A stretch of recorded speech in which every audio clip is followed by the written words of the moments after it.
Well, hello. Welcome. How is it going?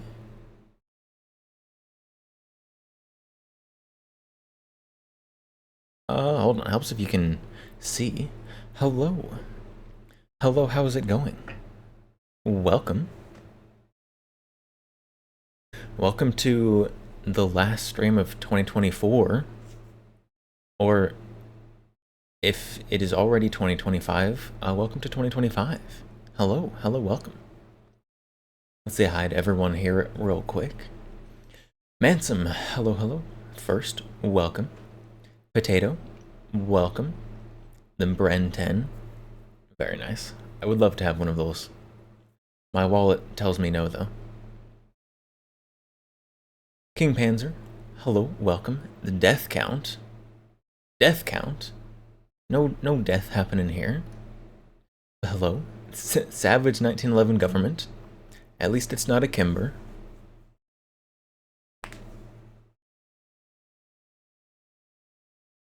Learning food stuff while killing tanks and call to arms gates to hell. Nice. What a multitasker. You hate 2025? Already, it hasn't even started yet. I think 2025 is gonna be great. 2025, it's gonna be the best year.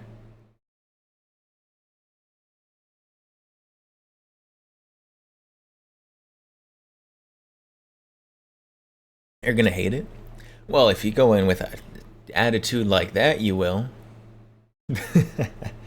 gotta have a positive attitude. Positive attitude is a choice that you make, and so you gotta make good choice. 2025 is gonna be great. I've already decided it, so there's nothing that can change my mind. I'm not challenging the universe in case it got that idea. Just in case anyone was curious, it's not a challenge.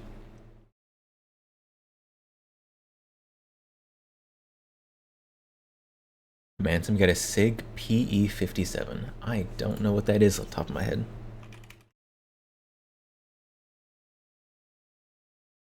Oh.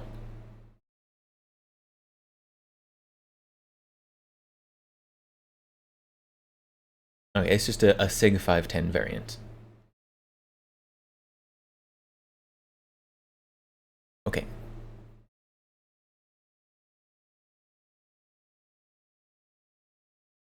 Kill switch on car will be in place in 2026. Don't most cars have a kill switch? Isn't it called the key? You take the key out and it's a kill switch to your car. Ansem took first and got the PE57. Looks like it.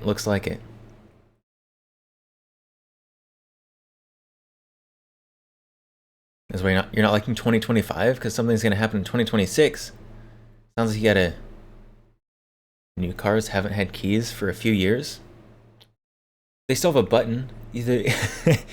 Okay, so then it's even more of a button because you have to push the button. Gonna be in the main computer in 2026. Yeah, but 2026 is still a year away. Don't have to worry about that yet. We get to enjoy 2025 before 2026.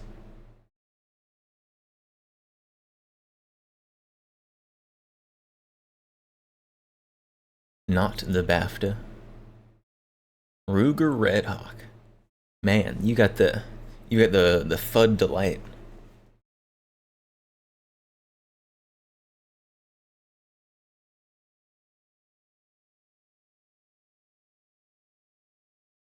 Already doing it in some cars now? Well, I don't buy new cars. New cars are too expensive. So that's money that I could be spending elsewhere, like on guns.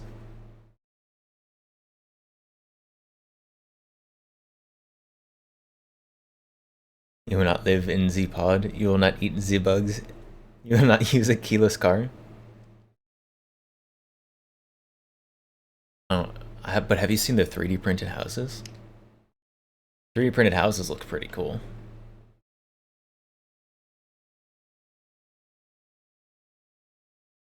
All new cars will have them.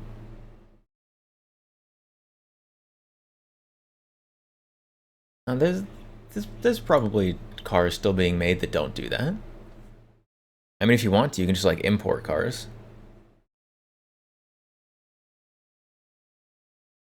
Like import yourself like a, I don't know, something classic. Import yourself a Hilux. That's what you need. You need to import a Hilux. And then you'll be set.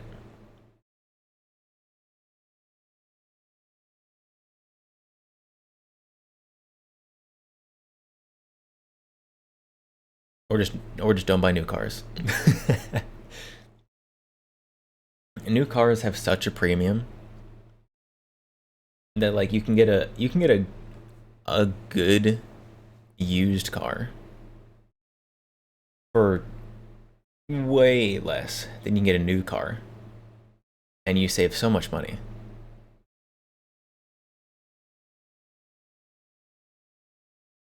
You suppose a 3D printed house would be an upgrade over a shipping container apartment? I I don't live in a shipping container. No shipping containers here. I have drywall and carpet. And they're not just like hiding the edges of the shipping container.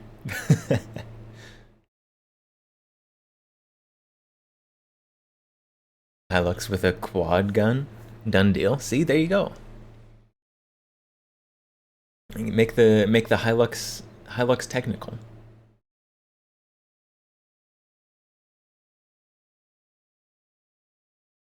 A little oil on the gun. Oh, so I said yesterday that I was gonna try to mount sound panels. But clearly that has not happened since I'm currently holding one to show you. I went to go mount them, and I realized that, goodness sakes, voice crack. I went to go mount them, and I realized that they don't come with any mounting stuff. So I'm gonna have to buy like 100 command strips or something to mount these things. But I think that'll happen before we reach the tactical ASMR goal for just a stream of only gun noises in ASMR mode. We've got what? How many followers do we have? I can't read it. It's too small. 427 out of 500. 33, 73. 73 followers to go. And then we can do tactical ASMR.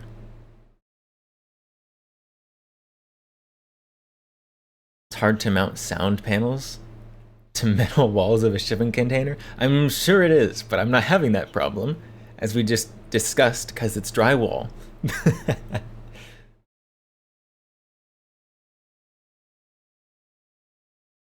It's not corrugated metal, and it's not, I don't, something else.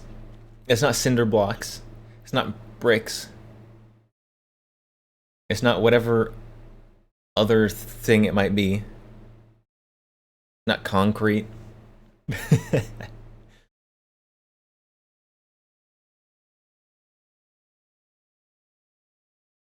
Unbelievable. But with how much echo I have, may as well be a shipping container.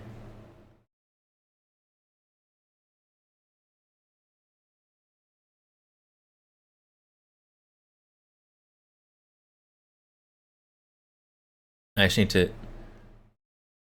to like hold the stack of foam right next to the mic so that it echoes less. That's how that works, right? How that works?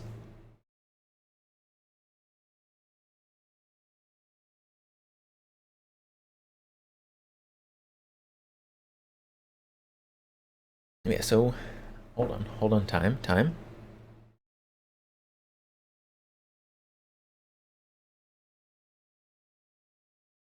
Hold on, we gotta get time zone map. Time zones map.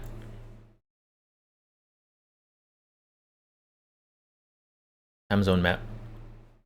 Stop pulling me up to other things. So the next, why are all your maps terrible?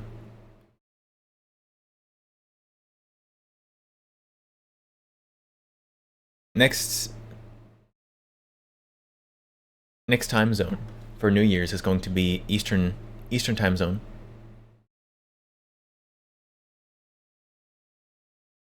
which is going to be U.S. East Coast and South America West Coast.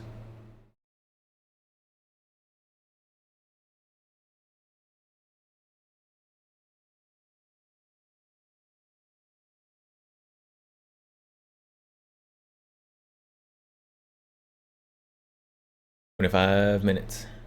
Yep. 25 minutes. 24 minutes until New Year's East Coast United States.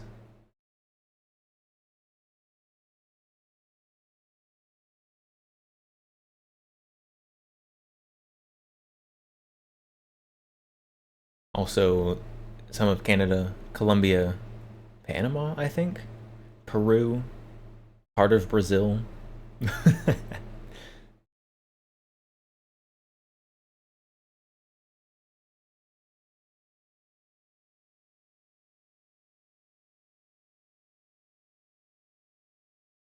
I'm yawning. This is unacceptable.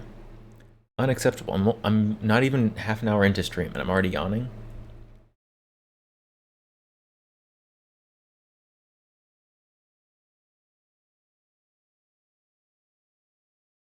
The future U.S. territory of Panama.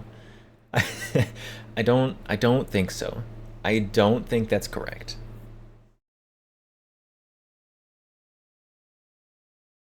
Although the CIA did enough work there, may as well just annex it.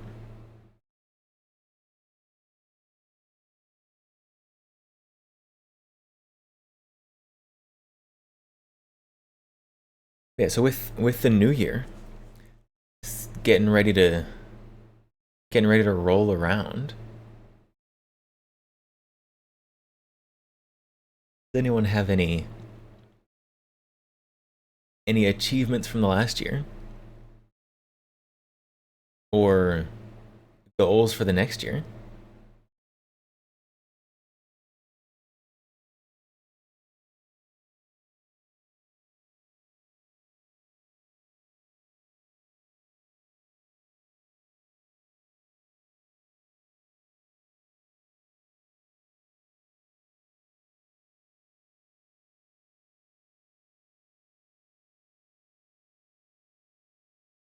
You built a canal and then a stupid peanut farmer gave it away. Oh, Panama. I was trying to figure out. I was going to congratulate you on building a building a canal this last year, but I don't think that's what you were talking about. That makes more sense.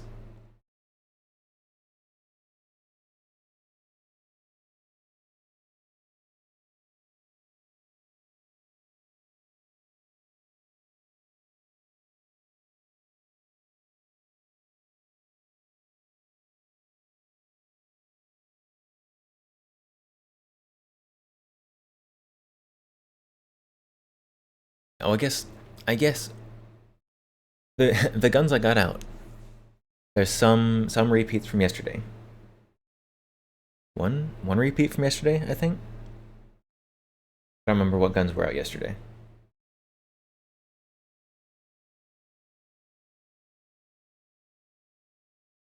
But the guns of the last year. Obviously, this is not all of the guns from the last year, but we have some of them, some of the, I guess more noteworthy, I guess.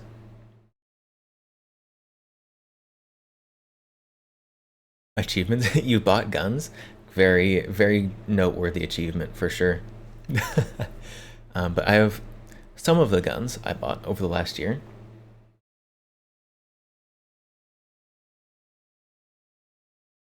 Oh, I'm yawning. Goodness sakes. But, some guns from the last year. We have this one, which was like February, 10 months ago.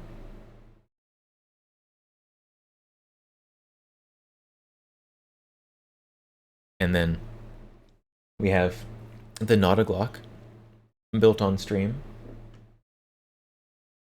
The Calico, of course. That one is very recent, along with the Phalo. Both of these I was concerned weren't going to get here ever, let alone this year. The USPS lost both of them. The CP33. I already said the VP70. So, some guns from the last year. Guns for the next year. I don't have any particular ones that I'm looking for specifically in the next year. Always guns to buy, of course. But I mean projects. There's projects I need to finish in the next year.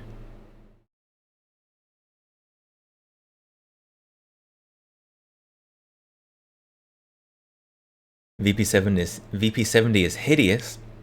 The VP70 is gorgeous. How dare you? Look at this. Look at this absolute space looking gun. This is such a spacey looking gun. Look at that. It's got the classic heel release. I do have 4 mags for this. So it's really ideal if I wanted to take it to a competition. Projects? You mean 2 set MELs? I have projects. Undisclosed projects. Clearly. Yeah, so VP70Z. I thought I had this one way longer than just this year, but apparently I did not. Nice high point. Not entirely incorrect.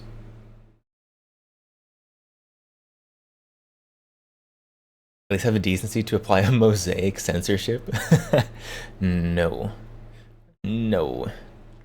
Okay, so those who don't know, the HK VP70. This was made by Germany in the Cold War. 1970 is when it was actually adopted. VP70Z is the semi-automatic version. Because as much as I would love to have the burst fire one, I do not. Rifle Works. Nice name, by the way. Live and Raw. Yeah, we are currently handling our Raifus. So VP70, made by Germany, 1970, hence VP70. This is direct blowback, so you've got no delaying mechanisms or nothing in here, much like a high point. It does have an 18 round magazine, double stack, double feed, 18 round magazine in 1970, which is honestly not a great gun to use, but for its time, you're not going to find many 18 round handguns. That was uncommon at the time. But this is direct blowback. It is double action only, which is not going to work right now because I have the safety on. Safety right here. This is a cross bolt safety, which is super awkward to get off if you have a normal right-handed grip. This safety is meant for left-handed people, I'm pretty sure. Because it's like right right where a mag release would normally be. Except if you're right-handed, you can only put it on safe. You get your crossbolt safety. Germans went from Borchardt, broom handle, Luger P38 PPK to that? Yes. Yes. And they almost doubled their magazine capacity. More than doubled from the PPK.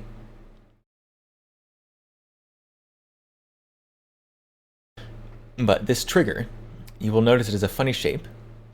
That is not the only funny thing about it. This is a double action only gun. So every time you pull that, you have to completely cock the striker. That is the wall right there. For as terrible and heavy as this trigger is, it has a very clear wall. So you pull it straight through the wall there.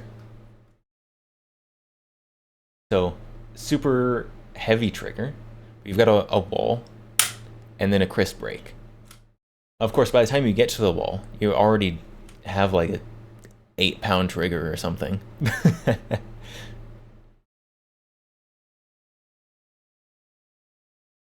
Totally designed it for southpaw with X-sized hands. Wait, normal people can reach that, can't they? Like with their thumb? Like it's not that far, right? It's not that far, right? Right? Maybe normal people can't reach that. Maybe this is for very large left-handed people. Large-handed left-handed people. 8-pound trigger pull? 8-pound trigger pull very well may be an understatement.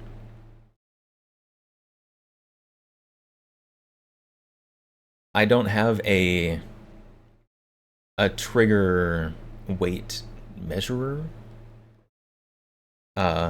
If I did, I would use it. But this gun definitely rivals the Nagant revolver in terms of how horrible the trigger pull is. Although HK, it's a super heavy trigger, nowhere near as horrible and crunchy as the Nagant. It's just heavy. It's heavy and smooth. So in terms of like repeatability, repeat hit shots, VP70, way better than the Nagant, but probably only a very slightly lighter weight trigger.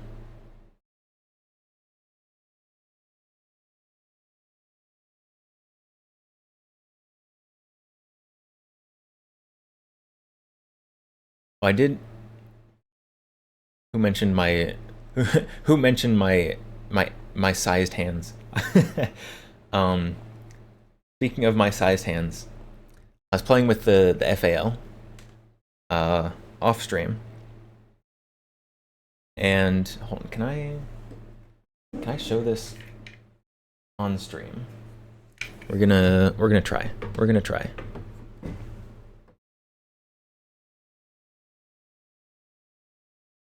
Let's see how little stuff I can scratch up while doing this.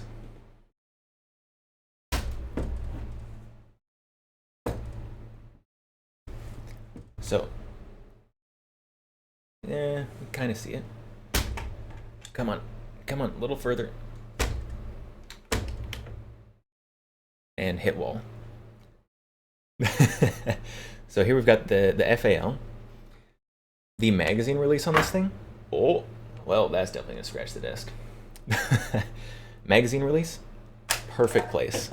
Perfect placement on the FAL. It's horrible and sideways at the moment.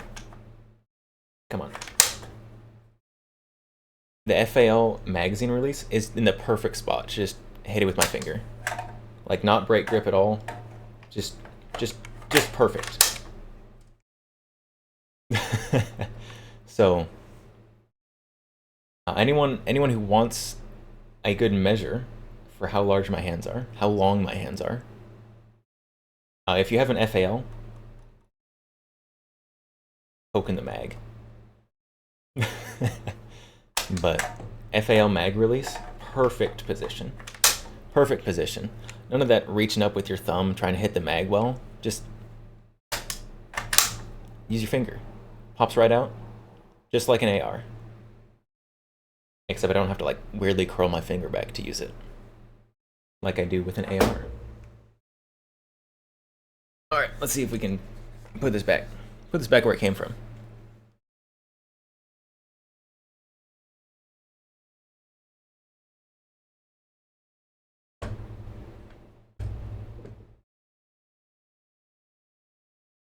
How was this sitting earlier? There we go. Come on, come on.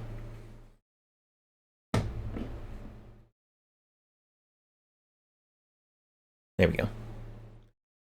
Got everything back. Everything back where it came from.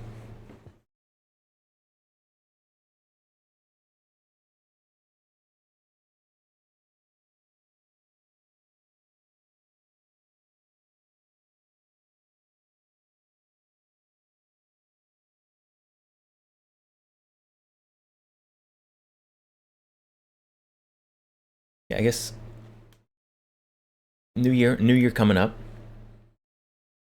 I asked if any of y'all had any New Year's resolutions or goals for the new year. Personally, I've got some content creation goals and milestones, which are different in my head. Goals are something that I directly do. Milestones are something that happens as they happen. Buy more guns, find a new job. Both good things, probably. Buy new guns, obviously, always. Getting a concealed carry weapon license in Hawaii is new goal, unless laws changed. I wish you the best of luck with that. I don't know exactly what that entails, but I do know that Hawaii does have a certain reputation for anything regarding guns, and I expect that also carries over to their carry permit.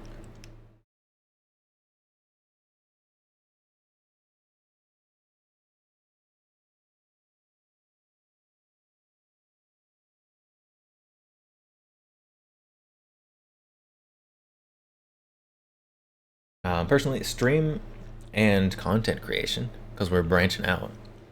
For the next year, during the next year, I need to start making pre-recorded content. So YouTube videos, maybe TikTok, so I'm feeling a little extra cringe. But YouTube videos, I want to make some, because I've got guns, right? I have more than a couple guns, and I wanna share. I wanna talk about them. The problem is that pre-recorded content, you kind of have to have a script, which is something I don't have experience with. Also, I don't have much experience with video editing, so that's a skill I will have to acquire. I'm also too cheap to pay someone to edit videos. Because I have to spend that money on guns.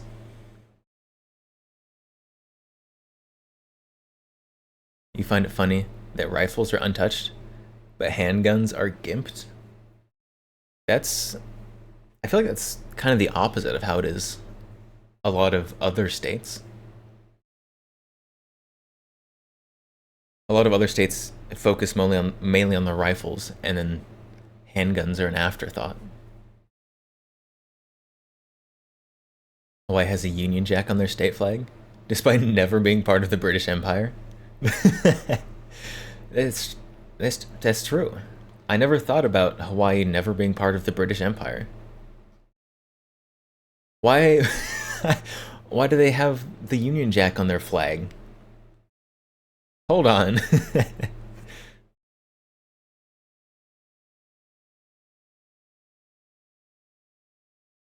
Weird. There must be some kind of history behind that.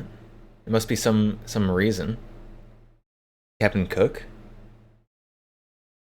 That's got to be it. That's got to be it.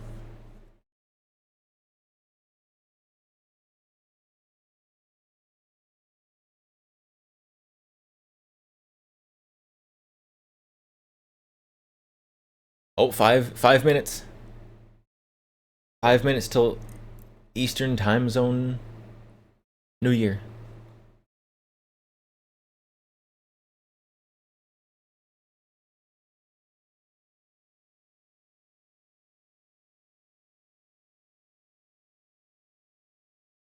I was talking about. What were we talking about? The streamer brain. My brain just dumped. My two brain cells stopped touching. Forgot what I was thinking about.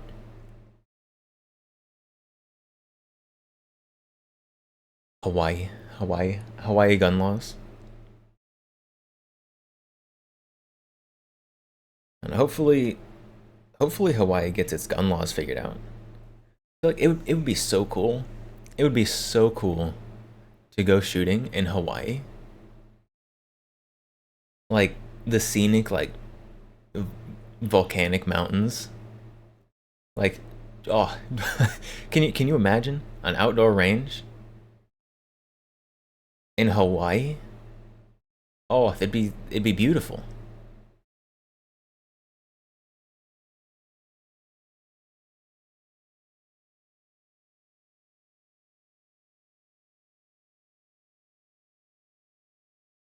Literally just their island chief liked how it looked.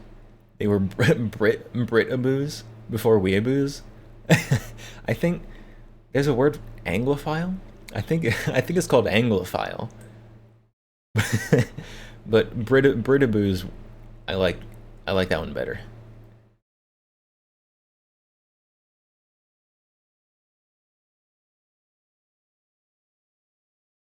Coco Head is both an outdoor range and a swimming hole. Coco Head. Coco Head shooting range.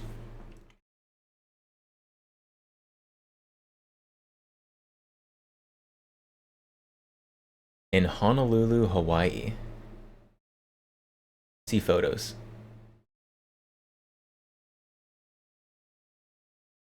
Oh, can I view the photos larger, please? Images.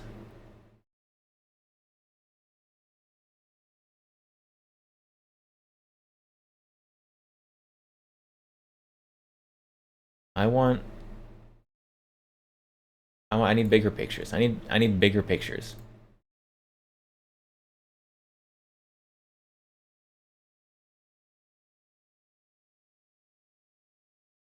Why are the pictures so small?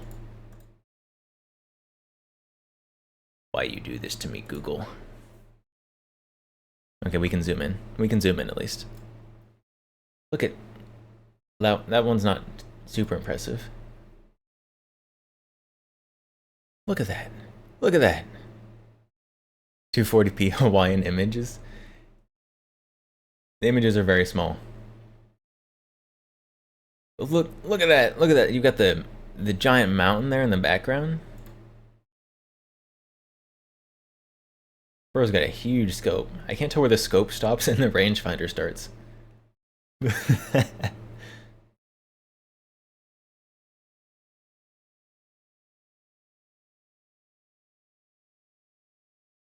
Oh, that's gorgeous. That's gorgeous. This guy's got. What is that? AR with a hex mag in it? Carry handle AR.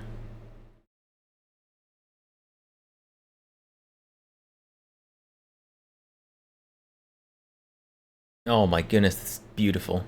Ew, hex mag. What's wrong with hex mags? I mean, I don't like him much personally, but I don't think there's anything wrong with him.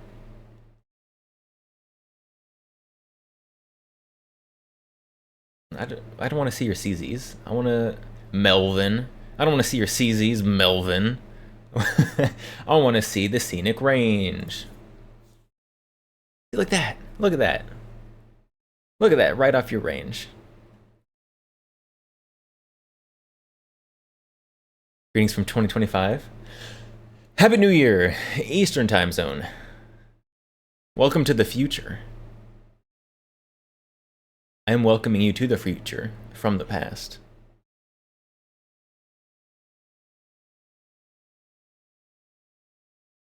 It's gross. I can't believe you haven't brushed your teeth since last year.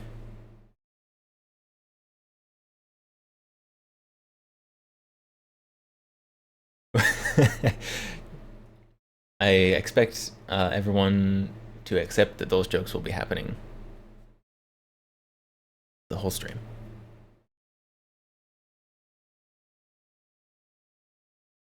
Is this thing in like a basin?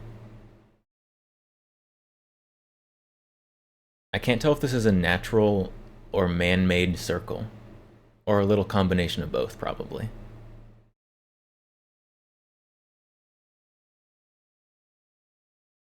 Not 2025 yet for you. It is not for me either. It is for US Eastern Time Zone, though.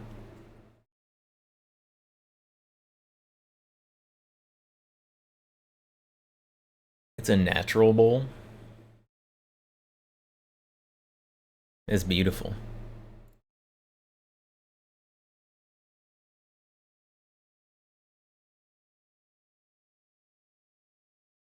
Ew. Maybe not you. I can't tell what's going on here. We've got the CAC vertical foregrip with a bipod really close to it.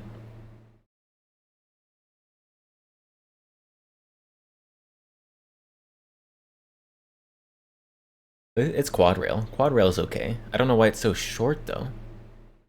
Your gas block is way up here, buddy.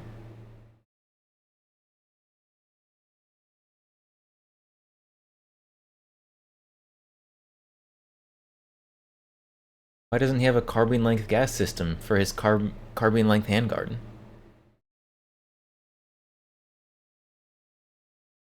Unbelievable.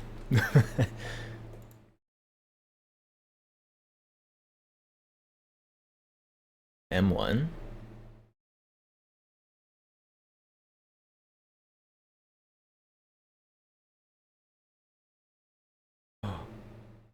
Oh, this is what we needed.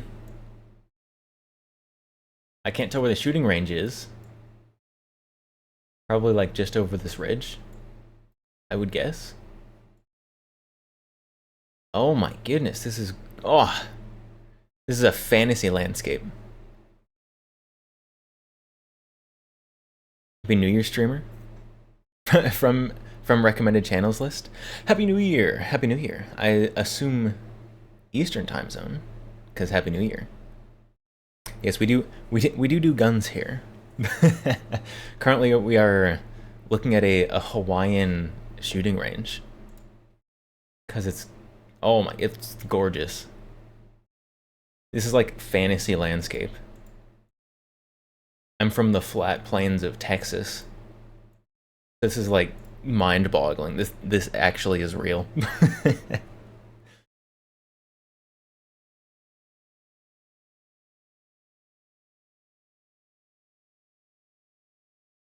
No, stop. I'm looking at the photos. Where were we? It looks like that was like just down here, and the shooting range is over here to the left.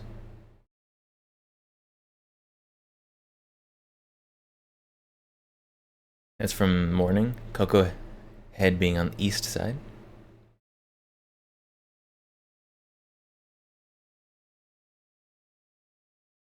He couldn't wait to litter with brass. There has been much brass, much steel gone through my guns. Oh, not all of them. two of these guns still have 3 of these guns still have not been shot yet. These two got here right before I left to visit family for Christmas. And this one we built on stream a little bit before that. And I have been to the range since then, but for some reason I didn't take it.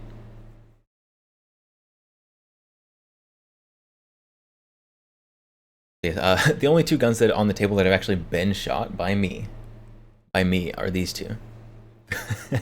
The Keltec and the HK.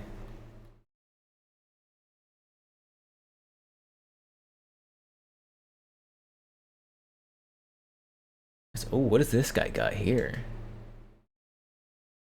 What have you got? Why is your picture so small? Oh my goodness.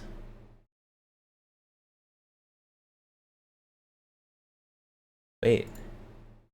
From Keiko Ai. They went to Japan as well. We're just looking at someone's Google Maps profile. Wait, we can see we can just see everywhere this person has been. What? Oh, too far. I want to see your Hawaii pictures. Wait, you can just look at where random people have been? I want to see your Sapporo trip.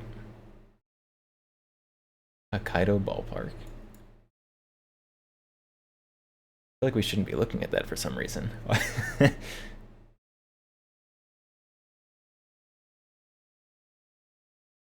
Guns to food? That's a pretty good combo. Well, just so you know, if you put photos on Google Maps, then apparently everyone can just see when and where your vacations are, along with your name. Interesting. You guessing they were visiting? Oh yeah, almost definitely. Like they're probably just passing by. And these are someone else's. I think Keiko is not in English. So what do they have? So they've got the Beretta CX4 there. Some kind of AR with tube handguard.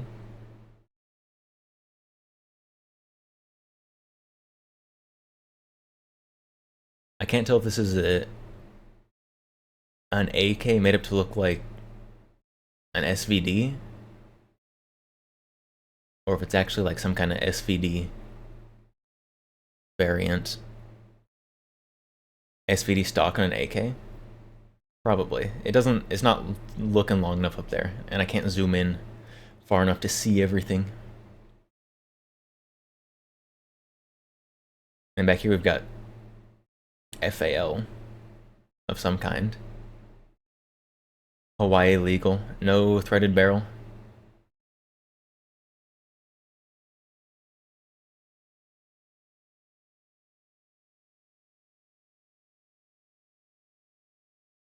Oh, M1 guy again. Saw some of your pictures earlier. Where were they? There. Marimo. 7 years ago.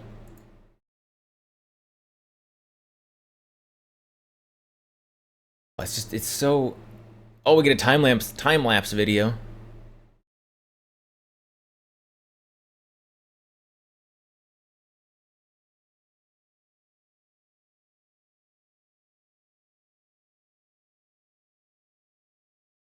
Islands are so cool.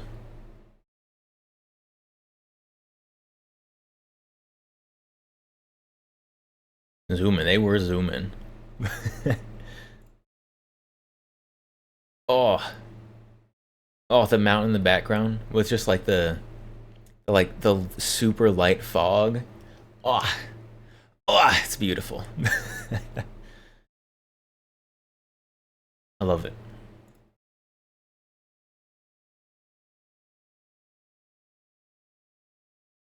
Oh, lots of Japanese people visiting Hawaii.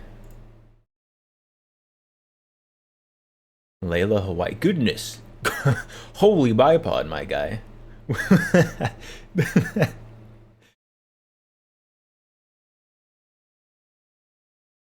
Wow, that's a huge bipod. That bipod's gonna like double the weight of the rifle.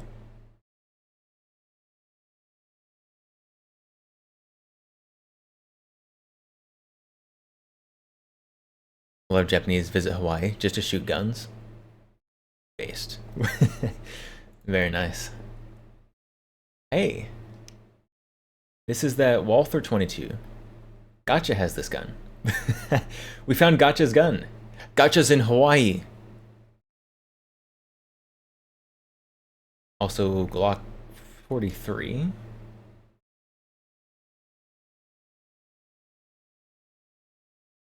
Some kind of XD. And this. Strange 1911. 9mm.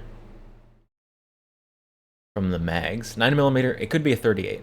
9mm or a 38.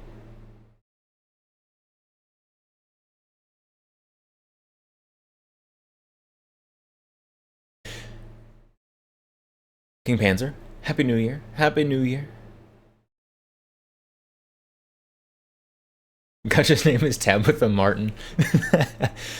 I'm sorry, Gotcha. We just we just doxed Gotcha. Don't tell him.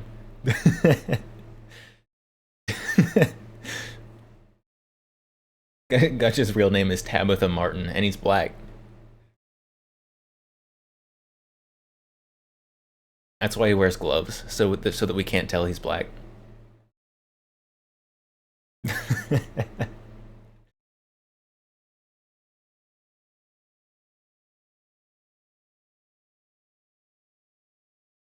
PCI Blazer. That's alright ammo.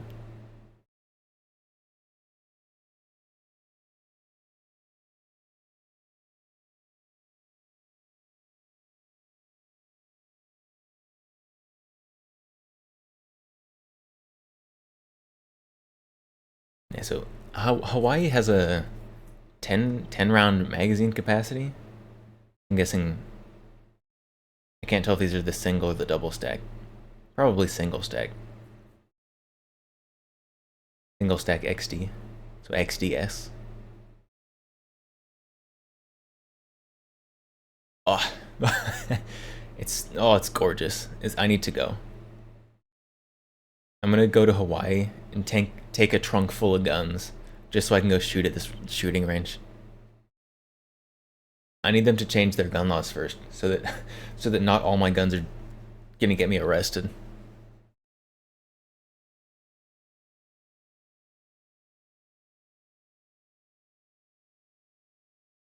Not with the altitude. The altitude doesn't look super high right here. I mean, the ocean's like right there.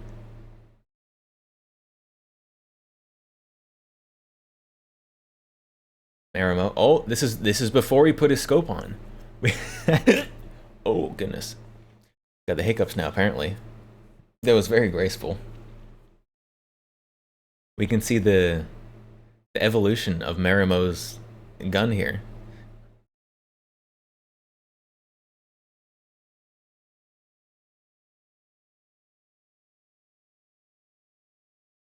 Rifles are okay. Be careful with handgun mags. Aren't rifles not allowed to have threaded barrels though? I don't think we've seen any rifles with threaded barrels. Like even the AKs and ARs on this guy up here, they didn't have anything on the muzzle. I don't know if I have any rifles that don't have don't have threaded barrels. Rifles are free game. Interesting. I wonder why these guys don't have I wonder why these guys don't have threaded barrels.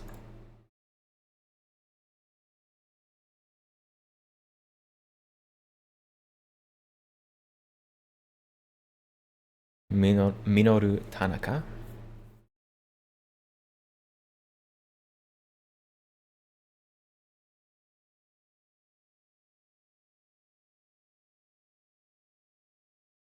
What have you got on the table here? Too small. I can't really tell. Maybe like a KSG or something back there. Something thick. Coco Head Shooting Complex. Hey! This is this guy again. Oh, is this one has a threaded barrel. This one's got the A2 flash hider on it. Got a cheese grater on his CX4. How is Hawaii with NFA? I don't know Hawaii's NFA rules. I haven't seen any NFA items, which is the only reason I'm curious.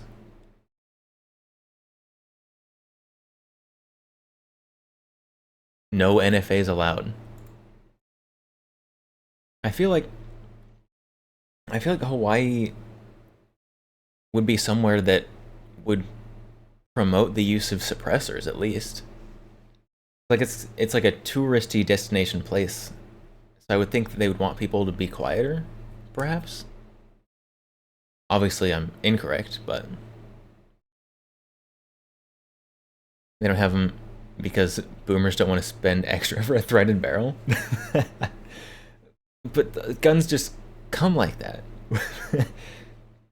At least around me, it's almost harder to get something without a threaded barrel, particularly in rifles. Last picture? No, it's not. Don't lie to me. Oi, keep going. Shooting complex. Oh, the clouds coming down and touching the mountain ridge. Beautiful. Oh.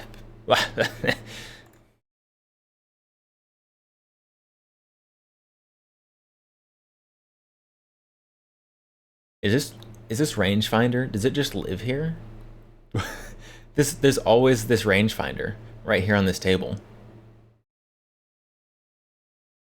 And like they've got a handgun case here. You don't need a rangefinder for that.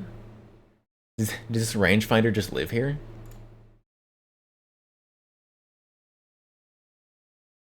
Marimo. Marimo's got a lot of pictures on here.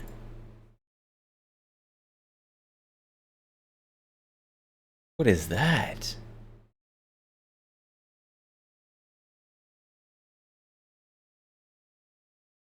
Is this a 22? Why does it look like that? It's definitely, yes, it's got to be a 22.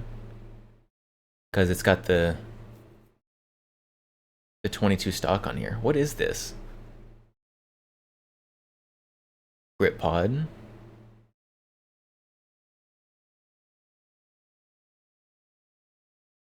Legislation took the Hollywood pill on suppressors.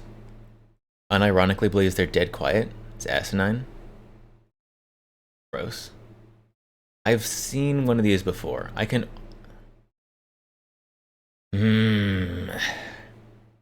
I'll remember what this is in like an hour.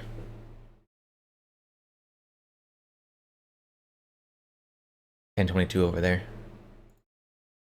Yeah, we can just ask Gotcha. I forgot that we learned that Tabitha Martin was Gotcha. So we can just ask Gotcha what this is.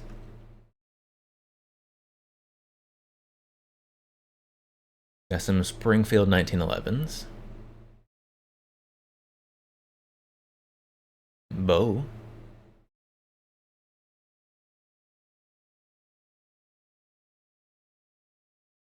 Some mag pulled out AK, 20 round mag.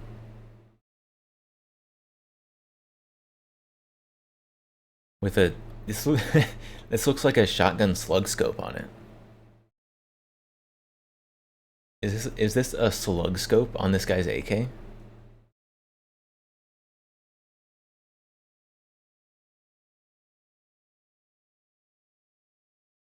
Enfield.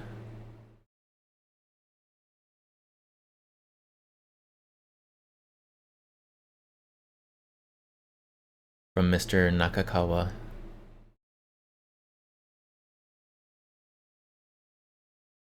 You know, Hawaii's got weirdos.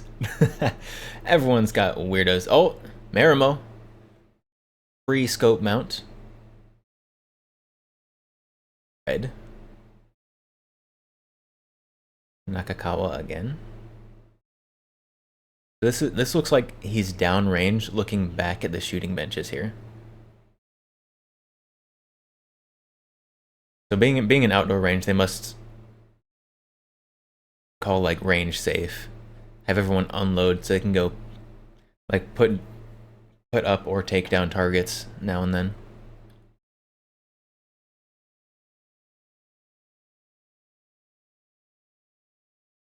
Hey, Marimo's got something else here too. Oh, this one is Marimo's too. With the mid-length gas block and the carbine length handguard.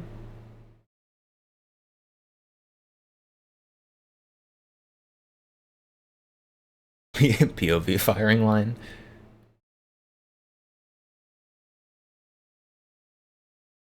Wow, someone put out a lot of targets that day. Jerry? Are all those yours, Jerry?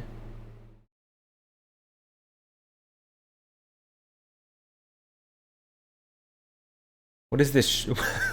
What is this shopping cart trailer that this guy's got behind his Toyota? Probably the guy who brought all those targets. Range open to public. What does that say? Something shooting association. Sen Huet Shooting Association.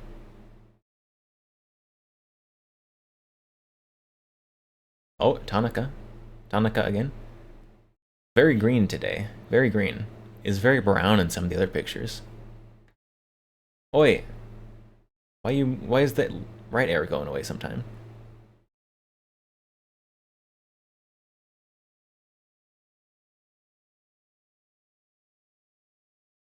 And palm trees aren't real. I'm pretty sure. I don't know if I've ever seen a naturally growing palm tree. I'm gonna be 100% honest. I don't think I've ever seen a palm tree in somewhere where it should be. Like they're always like planted somewhere awkward. It's dry and dirt everywhere now. Oh, so these are 4 years ago. I think some of the like 7, 8 years ago. It's still green there. Another FAL. Apparently there's a lot of FALs in Hawaii. There's a rangefinder that lives there.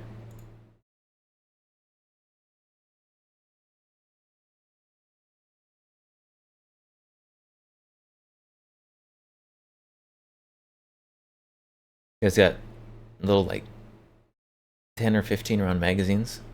Probably 10.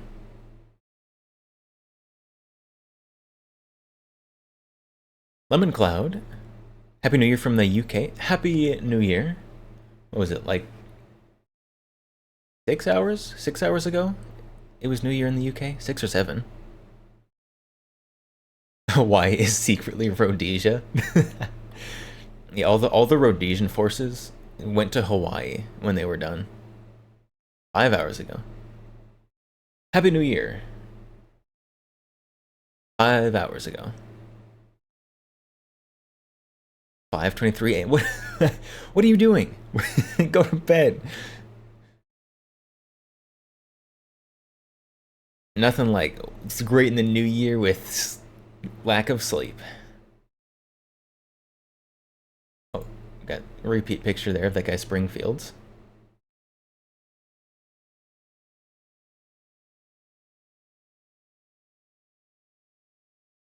Yamacho. Not Yamashita? Alright. This guy probably knows how to pronounce his name better than I do. Yamacho.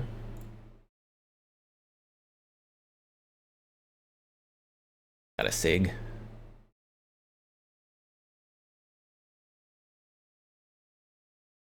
Kazuya Obata. Just took a picture of the bench.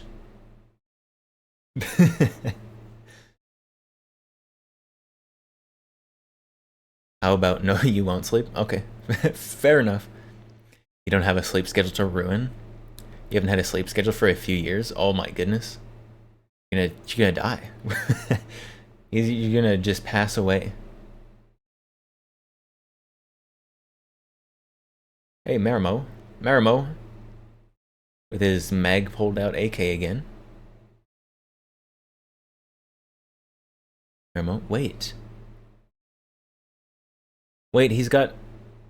This is a longer one than the other one. This one he's got a rifle length gas block on a mid length handguard. He just doesn't. He just always wants the gas block out in front. He wants the big gas block out in front of the handguard. Apparently, that's just what he likes.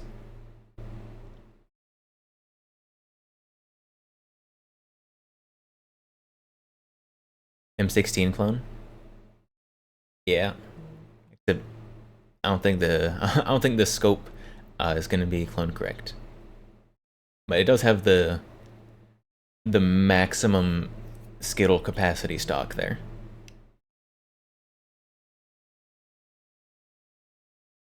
He wants the FS gas block, apparently.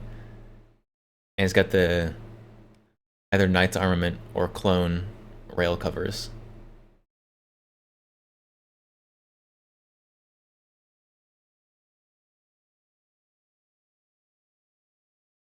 A2 pistol grip.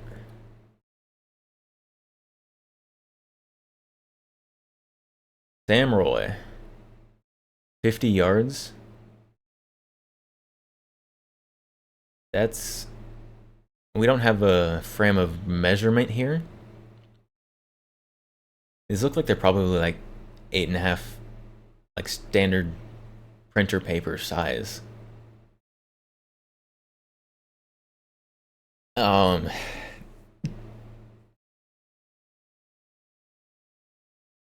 50 yards? Hopefully this is with a handgun.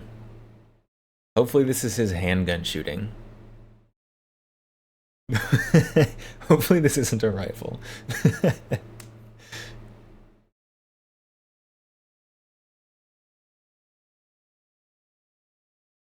Chucks at Count's head. Why are you throwing stuff at me? Why throwing stuff at me?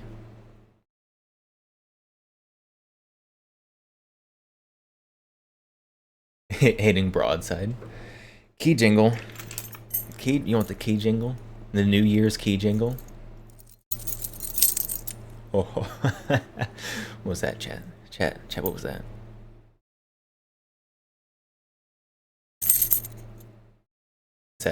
Is that keys? Is that keys? The keys? Baby babbles.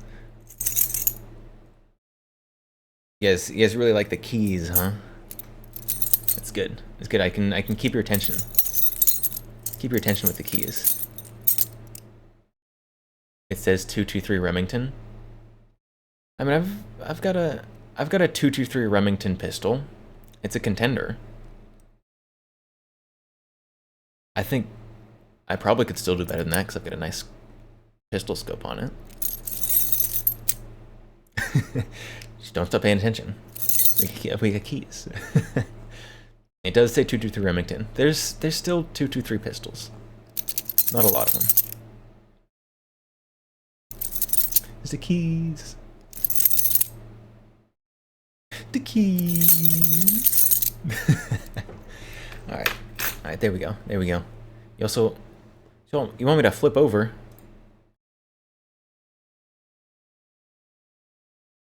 There you go.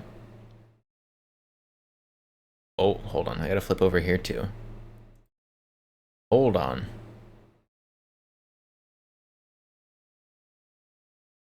Why can't I flip over here?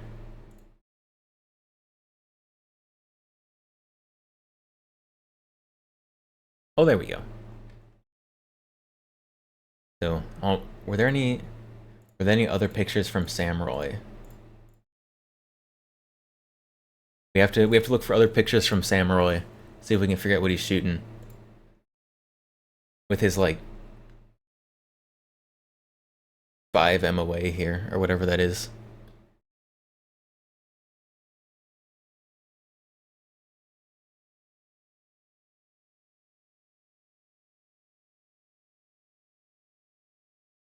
Kuketsuki in his natural stance. Kuketsuki.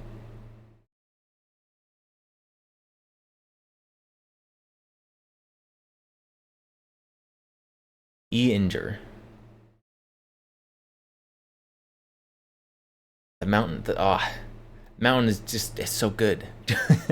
Just the one island mountain. I love it so much.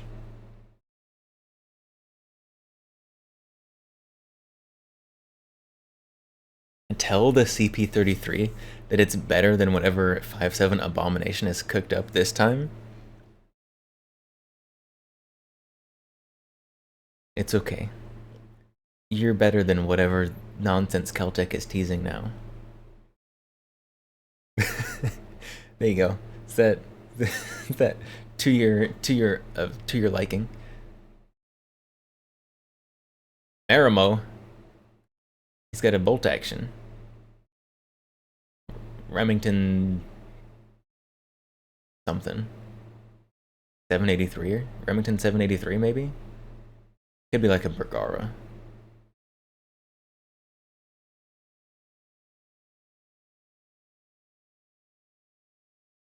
Don't bully your cybergun. Are you looking forward to the new Keltec stripper clip fed whatever that thing is?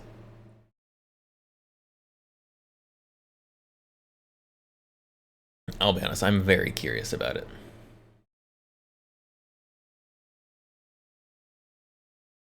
Ooh. Rifle length Scorpion. Don't know how I feel about that.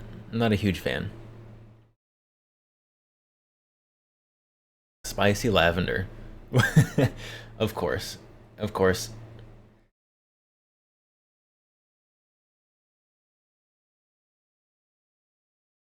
What is that? Charter Arms Pink Lady or something? I don't remember the exact model of that one.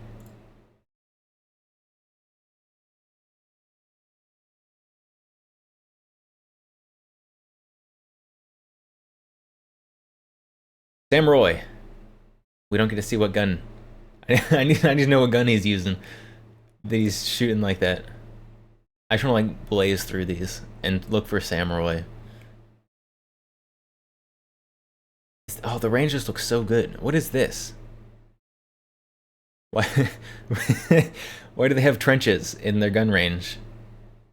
I didn't see this in the other pictures. Did I just miss it? They've got trenches in their gun range. BT.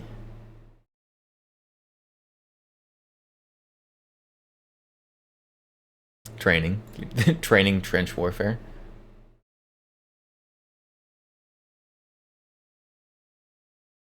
Oh, there's a suppressor. And a UTS-15. Tavor. This is the same UTS-15 I have. That one looks like it works better.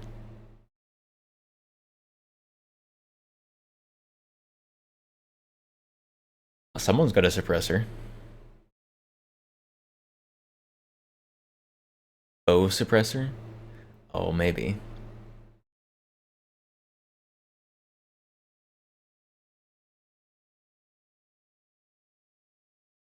If it's a faux suppressor, I'm less than impressed. Hey! It's gotcha again. We found gotcha again.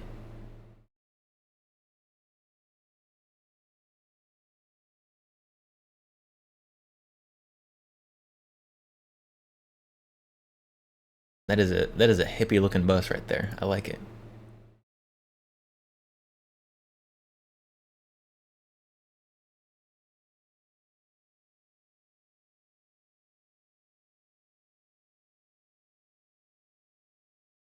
What is this?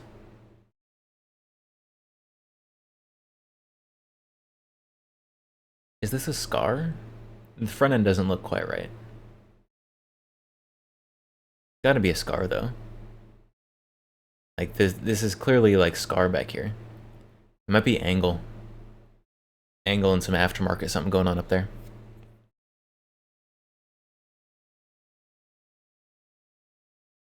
That Tavor reminds you. You hate when aftermarket manufacturers don't have photos showing what the gun looks like with their part installed? What? Why does this Tavor remind you of that? Just looks like a FDE Tavor. Looks pretty stock. It also doesn't look like it has any sights on it.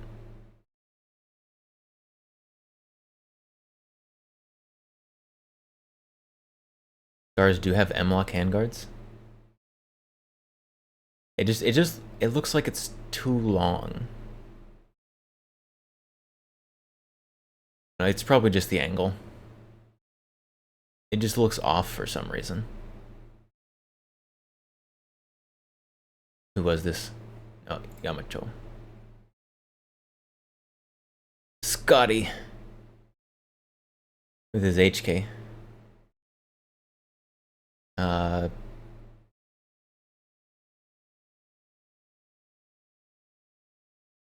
VP9? VP9, I think. All Tavors have... I mean, they have iron sights. But it doesn't have, like, a sight on it.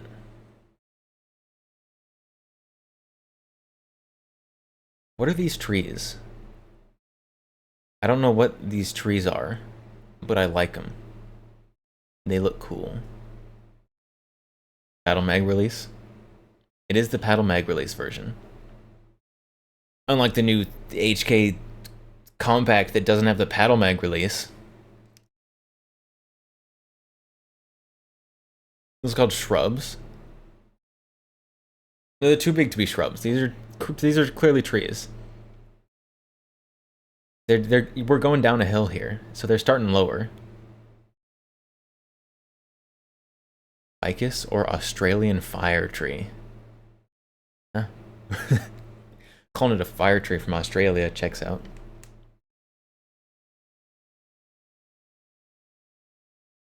Also, why do you have Australian trees? What's going on here?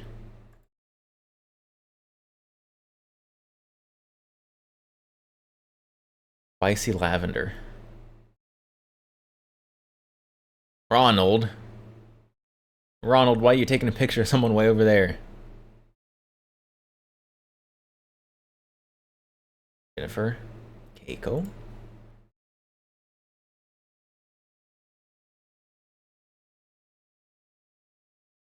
Can't tell what that is from this angle. I need mountains. I really like Texas. But mountains are just they're so nice. Oh my god. Holy hide over boar, Batman. What is that?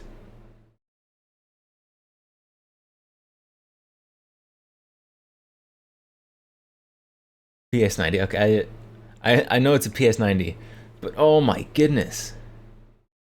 Is that the Vortex 3X Prism, I think? The Spitfire? I think that's what that is. Oh my goodness.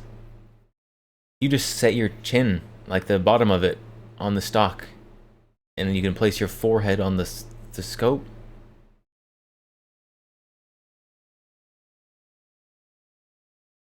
The Australian fire tree. Favorite nesting spot for that one Australia bird that spreads brush fires to kill its prey. What? What?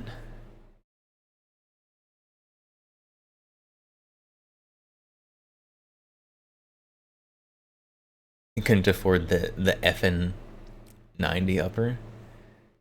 That is... That's like 8 inches height over bore. That's... Oh my goodness. Neck weld? And if you put this much higher, you're gonna like be like holding it like up under your armpit and looking through the scope.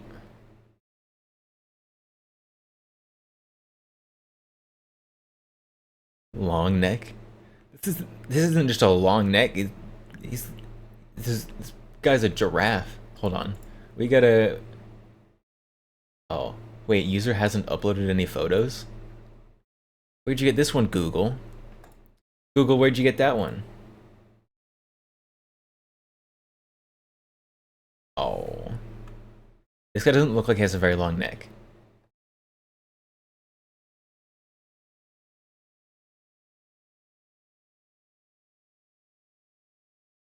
Australian firehawk.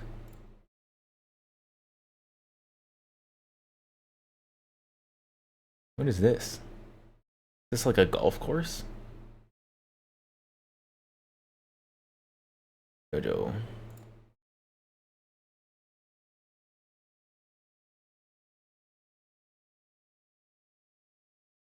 I wanna come on, I need more pictures from Sam.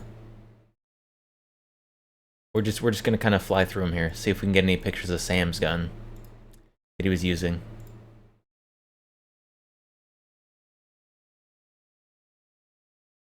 When he was shooting like 8 MOA.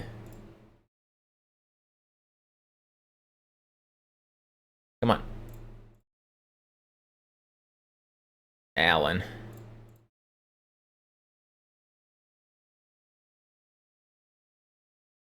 Oh, Sam Roy. Sam Roy.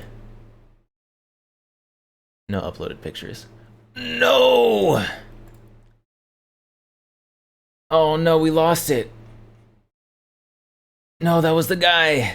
We finally found a picture of him shooting. Oh, there he is.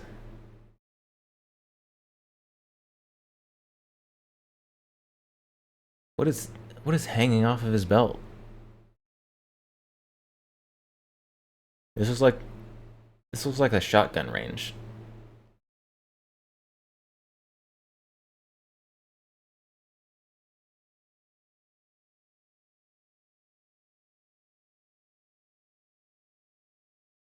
Sam Roy. Oh. Oh. It's so beautiful. Is that's the shooting complex over there. Oh my goodness. It's beautiful. 8 MO is what you get out of LCPs. I am surprisingly accurate with an LCP. Which there's no reason I would be. But I don't know. Apparently there's like a little magic that happens between me and an LCP that makes me shoot accurate with it. Don't get me wrong, it's miserable to shoot. Oh, it's beautiful. Oh, it's beautiful.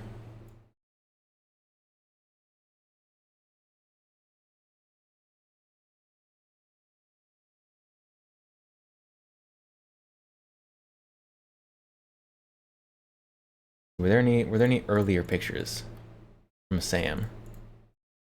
Oh no. Oh no. Oh no, we messed it all up. Alright, Sam.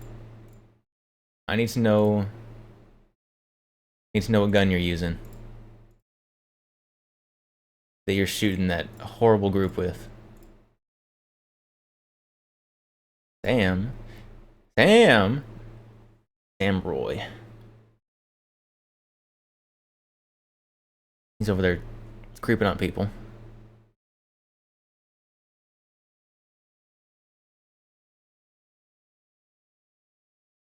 With red, how do you get a red dot on your LCP? The LCP doesn't have a red dot mount.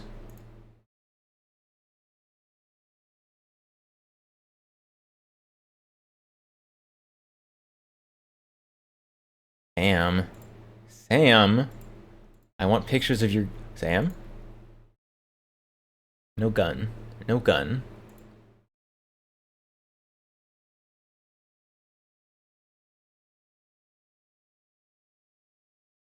Sam, I will find that gun, and I will make fun of you.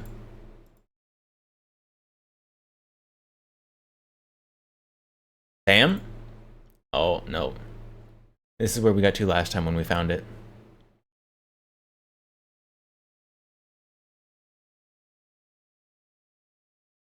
Dang.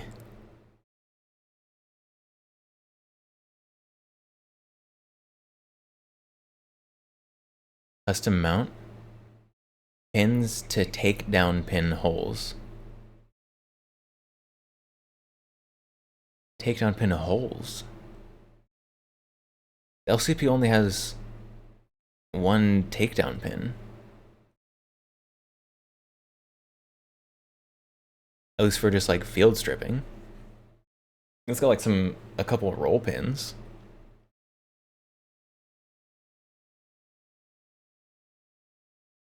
Well, that's why you're getting 8 MOA. Because you're mounting it to the takedown pin hole.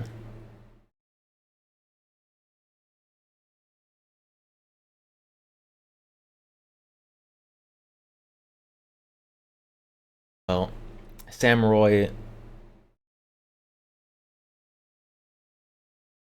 irons with sights at 50 yards. That is like 8 MOA.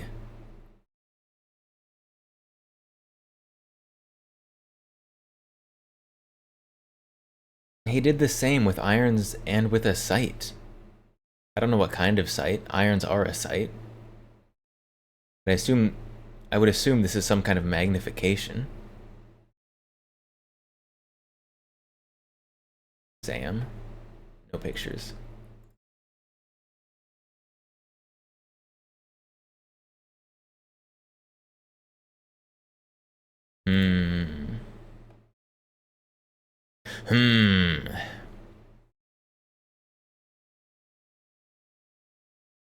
Samurai is having a skill issue. He's having some kind of issue.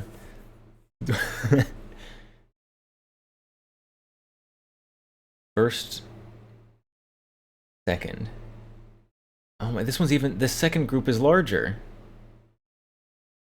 First, second.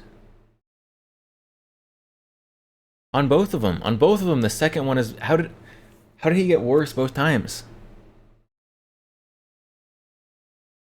If this is actually an 8.5 by 11, just like standard printer paper,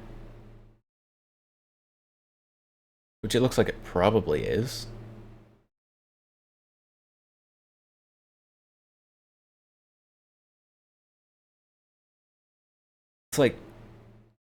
That's like 12 MOA.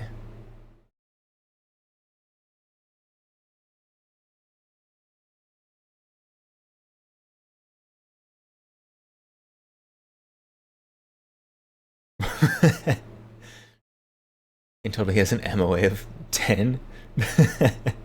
12 is pretty bad. That's awful. I mean, that's just his second group with irons. That is his worst one. Oh my goodness, though. Maybe he was rapid firing. And he just mag dumped. This was his mag dump. Maybe. Hopefully. Question mark. What is this? Question mark. Open image, new tab. Yeah, we're gonna figure out which group this goes to. So how many holes did each of these have? 1, 2, 3, 4, 5, 6, 7, 8, 9.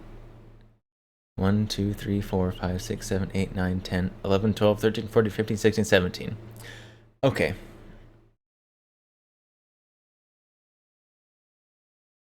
Well, so much for thinking that he may have been shooting the same number of shots per group. 1, 2, 3, 4, 5, 6, 7, 8, 9, 10, 11, 12. Maybe 13. Don't know if I counted that one. 1, 2, 3, 4, 5, 6, 7, 8, 9, 10, 11, 12, 13, 14, 15, 16, 17, 18. Yeah, just random numbers of shots. You want to see the zeroing is off? Unless he's changing the zeroing between every shot.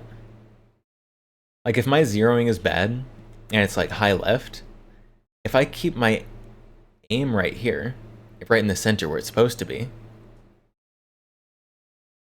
then I should still have like a tight group just like somewhere else.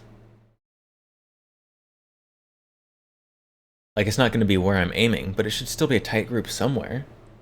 And there's this one. This one goes somewhere. We don't know which group of shots that goes with.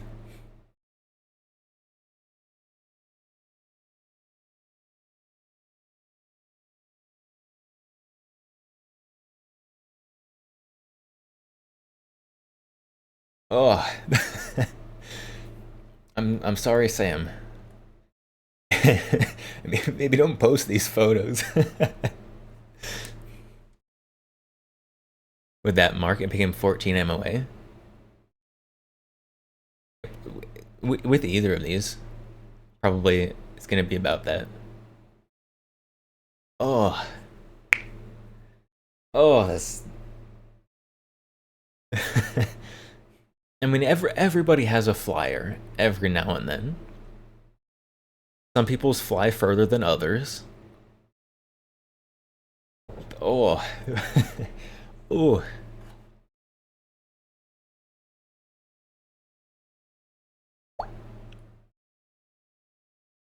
That was a very cartoonish sounding water noise as I drank that water.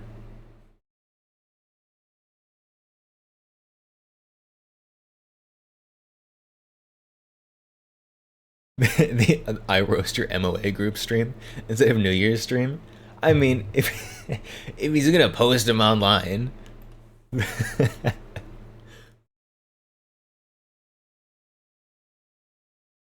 I kind of want to just like look up random gun ranges, just like see if Google automatically uploaded their pictures so we can roast them.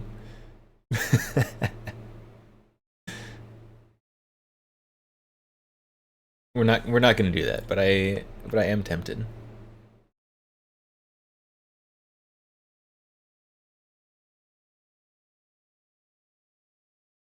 Australian Firehawks. That was the bird.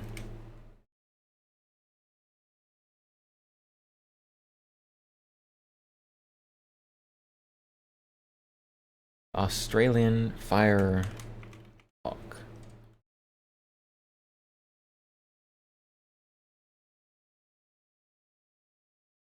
Nature's arsonists.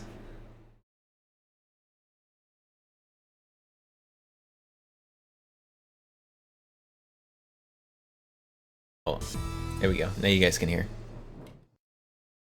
It's no secret that birds can be pretty smart. You've probably heard of birds using tools or solving puzzles, but in Australia, they take things to the next level. There, some birds are said to intentionally start fires, making them the only animals besides humans known to do that. Most animals don't like being near fire. The standard instinct around flames is to drop what you're doing and run. But some birds of prey do just the opposite. If they spot a wildfire, they'll actually fly towards it. They've figured out that fire causes little critters to panic and flee, making them easy targets. As long as the birds are careful not to get burned, a fire can mean an easy meal. This incredible behavior is called fire foraging. Makes sense. And it's been seen in predatory birds around the world. But in Australian tropical savannas, some birds seem to take this strategy a step further. They're known as firehawks because they're said to fly into active fires, carry away a burning stick in their beak or talons, and then drop it into dry brush to start a totally new fire. There's a lot we don't know about this avian arson. It's never been reliably captured on photo or video, but the stories trace back generations. Around the world, there are human cultures that have lived alongside native wildlife for hundreds or thousands of years, and these cultures can be a valuable source of what's called indigenous ecological knowledge. And a 2017 study set No out wonder to the collect Australian this local knowledge. wildfires Most stories just- identify three species just spread as the out of arsonists: control. black kites, whistling kites, and brown falcons, though there may be other birds that do it too. And the team found that at least 12 different ethnic Aboriginal groups reported first-hand knowledge of fire spreading in these birds. They're even in some of their religious ceremonies. One account goes as far as to suggest that early Aboriginal people may have learned the trick of fire foraging by watching the birds. The study also collected observations from non-Aboriginal people, including modern-day firefighters. As you can imagine, birds that can start fires could be a real pain if your job is to control blazes, so local firefighters are often on the lookout for the birds. One Can you firefighter imagine? reported an instance where he spent an afternoon putting Can you imagine like getting like a nice perimeter around a fire? And you see some bird fly out with a flaming stick to start a fire behind you? Oh. Chill in the outback, and some bird lights your Barbie up. out 7 And- different oh. fires started by kites. And another witnessed a group of birds start a fire that burned so out of control that it damaged a local cattle station. In total, the study found accounts of fire spreading from West Australia, Queensland, and the Northern Territory, a total area of thousands of square kilometers. So it may not be video footage, but it's pretty comprehensive ethno-ornithological evidence, that is, cultural knowledge of birds. But the behavior still hasn't been scientifically observed and documented, so the researchers Apex aren't predator. done yet. They plan to conduct more Apex interviews, set up arsonist. field experiments, and equip local rangers with the tools to catch the birds in the act. And all that will hopefully reveal how often the birds start fires and how firefighters can best plan around the behavior. And it may even help researchers figure out how they learned to do it in the first place. Everything we currently know about firehawks comes from people paying attention to nature. Their inquisitiveness allowed them to make remarkable observations of these incredible birds. And just imagine what you could learn if you indulged in your curiosity a little more. If you're looking for a place to start doing that, you might want to consider Curiosity. Or we can just copy nature and start fires. I mean, it happens naturally in nature, so that must mean it's fine, right?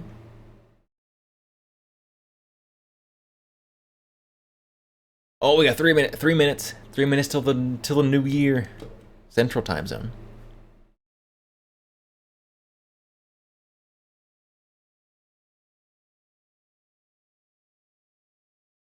What time zone is Hawaii in? 4 hours? Hawaii is 4 hours behind?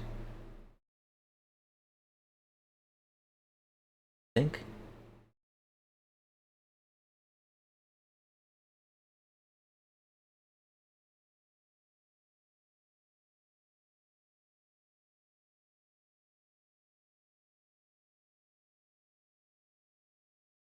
Nature is nature. Ugly, neither ugly nor beautiful. I I definitely think nature can in fact do both of those pretty well.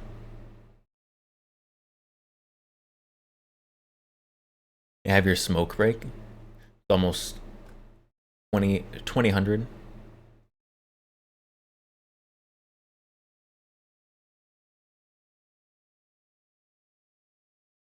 What- how do you say that one properly? Is it 2000?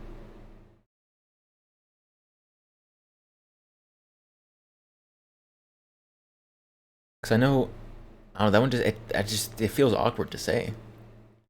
I know it's like 2100, 0600.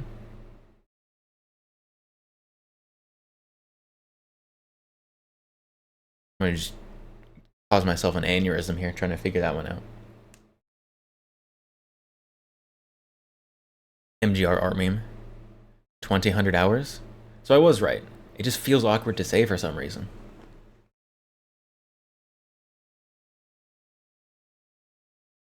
Someone should fix that. I don't like how that one sounds.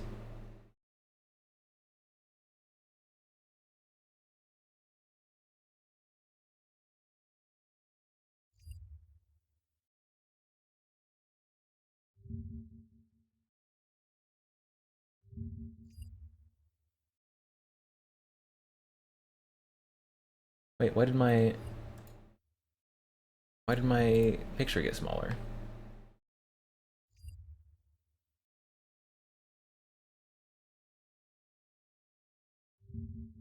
There it is. There we go. Now we got the right one.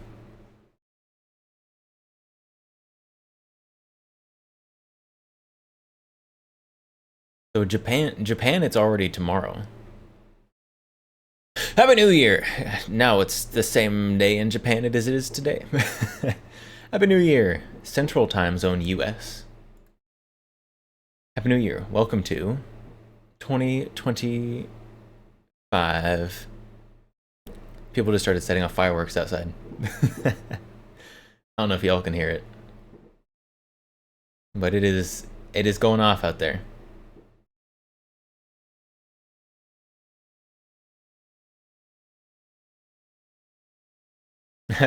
Happy New Year, Texas. Yeah, screw all those other guys. Just Texas. And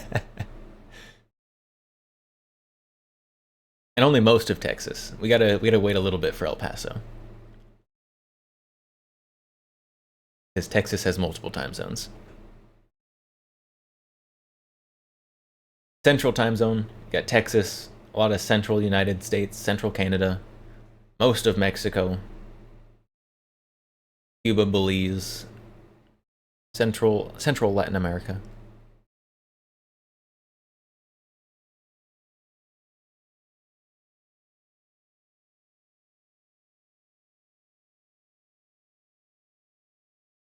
Happy New Year. Happy New Year.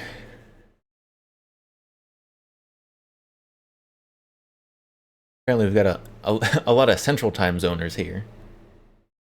Happy New Year, everybody. Does anyone feel particularly moved by the new year? Are you a new year, new you?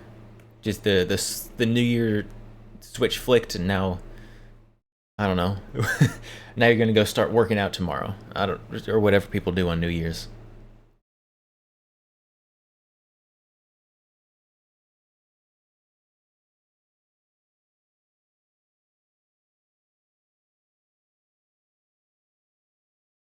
Southeast, best east.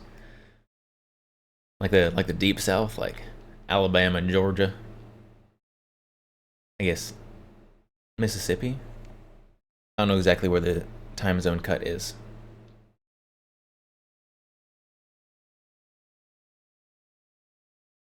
Southeast does seem to be best east in general.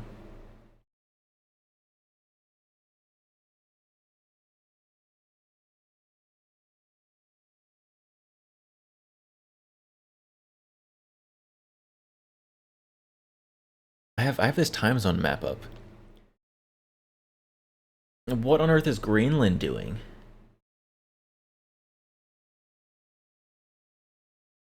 Greenland is almost all same time zone. Then they've got just this little itty bit popped off over here that's a different time zone. For like the 3 people who live there. And like this little 2 little scoops over here that are 2 different time zones from each other and mainland Greenland.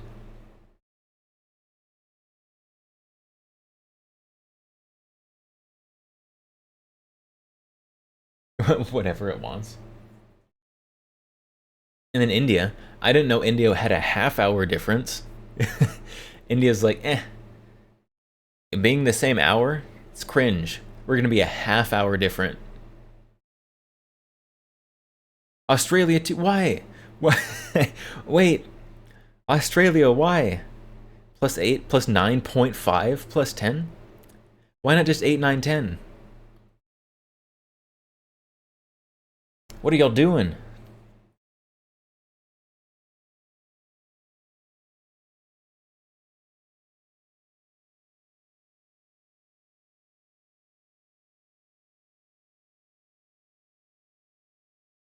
There's a handful of 30-minute time zones. Why? But why? If China can all be one time zone, Greenland can all be one time zone.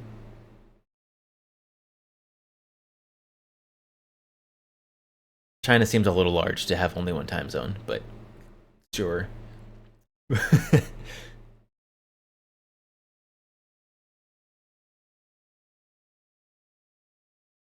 These are not guns, clickbait.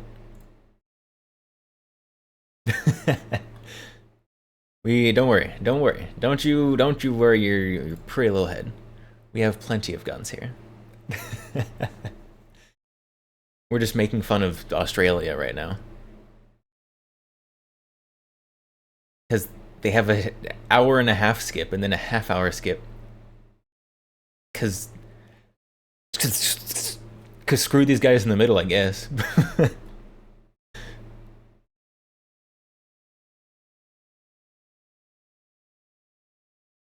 We've got... Oh no, what country is this? I think this is one of the stands. Is this Azerbaijan? I don't remember which country this is, but it's also got a half hour. You thought you saw a high point? Nope. Only quality guns here. Like the HK. VP70.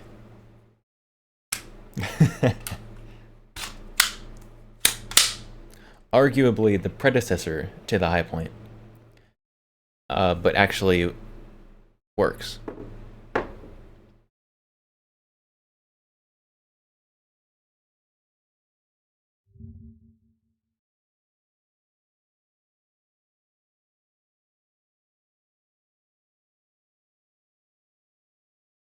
And I need to know what country that is now. Afghanistan.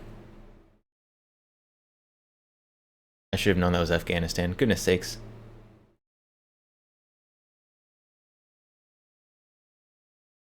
Oh, Azerbaijan is over on the other side of the Caspian Sea. Over by Georgia. How do I get Afghanistan wrong? Oh my goodness, that is... Time to retire. It's time to retire.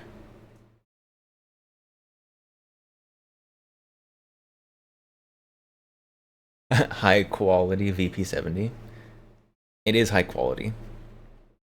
If you have never had the opportunity to hold one of these, I suggest looking for an opportunity. Because they are very interesting guns to hold. They are direct blowback. They are double action only trigger. So we are still empty. Double action only trigger. Safety's on. So it's super long, super heavy. Has a very clear wall though. And then pulls through. Nice crisp. So super heavy trigger pull.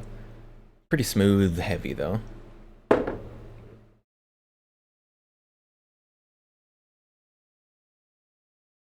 Yeah, of all the guns on the table, we've got some strange ones actually. But these are for those who missed the gun introductions earlier. These are some of the guns acquired this year, since we are welcoming in the new year. This year, I mean last year. These are some of the guns acquired last year. So that is what we've got.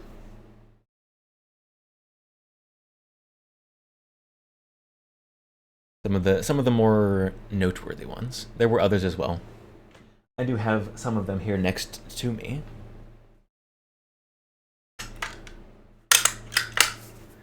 We have other guns we got this year, such as, but not limited to, Levergat.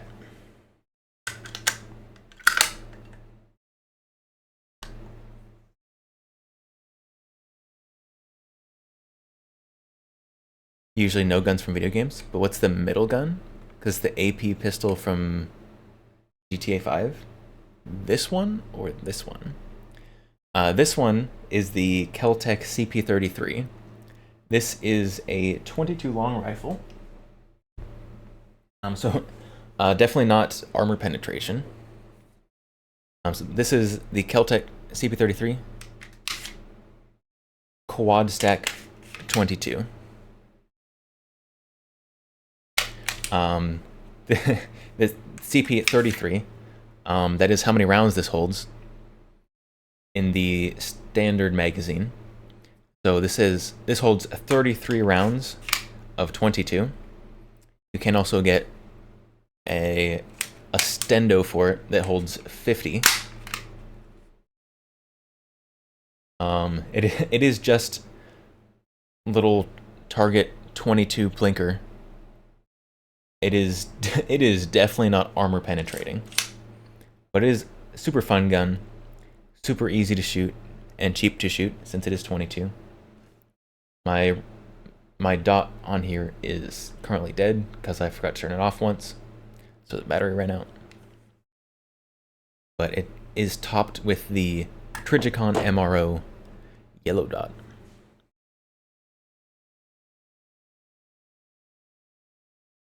How reliably does it cycle? Mine is pretty good as long as you're using good ammo. This gun has been flawless with the CCI Tactical 22, which is just super spicy 22. But if you throw some like Armscore like 2 cents around, just dirt cheap 22 through it, then you're gonna have a little bit of problems.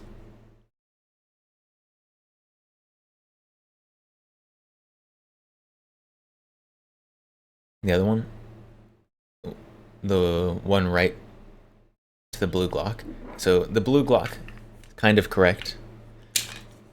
This is my not a Glock trademark, not trademark.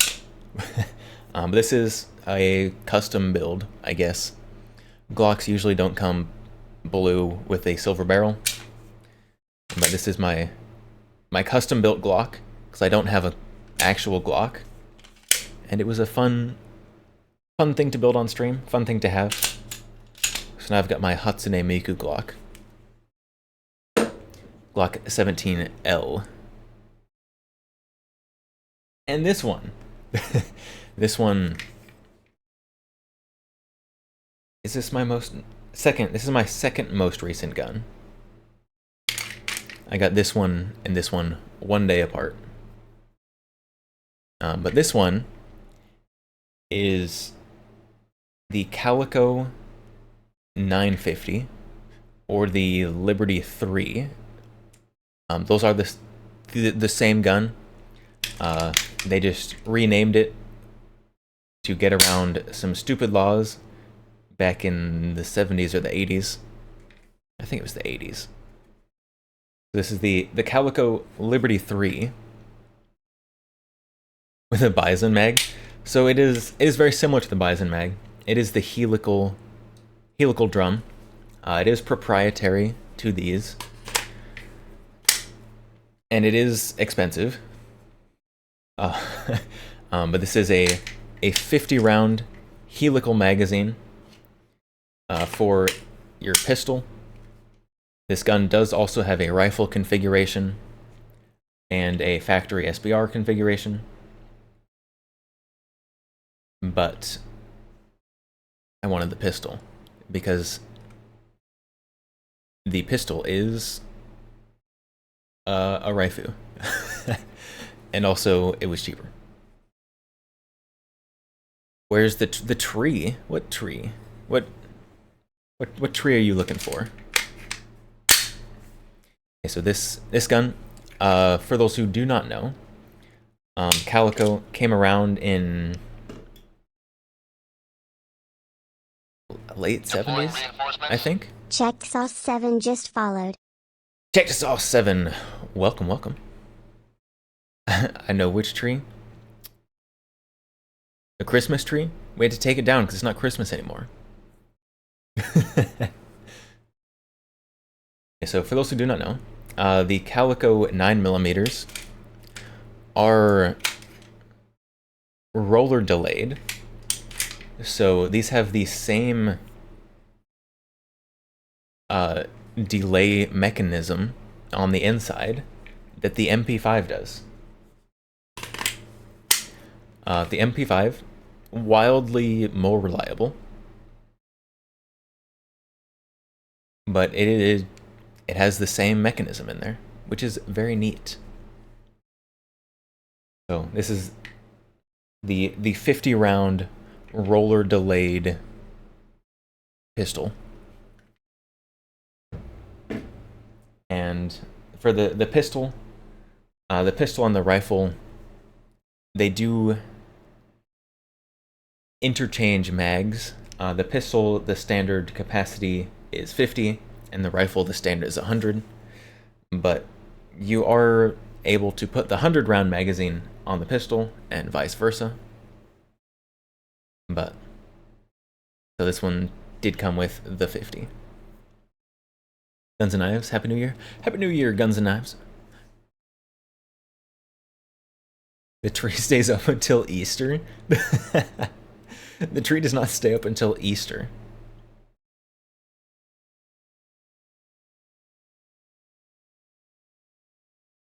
How many? Happy 2025 ACP. How many firearms do I have? Who's asking? Who's asking? You Fed? And what are the ones that interest me most? So I never give an exact number for how many guns I have, just because it's generally a bad idea. It is at least 6, because that's how many I've shown on stream today.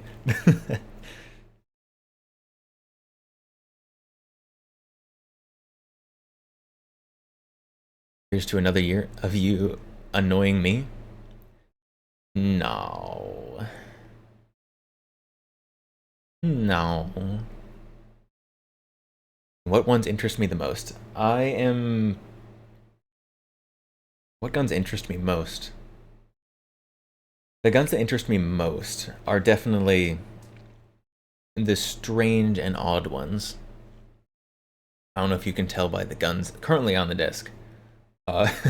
We do have some oddities, but strange, rare, developmental stuff is probably what tickles my guntism the most. Also, things with strong like historical value. Like we've got the FAL here, specifically the Phalo. The right arm of the free world, the heavy barrel bipod version, because the regular one is just too normal and apparently too light. So so of course I got to get the one that's 15 pounds and it's all up front.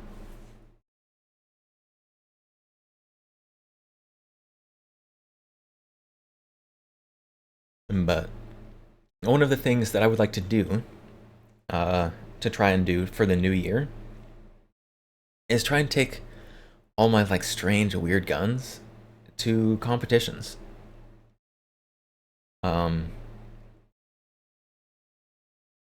Because like I don't know, I just think it'd be fun.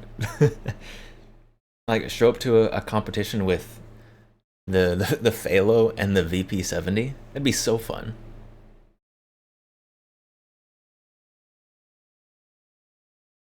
You'd be really tired at the end of it.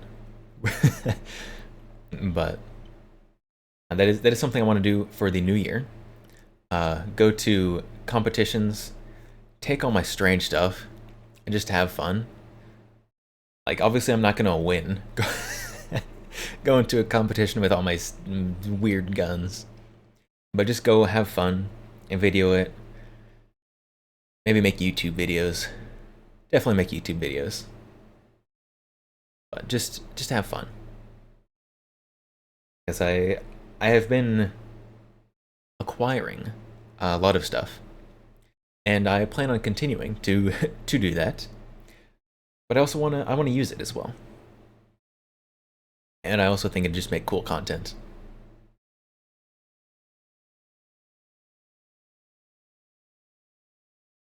As gun collection? Thank you, thank you. How come upside down like a bat? Well, I am a vampire. There is also a redeem that flips me over upside down. If you redeem it again, I will flip back over. Correct side up.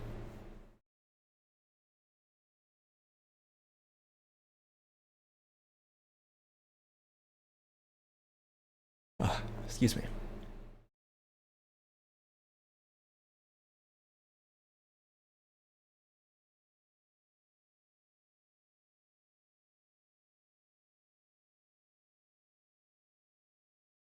So that is something I want to do in the next year.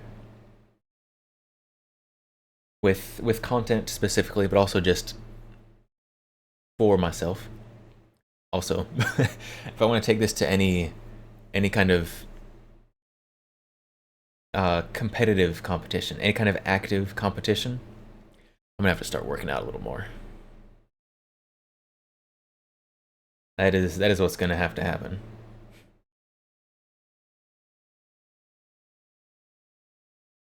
Lemon Cloud Armory got it. The Keltec Sub 2000 Gen 3.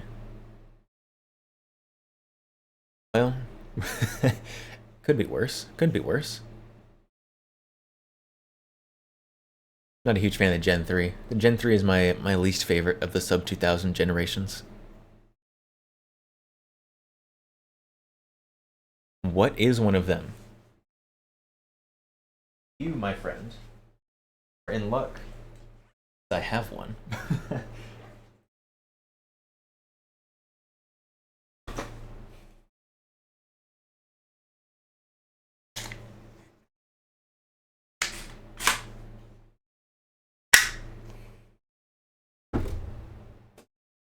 The Sub 2000. Do I have a mag for this?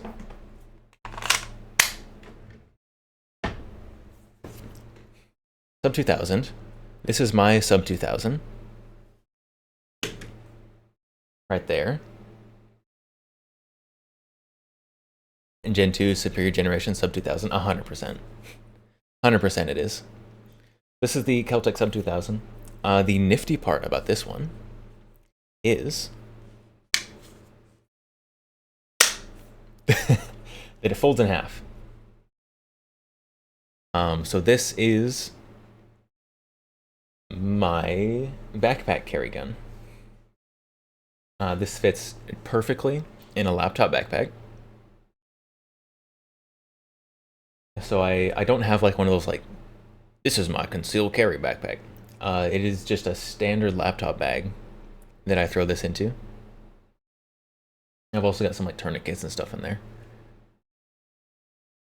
Smith and Methson clone, how dare you? Take it back right now. This is the Sub 2000, folds right in half. Very nifty little gun. Fold it back out there. But very, very cool. It is basically just a tube. You've got your buffer tube back here. That is the charging handle. I have been meaning for a long time to get one of the aftermarket larger charging handles, just to make it a little easier to do. It is direct blowback, so it's got a very stiff spring on that, but it is very doable. This gun also, you can slap this gun. This gun has a slap. You can HK slap your Keltec, which is very, very cool. Am I going to get the rotating handgun for it? Absolutely not. Absolutely not. That would absolutely defeat the whole purpose of this gun. Oh. The magazine I put in here had a snap cap in it, which then makes it so you cannot fold the gun. You cannot fold the Sub 2000 when it has a round chambered, which is good. So the Gen 3 of these, they took off the iron sights and made it so that this handguard twists a little bit, so the rail is on the side when it folds. which if you want to put an optic on it, I guess makes sense. The problem is, if you put an optic on the side of this, it gets way thicker. And as such, it would not fit nicely in the laptop sleeve of my backpack.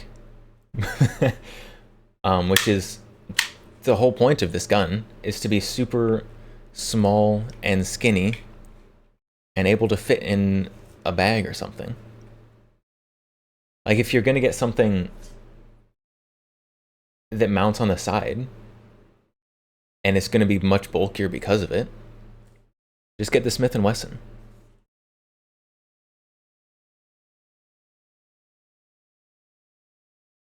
The gun that slaps back. This gun does kind of slap you a little bit when you shoot it. I'm not gonna lie. It's direct blowback, and you've got big weight. You can see it in there, in that little hole. You got big weight moving back and forth in the tube. This part back here vibrates a lot on your face.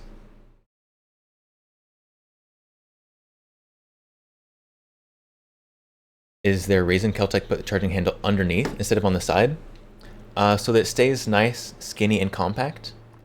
If the charging handle's on the side, then it's going to stick out, can catch on things, and you're kind of losing the sleek compactness.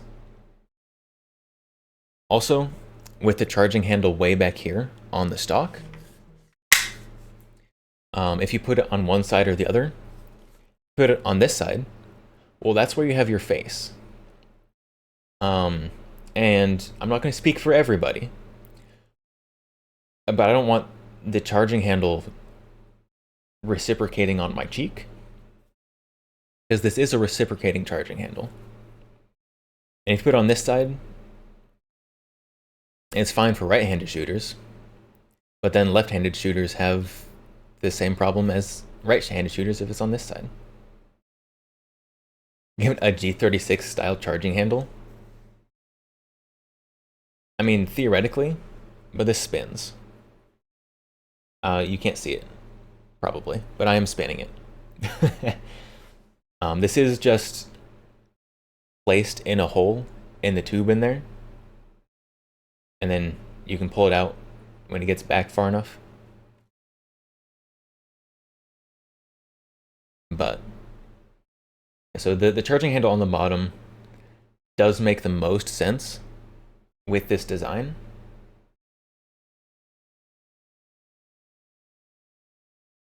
It's not quite ideal, and it is very small. I would like it if it was just a little girthier.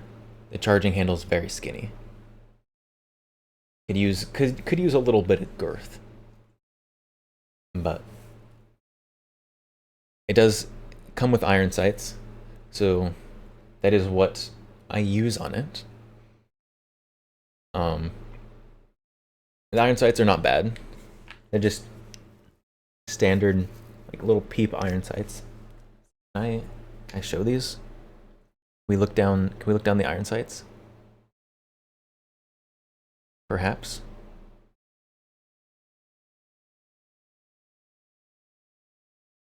Standard little aperture iron sights. Not bad. But the Gen 3, they got rid of the iron sights. So you literally don't even have the option to keep the slim package. Like if they made it so that the handguard rotated, like so you can put an optic if you wanted to, and I would be perfectly okay with that. The problem with the Gen 3 is that they made this rotate so you can put an optic on it, which if you do makes it more bulky. And then they took off the iron sights. So not only do you have the option to make it more bulky, you literally have to. You literally have to make it more bulky. And if you're going to have a gun that's bulkier anyways, Just get the Smith and Wesson one. Because I'm gonna be completely honest. Keltec, great. Sub 2000, wonderful. In the slim configuration of the Gen 2 or even the Gen 1. But if you're gonna make it bulky and you're gonna force people to lose the super slim line that is the selling point of this gun, just get the Smith & Wesson one, the FPC. Like the FPC has better ergonomics. It feels nicer to shoot. Like just get that one. Because if you're gonna double the thickness of this with an optic, just get the bulkier one because it's better to shoot.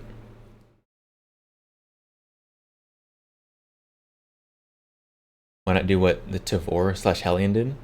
Folding irons? Probably because that costs money. But so the rear sight on this, I don't know if you can see, the rear sight does fold. The rear sight folds into the handguard as the gun folds. Like it already has the folding sight. There it's folding backwards, and the handguard will catch up to it. But it already has... Come on, open again. Thank you. It already has the folding rear sight. They just decided to take it off. For some reason. Like the front sight, obviously that is not a folding front sight. It is a monolith out there on the front of the gun. But like Keltec makes a folding front sight. Hold on, let me find it. They put it on, what is it? It's one of the RDB variants. They have a folding front sight on it. The RDB Survival. The RDB Survival has this horribly ugly, don't get me wrong, front sight. And it folds. It folds right there on that hinge. Like, they literally already make a folding front sight.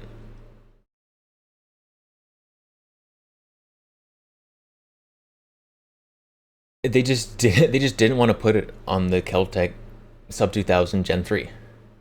What in God's name?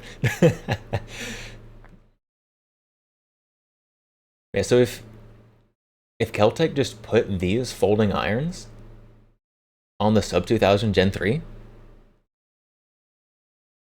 like obviously when you're deploying it, it would be slower because you also have to flip up your irons. Because this one, all you got to do is just unfold it. Helps if I pull the right lever. All you have to do is unfold it, and you're good, ready to go.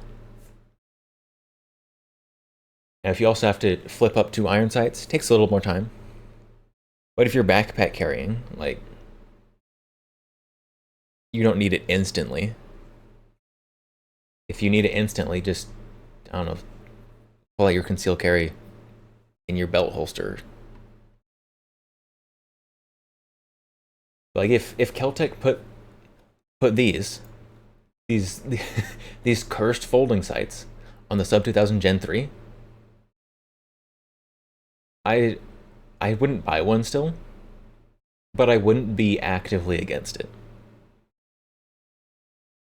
I might buy one. Just because I still think they're kind of neat.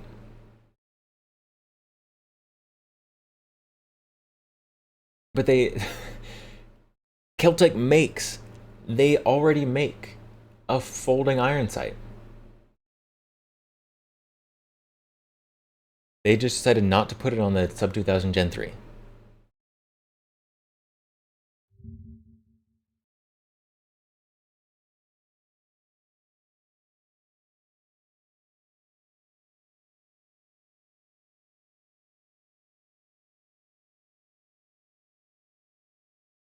They also on the Sub 2000 Gen 3. While I'm here venting about the Sub 2000 Gen 3, since we're here anyways, we've got the Sub 2000 Gen 3 here. You may notice this grip looks very short. And if you said that, you would be correct.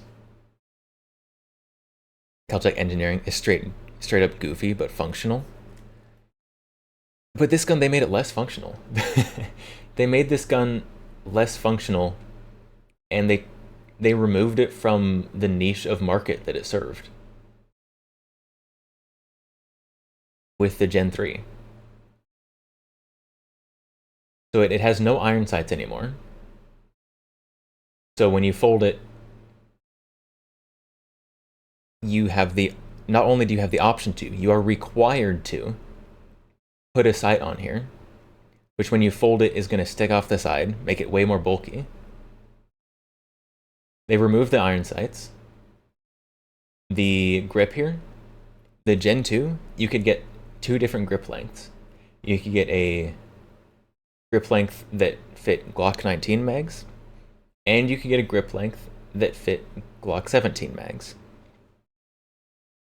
This one, they only make to take Glock 19 mags. This one is the Glock 17 mag version. So we've got our Glock 17 mag here. It does have snap caps in it currently. So that goes in there. And this grip is barely long enough for my fingers. And my fingers, while they are long, are pretty skinny. But this grip is barely long enough to get a full 3-finger grip on it. The Gen 3, you don't even have the option to get the Glock 17 length grip.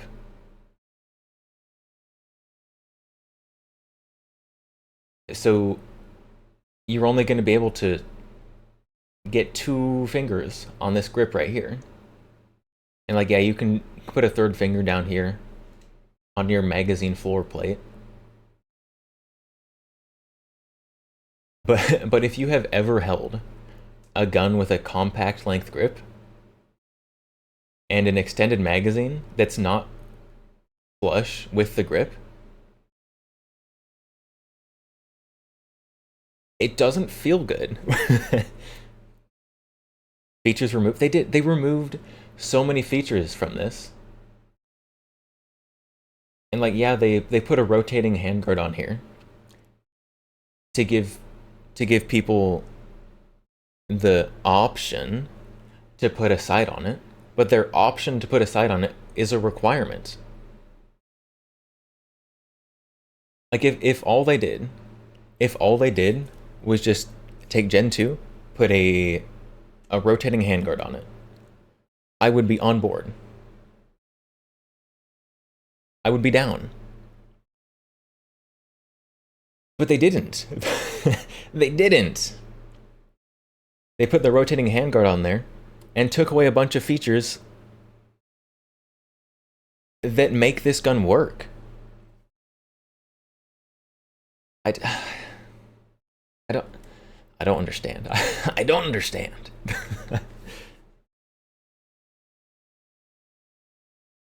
There we go.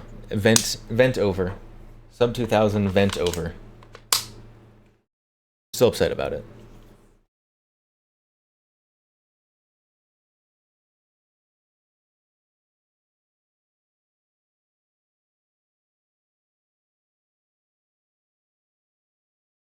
But they also still have, they still make, where is it? The sub CQB.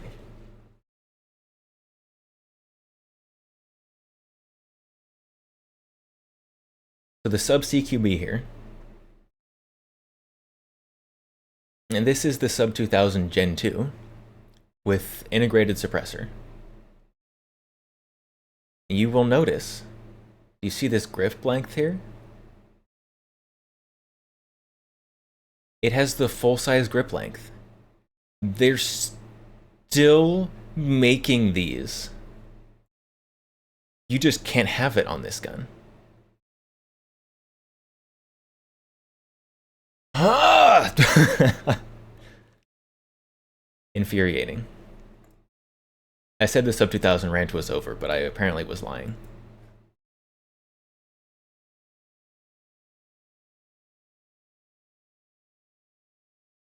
Is it cheaper to purchase compared to the last gen? It is not. It's not. It's not.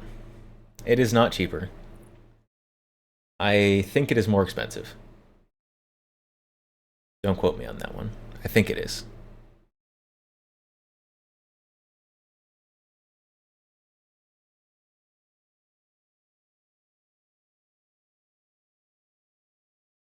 So hold on. If you give me a second, I can tell you how much I paid for my sub 2000 Gen 2. I have to pull it up here. Where is it?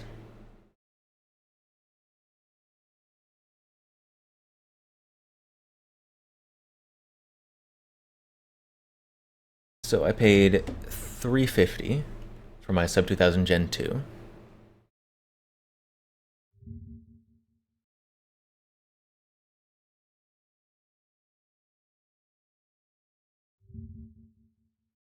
Oh, come on. Of course I'm at people.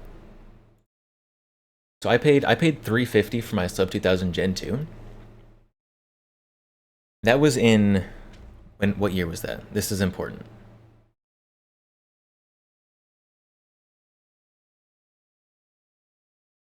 So that was in 2022.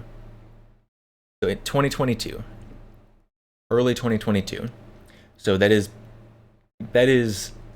before prices really started coming down after COVID. $350. And then they got cheaper. They got cheaper after that as prices started coming down. Like I didn't get it at lowest price. Current sub 2000 Gen 3, $430, $400. They're more expensive and have less. You're paying more money for a gun that doesn't quite fit in the niche it fit in before and has less features.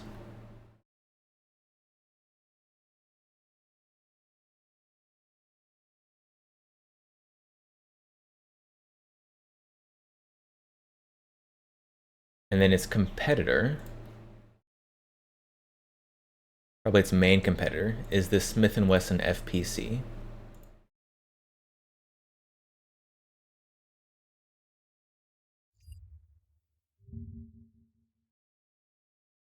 See how much do those cost? Stop it.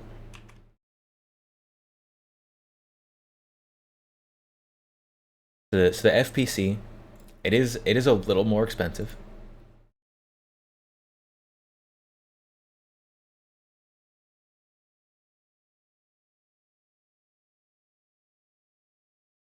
You can get either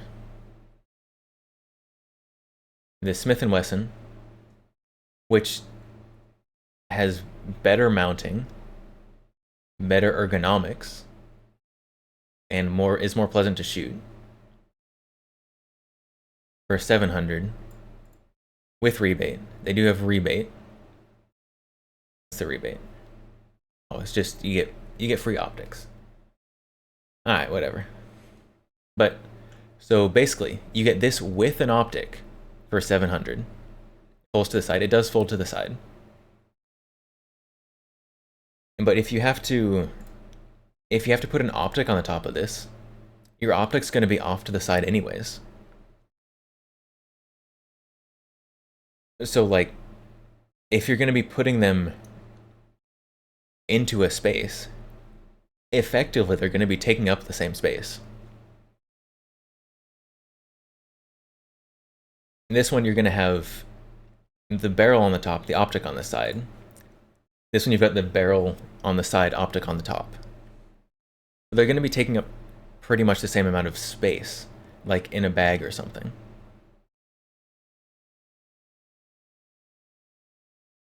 I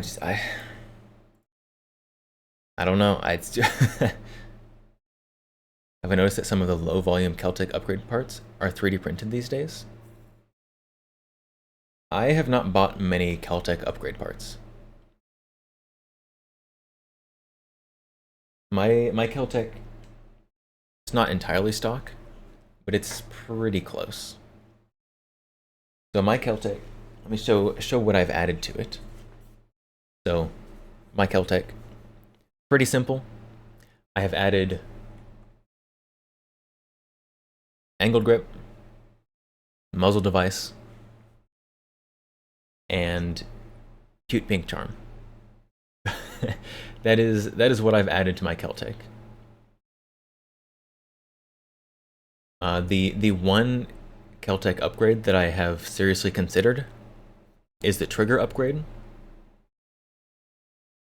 but that does cost like $200, and so I haven't. CP33 mag extension and P17 front sight. Riser for the red dot are, for examples, are those Celtech OEM parts that are 3D printed? Or are they like aftermarket? The CP33 mag extensions, those at least used to be molded from Celtech. Interesting. I don't have any extensions for my CP33, but I have seen some. And they weren't 3D printed. Interesting.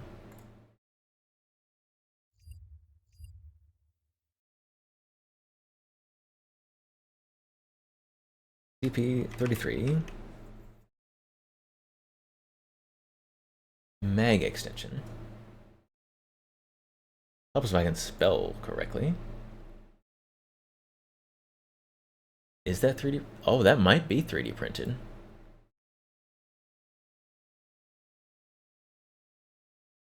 It definitely, oh my, that is 3D printed. Look at that. You can see the layers on it.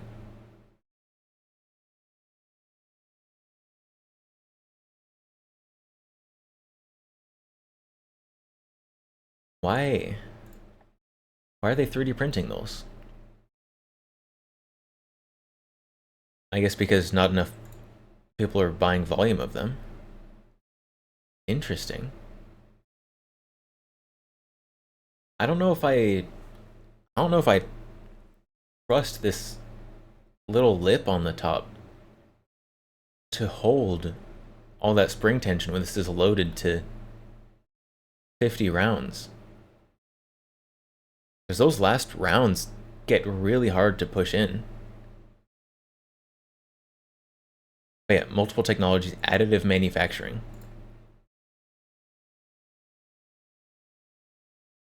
Way cheaper if you don't have volume, I guess. I feel like you'd have to have really low volume though. Because like, even if you don't sell all of them right away, like Celtech, they have a lot of injection molding capability. I feel like that's one of those things where you can take one of your machines, tool it up for those extensions like once a year or so, pump out a bunch of them. Dies are, but they have that, but they used to make them. Maybe like as their dies like wore out, they just like didn't replace them. I don't know.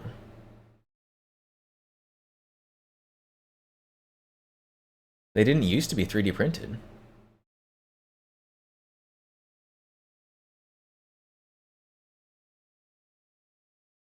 See, what about stink? Yeah. Yeah, stink makes them. Like if these guys can make actual, oh no, these ones are printed. I was gonna say if these guys can make molded ones, but they are printed as well.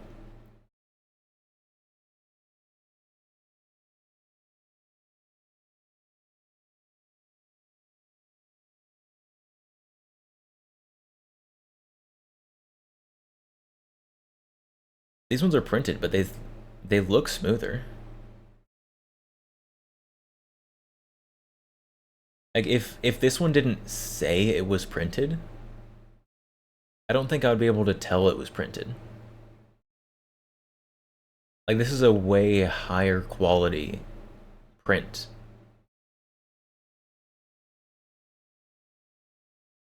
Like on the Celtic one, you can see the layers.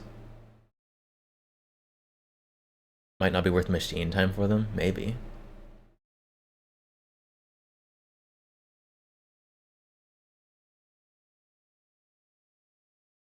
This one seems way higher quality though.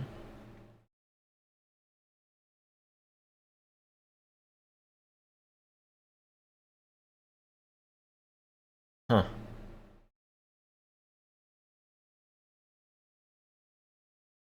Interesting.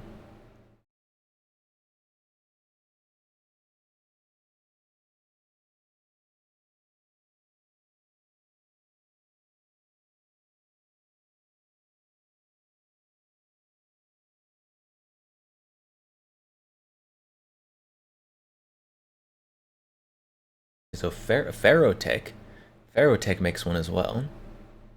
They have to stop making something else. Is making more money than these do. They would do that. Yeah. Can I view this larger? That's not what I wanted. All right, well, let's try this out. Make sure we're in frame. Oh no. Okay, there we go.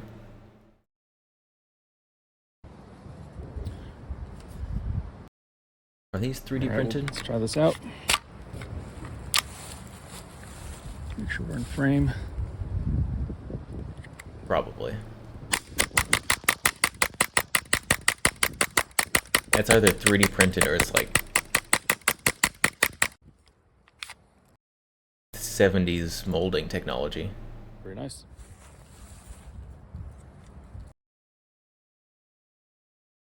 Mr. Failure. The High Point Classic. Let's go. Very nice.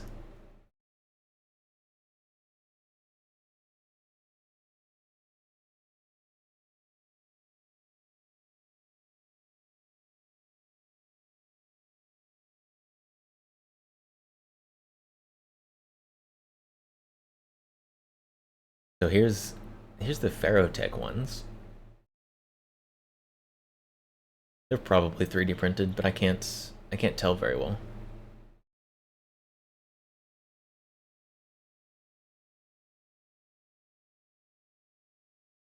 At least it's a carbine and not a pistol. Yeah, that was their whole like CP33 to MP7 at home kit that was in that video.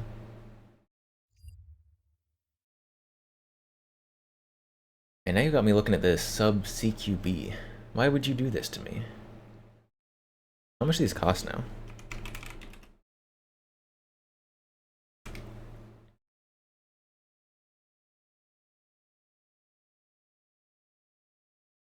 $750. $750 for an integrally suppressed PCC is not bad. That's not bad at all.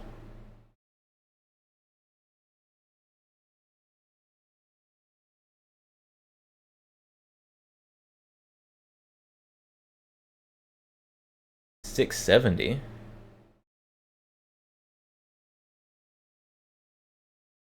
From where? Lambo's Armory. I've never even heard of them.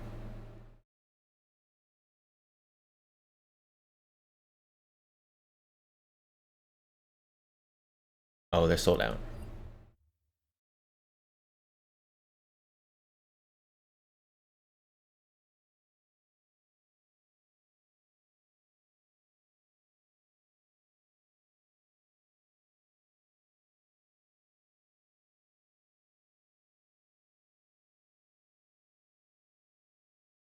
Yeah, so it looks like they're around like 750 pretty consistently. Still 750 for an integrally suppressed PCC. Playing a little bit of gamble, because there are definitely examples of ones that are just wildly inaccurate for nobody knows why. Why am I upside down? It is the hang in the rafters redeem. If you'd like to flip me back over, you can redeem it again, and I will flip right back over for you.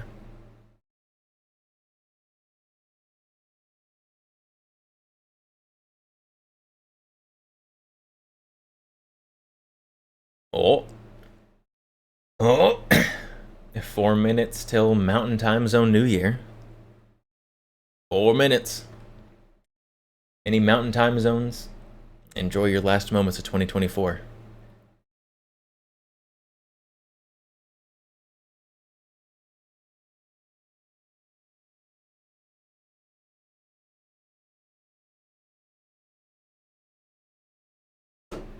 Oh. Just slap all my guns around here real quick. SLS glass reinforced nylon is pretty durable. Yeah, I mean, I know it's supposed to be.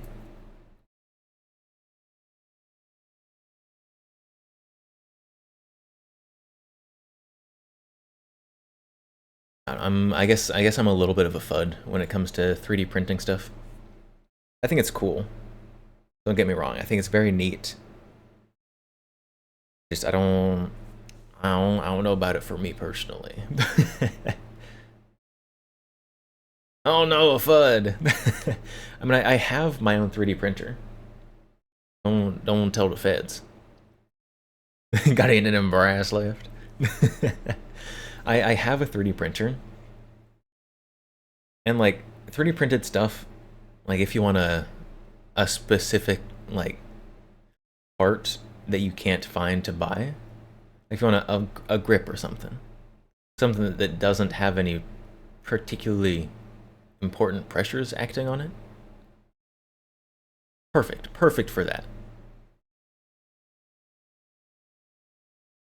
But I don't know, I've had magazines break that are molded, and 3D printing is not as strong as molded things.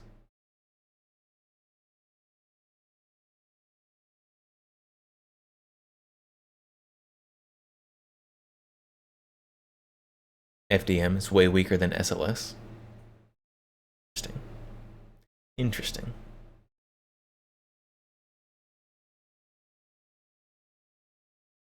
I don't like when you can see the layers on a 3D print. I'm gonna be honest.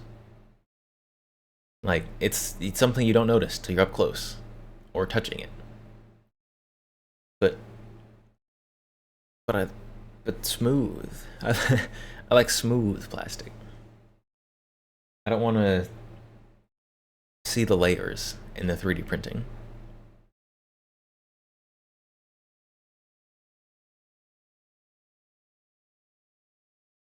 Especially in Z. Layer adhesion is a problem with FDM. That is usually where the weak spot is in 3D printing, is the Z-axis.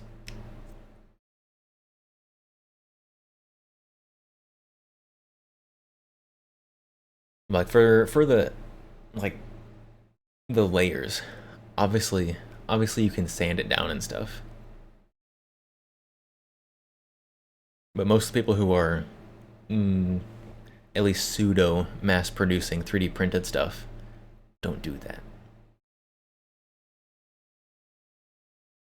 I don't like the 3D print lines. I don't I don't like the layer lines on a gun.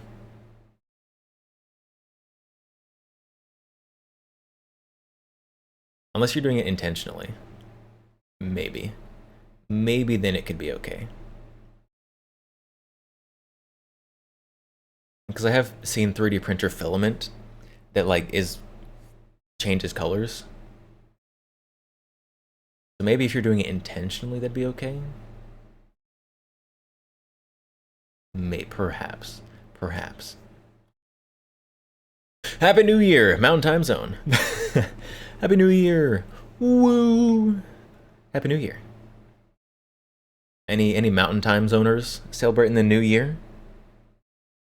It's now 2025, Mountain Time Zone. Welcome to the future.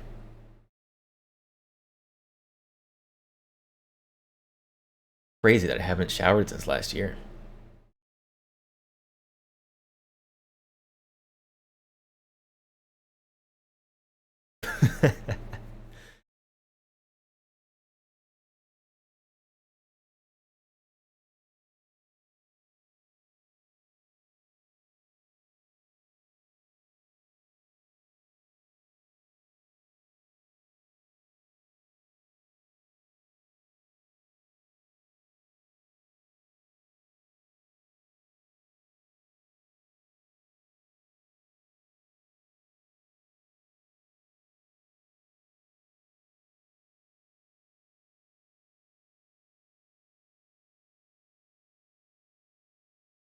All right.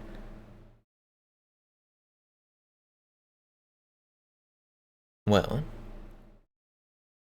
we've got one time zone left. Well,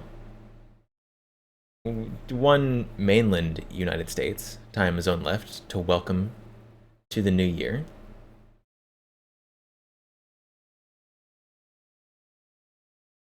There's also Alaska and Hawaii, the 2 hours after that.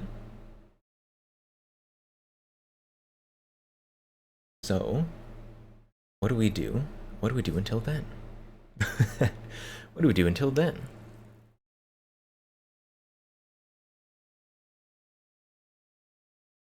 Probably, do we react Andy? React Andy until we can welcome West Coast to the future?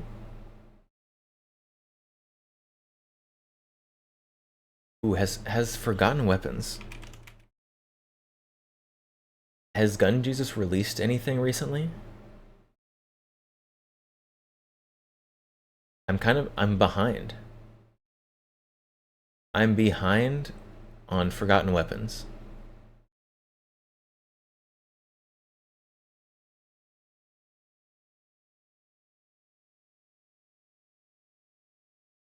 Ooh, Yomping. Yomping.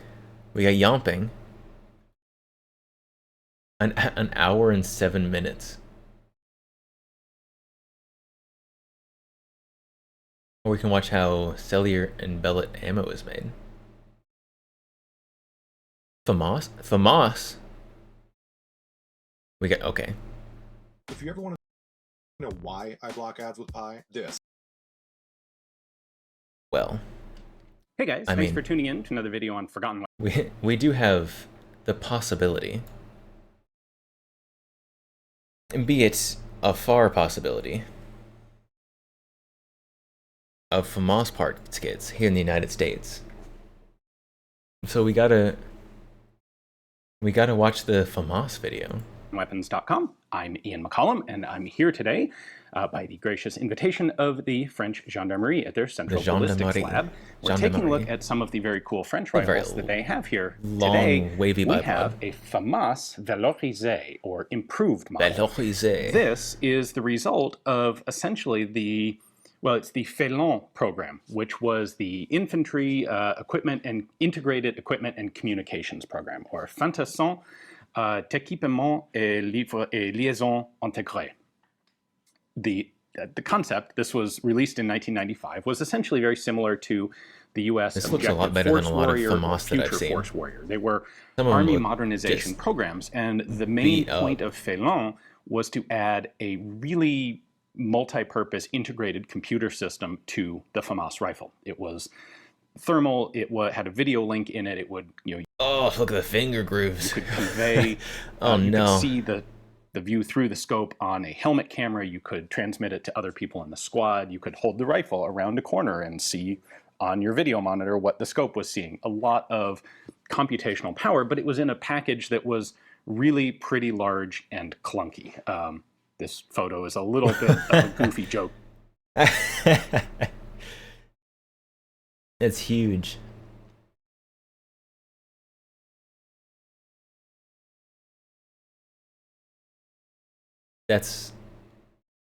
What is all of that? You've got a joystick down here. Because we have put every single possible element on the gun, but you can see what that Felon scope is, that main body of the scope. Now, in order to do this, the regular FAMAS wasn't really going to work, because here's your regular FAMAS. There is no really good way to attach an optic to it. There were kludged ways to attach an optic to it, but that would have put that Felon scope like way up here and way up here? It already is way up there. Practically high. So what they did kind of like instead this. was Nexter, It looks a little, which was the company that had essentially inherited the Saint-Étienne arsenal. Look how wide it is. That is a beefy boy. Get 2 neck weld photos in the same stream. This one you can put this under your armpit and still look through the scope.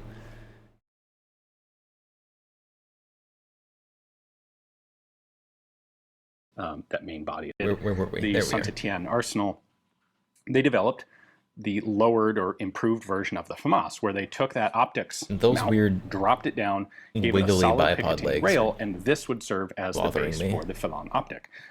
Now, you may notice that this looks quite a bit different from that picture that I showed you. That's because the Felon system also had a vertical front grip in it with an integrated control switch pad. Well, in addition to having the whole Felon system, they realized we can also just have this improved lowered upper that we can easily mount, say, a red dot to, and we can pair that with the original FAMAS F1 lower and have a rifle that's actually fairly handy and optics integrated. And that is essentially what the FAMAS Valorisé is. So let's take a closer look. Let me show you what they did to the internals to make this happen. All right. To do this conversion, the basic action of the gun remained completely unchanged. Oh, the bipod waviness is to reach around that wide part. It's a C series standard F1. This is a standard Army production rifle. It has just had a V for valorisé, or improved, added to it. The magazines remain the same, so they are still the proprietary FAMAS magazine. This can't really easily be adapted to 20 rounds for the 3-round burst, because the FAMAS mag doesn't have a bolt hold open in it, so it's a little bit shorter than a regular AR mag, and as a result, you can't just kludge an AR mag into this without making brand new receivers. Now they did. I don't know. I've heard stories. I've heard stories. I think if you give this to an infantryman, he could kludge an AR mag in there. Ye of little faith.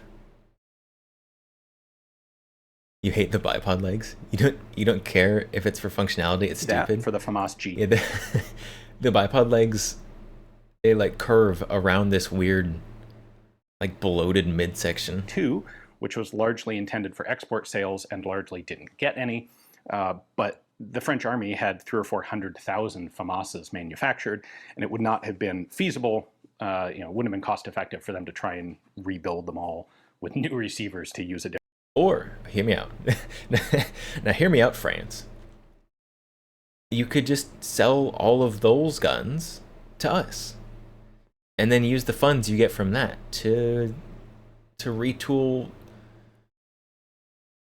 these things from scratch. Magazine, when they already had a lot of these mags in stock. Anyway, so it's a 25-round mag. Now, originally, the FAMAS was made with a 1-in 12-inch twist barrel, which is pretty common of pre-NATO standardization rifles. and that was designed for 55 grain ammunition. Well, Once a then machine gun, later always a on, machine gun the for receivers and NATO barrels. standardizes on the 62 grain. I mean, they'd have to come in as parts kits. They have to come in as parts kits. So cut receivers. But FAMAS parts kits, still super desirable.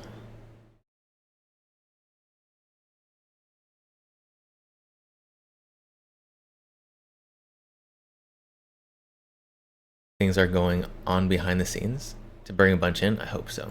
Grain Belgian They better cartridge, be. and all of a sudden the old rounds don't, like the old barrels don't work with the new cartridges. This is what led to the M16A2 in the US. The FAMAS Send it to the US G2 so we can also summon had a black fast twist barrel. magic. When they built the Valorisé, they did in fact order barrels from Beretta, Valorisé. and they are 1 7-inch twist barrels. So the Valorisé will run 60. What is this little Picatinny rail here for? Is this for like IR or something? It's gotta be. This is your IR. Builders wouldn't be prototyping a FAMAS receiver for no reason. 2 grain and the other This is true. slightly heavier This is true. 5.56 ammunition. So obviously we have our Picatinny rail here, which is fixed solidly to the receiver and free floated from the barrel. I'll show you that in a moment. They also added a small section of Picatinny up front for a laser. In order to have this piece added, they had to do a bit of It seems so chonky though. Seems thick. You put a riser with a red dot. Have your red dot super forward mounted. design to the front end of the rifle, which included having to move the bipod That was legs like an early back a 2010s little thing, bit, right? about They inch or would 2 put their inches. red dots way far forward. Now, if you were to take the normal bipod leg and just move it back, the bipod foot would interfere with the ejection port. So they then put a dogleg cant in the bipod legs. In fact, the bottom end here is plastic. What they did was make a new bottom half of the bipod and attach it to cut down original bipod legs on top, so that now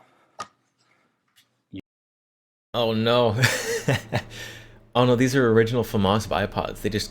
They cut them off and put the curvy bit on there. you've got that leg hanging Oh, under the no. ejection port where it won't get in the way. France is The really fire control here is still the same as the regular They're really FAMAS. on a budget So for these, aren't we they? have a selector switch on the back of the rifle that swaps between 3-round burst and unlimited full auto.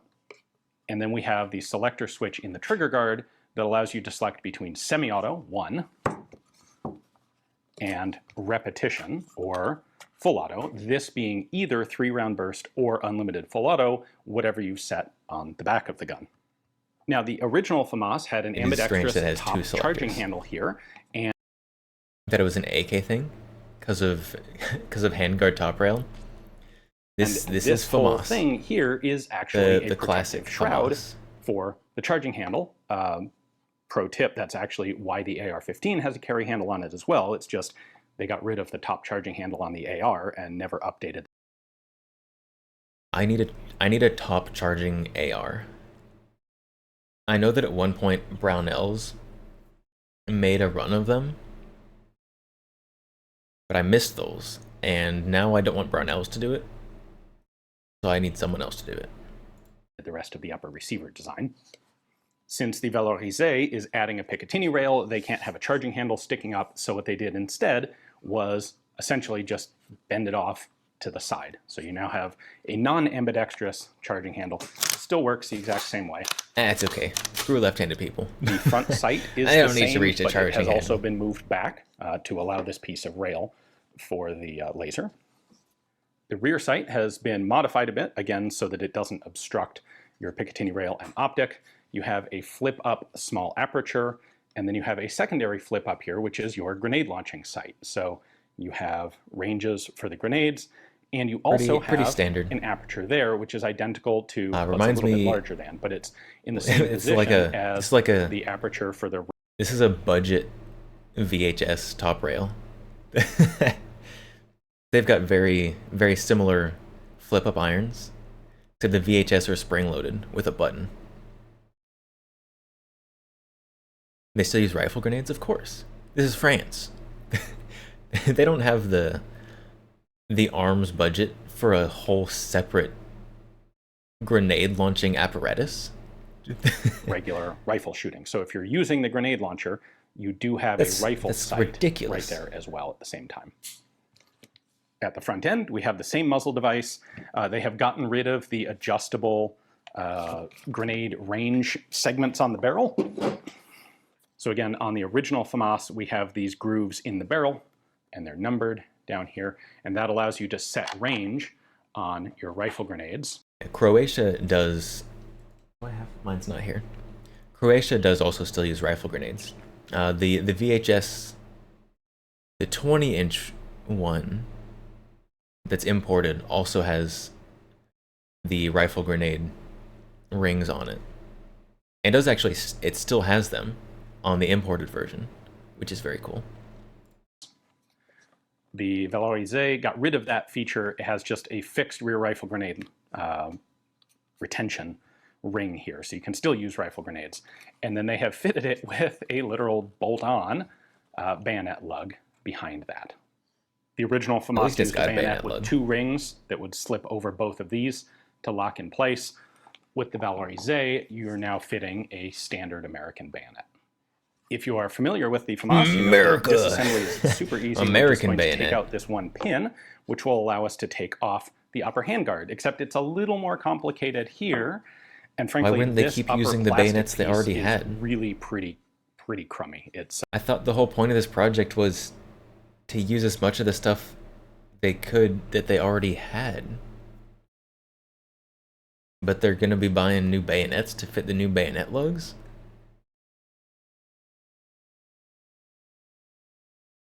Interesting use of funds. Very fragile, very flexible.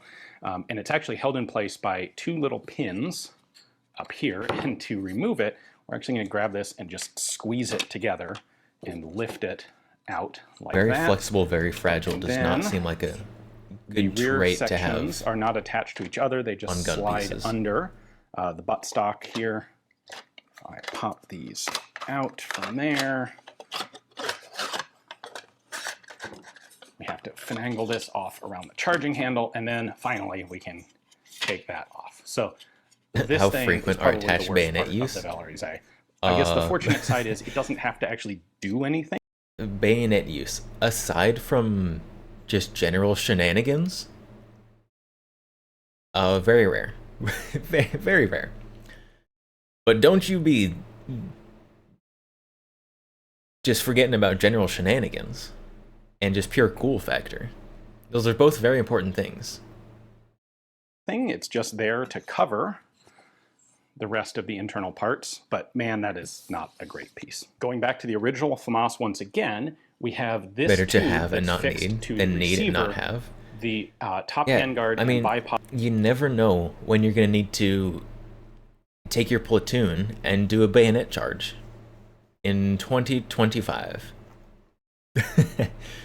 I think 2025, we're bringing back bayonet charges. And France is the forerunner.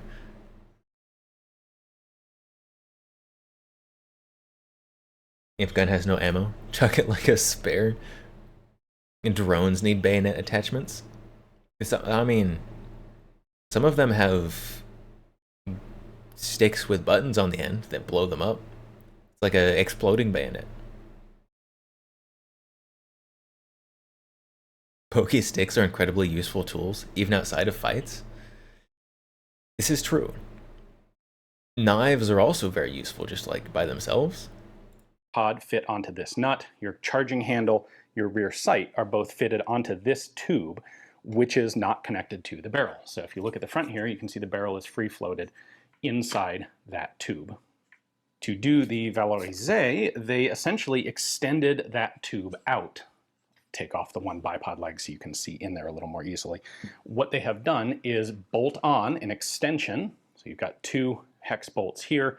This front extension barrel's is still now free-floated? is now bolted all the way back to the receiver by way of this tube. So it has the laser mount, it has the front sight now. This is all It's a lot of fixed independent of tube barrel. for the barrel to go through and still You be can free see the floated. similarities in the original parts between like this block right here and this block right here. They've just added this upper assembly for the Picatinny rail to it. And they've taken what was The French Foreign this Legion had bayonet spring-loaded skirmishes catch on the bolt in handle, Bali within which the last remains decade, if you right remember here. correctly. This one's not quite. Nice. There we go. Now it's all the way closed. And they have added this side-mounted charging handle to it, again, with a couple of bolts. Better to have side as well. stupid conscripts poke On things the with original bayonets FAMAS, than the a muzzle. bipod is mounted to the handguard, and this lug right here hooks it onto the maybe. receiver Unless barrel tube assembly, which essentially unless you makes are it both free-floating, poking it which is all it needs to with the be. knife and pointing gun at the Since same they time. were adding an extension to the front of that receiver tube on the Valorisé, what is nice is they went ahead and added the bipod mount to it, so you now actually have a little bit of cant available in the bipod, which you didn't have on the original FAMAS. If you aren't Interesting. familiar with the rest of FAMAS disassembly, well, you should go watch some of my other videos on the FAMAS, but since you're here already, we'll just go ahead and take this one apart. So we've got the buttstock there with a recoil buffer assembly in it. I then have one captive pin here that I can push out that allows me to remove the whole fire control group. Got our 3-round burst cam in the back. We have another captive pin right here holding the bolt in place. That is a lot of Just push captive that out pins. using the push pin, and then the bolt comes off, and then the bolt carrier comes off. Then I can take out the accelerator lever and the firing pin and the bolt. I forgot that If the you want to get FAMAS really had an fancy, accelerator you lever. can take out the ejector extractor assembly as well. by There's pulling that very little few pin. guns that use That's those. what you would do if you want to switch this from left to right hand. And then you can remove the bipod legs by rotating them up to about that position. And they come off. That And there you have a fully field stripped FAMAS. those bipod legs seem very easy to take off and accidentally lose.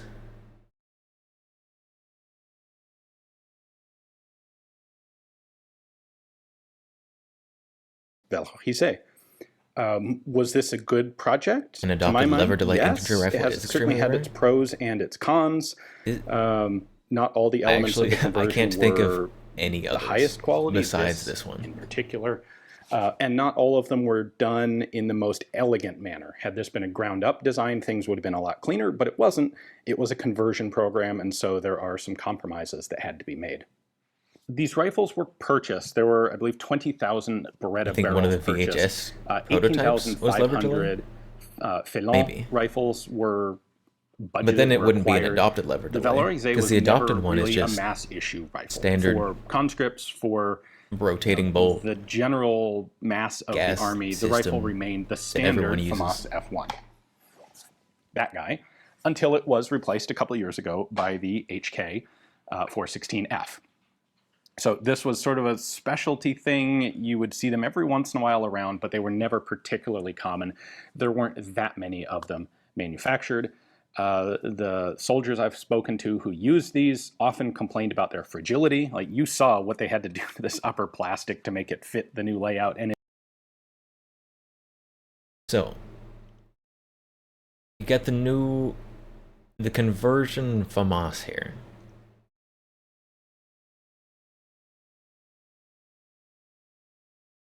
How many of, of the theoretical parts kits that may come into the United States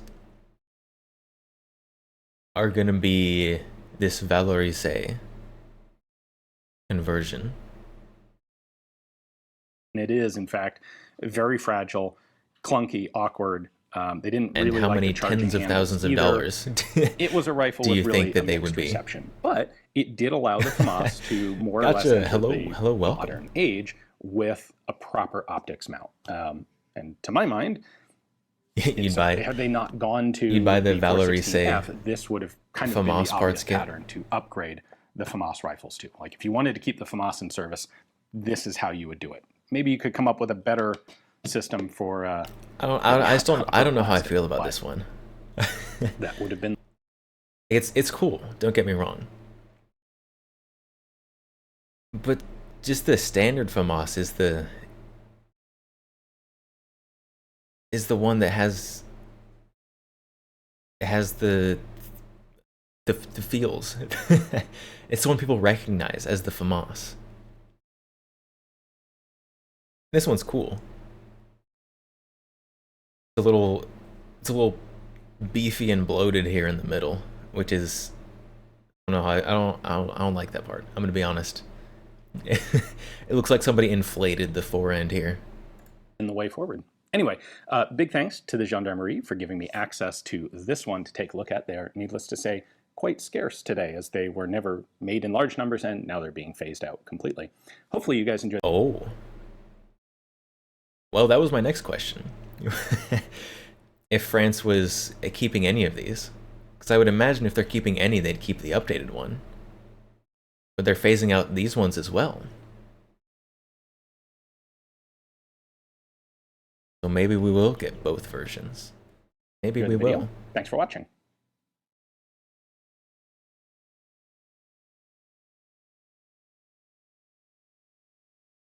We will see if when that happens. France is switching to the 416. Yeah, France is getting boring. They're getting on the 416 train.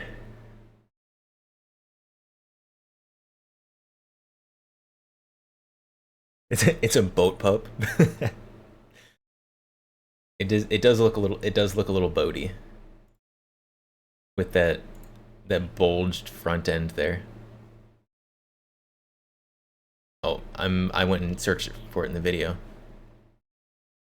So it's a little boat-like.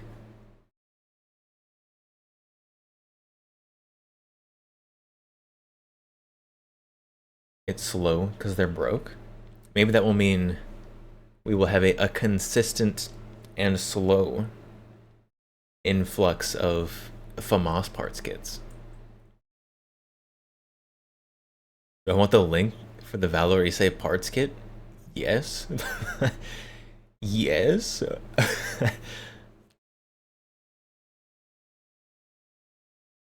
Wait, hold on. Is this real?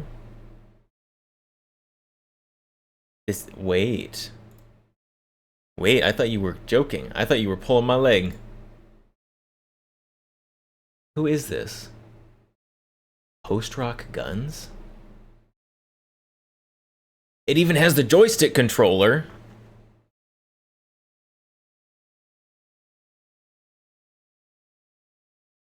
Decommissioned parts kit. For 7,000? It's got the wavy legs. The rail.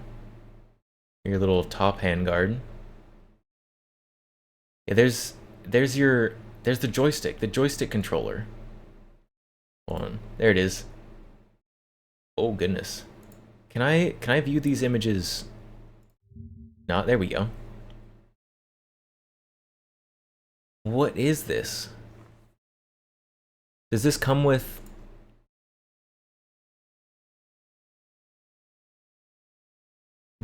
the stuff that makes that work?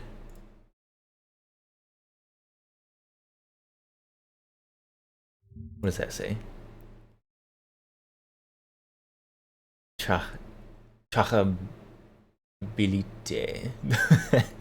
I apologize to anyone who speaks French.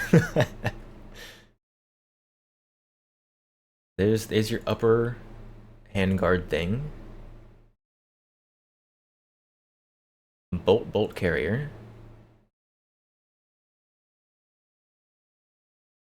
Gotcha.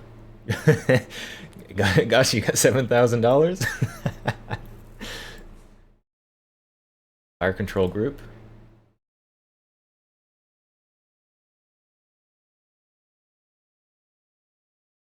France was training gamers. Maybe they were recruiting gamers. How many mags does it come with? Very rare. There's been very few parts kits ever to be offered in the US market. Refitted or destroyed. They did not make many to start with. you receive exactly what you see in the photos. So is that 1 mag? Maybe 2? 1 mag. This was working before demill process. Besides Firearms Parts Kit, you receive 1 original 30-round magazine. Weren't they 25-round magazines? Nope. No $7,000. Just sell your new car. You don't need that. You don't need it. FAMAS. FAMAS.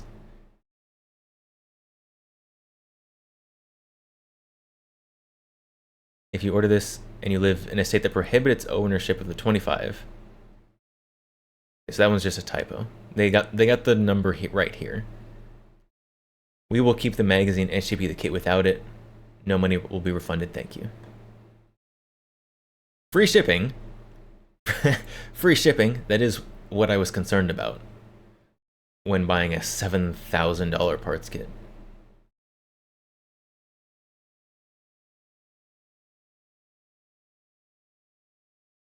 Caps the man. Happy New Year's. Happy New Year's. We've got only West Coast has not yet reached New Year's. Imagine buying this in California. I mean, you could have the parts kit. I don't think you would be able to assemble it into a working gun in California.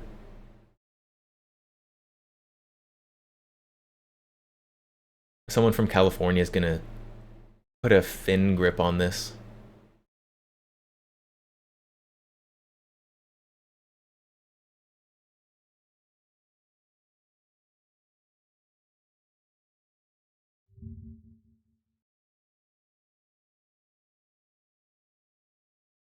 Oh, that's where the barrel's cut. I was trying to figure out what on earth was going on right here.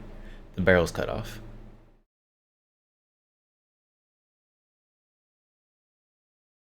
Couldn't take possession of that Extendo 25-round standard capacity magazine. Very scary. It doesn't look like it's in horrible condition. Like for a parts kit, it's looking pretty alright. Like the buttons still have paint on them.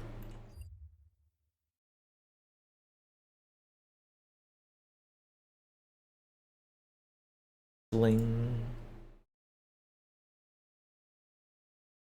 What is that? Oh, oil. Oil.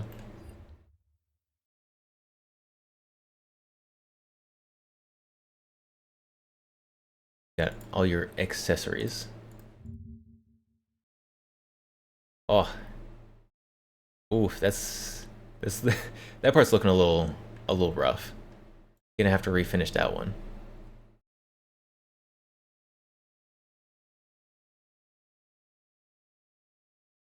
Only West Coast, yeah. Yeah, we don't care about Alaska and Hawaii. How about mainland? Continental. Mainland continental United States. Only one time zone left.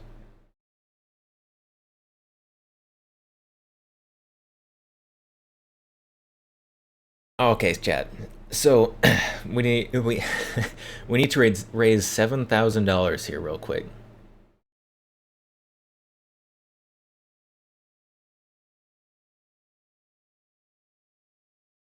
Did they torch the tube with the barrel? No, they cut the barrel off in 3 places in front of all this. Here's your 3 barrel cuts right across here. You still have all the tube here. And then your 3 cuts. Your 3 cuts are all in the last like 4 inches of barrel. Which, I mean, if you're gonna do it, that's the right way to do it.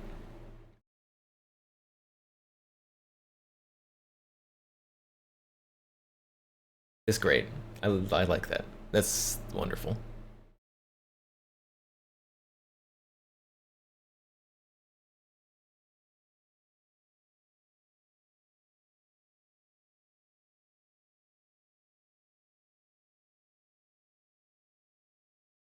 And if you have it, if you have the FAMAS with the gamepad on it, you have to get whatever it attaches to on this side as well, obviously.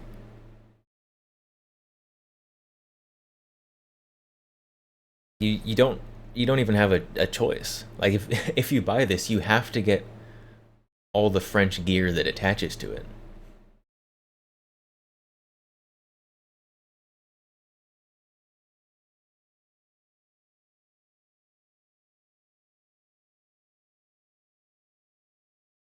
I don't know what this long skinny rod is here. I'm not sure what that piece does in the FAMAS.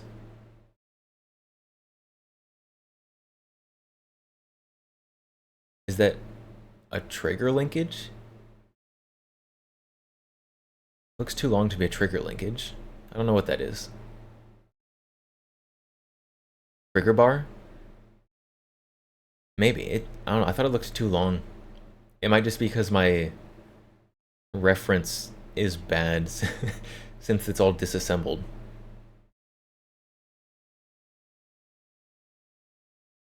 That does seem... That was my first thought as well. Chaps the man, have a good one. You as well. Thanks for stopping by.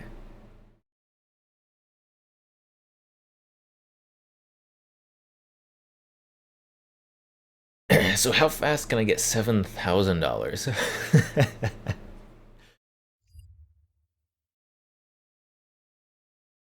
Because it goes on the same receiver as the regular FAMAS. And we're gonna have FAMAS receivers coming.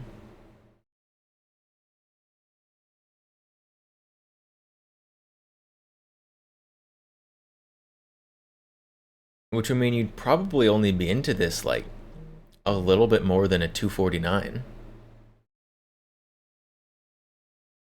Once you're all said and done.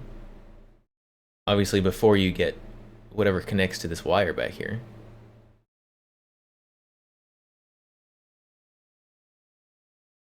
The receiver bits are not there for spacing. Yeah, I think that's where I was having my problems.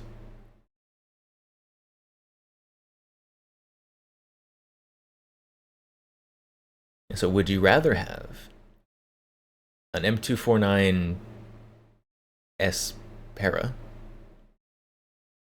or a very rare French FAMAS?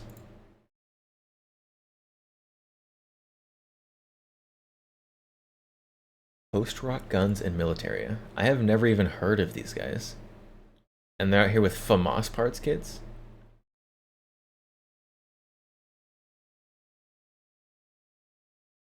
Who is this? Top. Carcano for $225. Is this place real? Valmet L35. This seems like somewhere I shouldn't be scrolling through.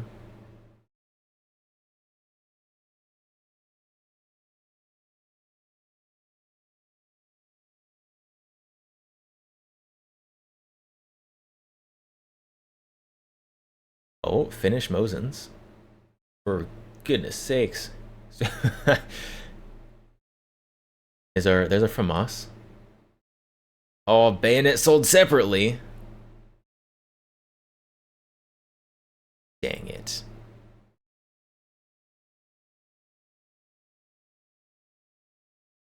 Did a video on putting optics on a normal FAMAS. That's not the OG FAMAS bayonet. Yeah, so in the Forgotten Weapons video, they said that they had a new bayonet for the updated FAMAS. So this is the bayonet that goes with that one. They're just selling it separately.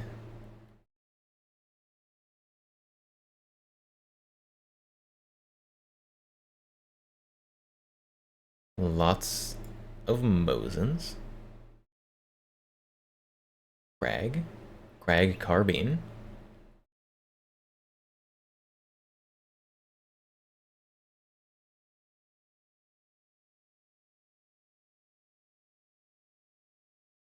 Inland M1 carbine first year.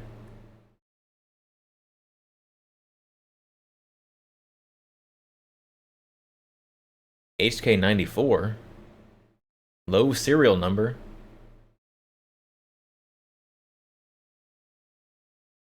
Riesling. That's gotta be NFA. Full auto. You can buy it on its own elsewhere too. Yeah, the bayonet's definitely way easier to get than the rifle. HK91 pre-ban.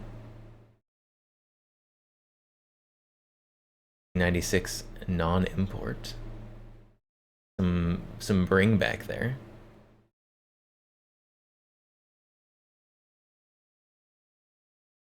Scar 16 full auto SBR parts kit.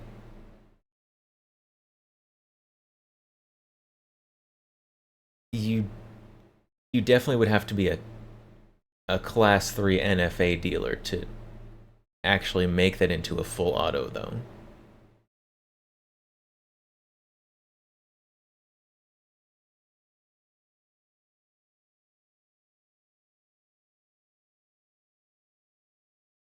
I don't think this place is going to be near as dangerous as I thought it was going to be original. Now we're just getting into pieces and bits. ZB26 magazine. That's something I can see myself buying just because I think it'd be fun to have.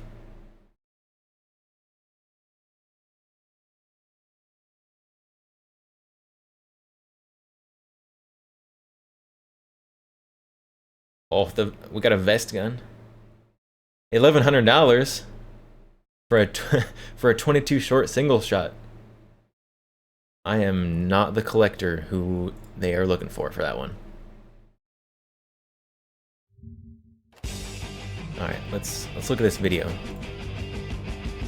of this guy putting optics on a regular FAMAS. And welcome to a little tiny episode where I'm playing catch up. I don't like it. I don't like it. Take it off. For all of you who don't speak French. Now, in the French language Link's Brutality video, I went into some length explaining about the various bolt-on things I've added to bring the rifle kicking and screaming into the 21st century. And it should have kicked and screamed harder. Undo it. I thought it would be nice to it's just wrong. Bring that information also in English. And the issue is not quite as easy as one thinks, because it was a rifle that was around, or designed before tactical was a thing. So adding non-standard equipment to the rifle is actually non-trivial. So we'll start at the front where we've got this 3-rail adapter. Now it actually wedges into place because the two surfaces of the shell, the lower shell here, are not parallel. So it slips on and wedges in the right place. So it has to be machined properly. And there's a grub screw that goes in, and there's a recess already present in the shell to accept it. So I'm not sure what it was originally for. I very much doubt it was for a rail adapter. But anyway, there's a handy recess there for the grub screw, and it's absolutely solid. That's the least offensive part I think he added to this. And then you can mount whatever you want on it. I'm not a huge fan. However, with this in place, you actually can't use the bipod. I am now less of a fan. I am less of a fan than I was a second ago. You can't use the bipod. Why would you do it like that then? I've gone around this by machining two little spacers underneath the bipod legs, so they just he clear shimmed up the bipod. the rail. But if you actually want to mount something on the sides, you basically lose the bipod function. And indeed, if you see You can see where the bipod has rubbed the finish off all of those. Pictures of these being used in service. Quite often they've just removed the bipod legs altogether. Now, as to the Let's watch this video. Never starts speaking. He has a British accent. No, I don't think we will. It's morbid curiosity at this point. mounting an optic, that is a bigger problem because, again, this was never intended, and the top cover is essentially just, it's just a top cover. It's not an upper like an upper receiver. This is essentially just protecting the front and rear sights, and it has, well, I'll show you, this is the original, and then also house. At least he didn't do that to the original. Is the night sights and the direct fire grenade sights. I was very worried. So this is all it is. At least this part is fixable. Reinforced polymer, but it has some flex in it, and it just hooks on to the trunnion, so it has a fixed living their best life in Switzerland point for mounting. Like how it itself foregrip is design not rigid. has an arrow. This presents a problem It facing for towards mounting them optics instead of when forward. you want it to be retaining zero. Yeah, it's telling you where you go. So they came up with a PGM-P. So it's pièce garde-main polyvalente, so multi-use handguard. So it has the same form, also made of this reinforced plastic. And so both of them, they mount firstly with a cross pin through here, which is the rear sight base, which is also fixed at least this to the trunnion. Carry handle is and the front aftermarket, so you can just take the to whole this thing off bolt, which is actually the and end return it to its of original glory. the guide rail for the cocking handle. So both fixed points on the receiver and the barrel. So in that sense, very, very stable. But that's no help if the entire thing is flexible. So this is where the PGM-P comes in, where they have inserted a steel frame inside the handguard. So it goes all the way from the back where the cross pin goes in. So you've got a nice solid fixing on the rear sight base. By the way, you can also continue to use the iron sights through this little tiny hole, really for emergency. Then you've got the sight base on which you can screw down an adapter plate. This is Picatinny in this place, but there are other proprietary mounts as well. And this goes on further down and also has the attachment point here. So that way you finally get a solid fix between the optic and the, let's say, rigid portion of the rifle. And as we saw in the Brutality, it really did retain zero perfectly well, despite being assembled and disassembled. It is pretty clever. Bashed multiple looks times heavy. by 2 users over 2 days. I would not imagine it's particularly it's a lightweight. Solution, but they did it right. So there's one more accessory that fits onto the PGM-P, which I have not found yet, and that fixes onto this front portion here, and then goes up in a sort of T-shape, and it gives you 2 further rail attachments, one on either side of the handguard, and that's where you usually see on the service guns the light and laser and so on mounted, rather than on an adapter where a foregrip would be. So there we go. I hope now that you English speakers are no longer at a disadvantage, and thank you for watching as always, and thank you for your support. Bye.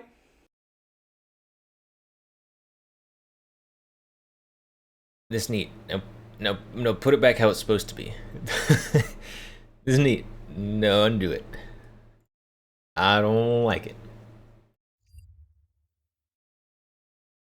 It could be worse. At least it is reversible. That is important.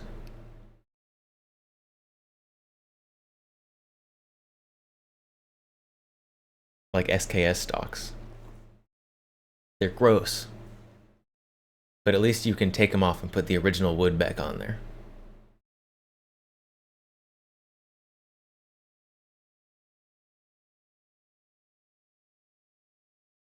They probably took a spare carry handle and modified it. No. No, I refuse to believe that, just for my own sanity. That's probably a 3D printed carry handle. Maybe molded. Maybe molded. And then they modified it from there.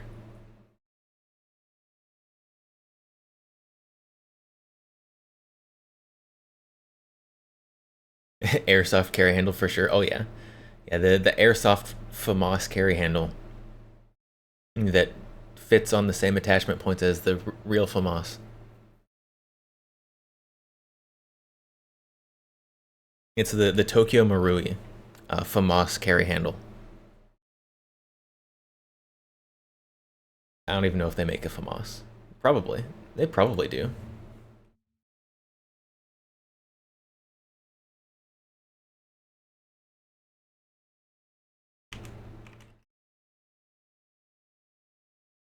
They do. Tokyo Marui does make a FAMAS. $260. Okay, maybe not.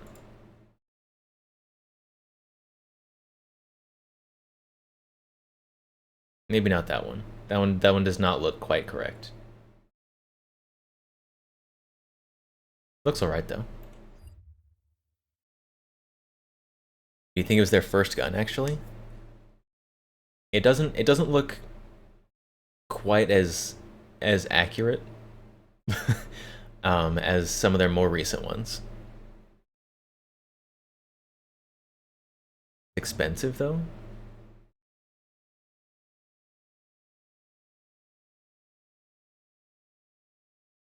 Well, that's not Tokyo Marui. This one does look more accurate than the Tokyo Marui one I found.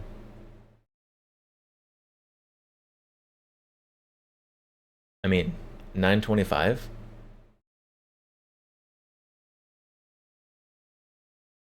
Way cheaper than a FAMAS.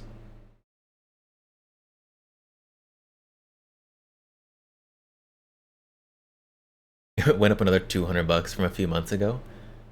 Oof.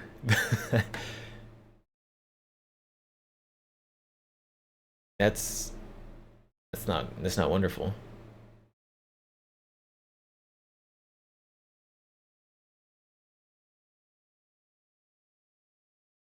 I don't see myself spending $1,000 on an airsoft gun.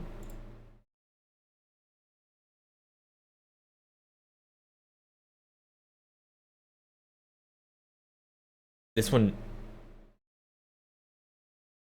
Wow. You're sure this is airsoft? This is definitely airsoft. That is much more intricate than I expected it to be.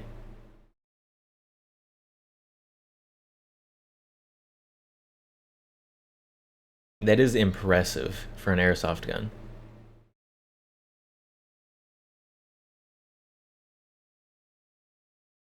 If I was in an airsoft country, like a country where I couldn't get real guns, but I could get airsoft guns, like Japan or Korea or something, I'd definitely one of these.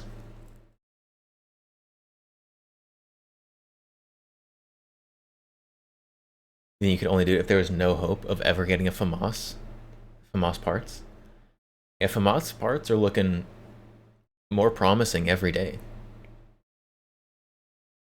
Especially since we literally just looked at one for $7,000. We picked up the Airsoft Type 89.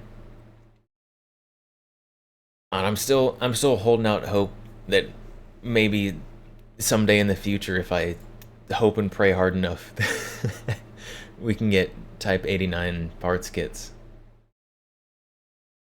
It's not looking good though. I'm gonna be honest. It's not looking wonderful. I can still dream though. You have no hope there? I don't know, Japan has been very slowly, but loosening their arms export laws. So maybe here in like 30, 40 years, we can start getting some better stuff.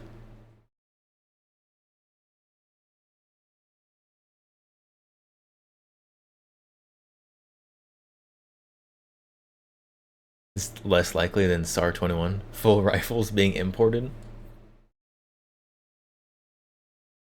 Yeah, right after World War III wraps up. I mean, maybe World War III, you can get it as a bring back, which Japan would probably be our ally for World War III, so that'd probably be a little difficult. Probably not a wonderful idea to bring back guns that were used by your allies. But you know, maybe.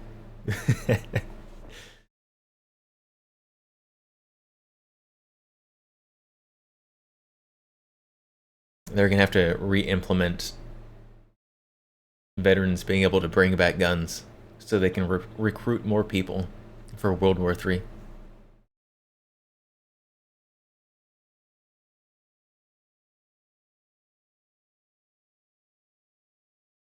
Good question. if the military brought back like war trophies, like being able to bring back a captured gun, like during World War II, would anyone join? Just for the bring back? Raise your hand if you join the army just for a bring back gun. War ends, we invade Japan for fun, just to liberate cool guns. like the Borchardt that they destroyed, the mint condition Borchardt that Japan destroyed.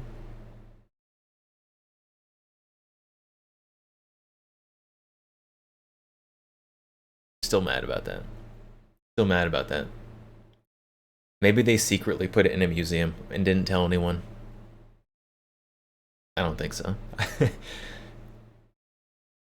Very sad.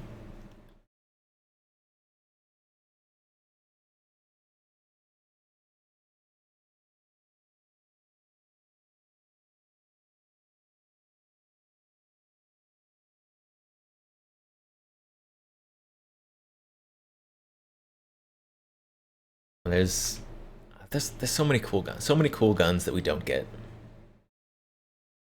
Even more cool guns that were only experimental and nobody gets.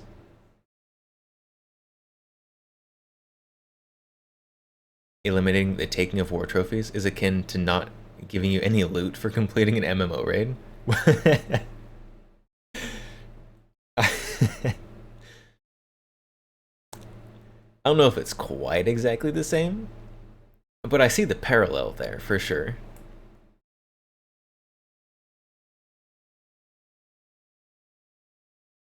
In Switzerland, you're allowed to own semi-autos converted from full-auto machine guns. As you should be able to. That is the proper way to be able to do that.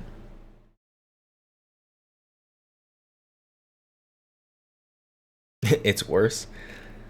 I mean, arguably. In an MMO, you're not literally risking your life.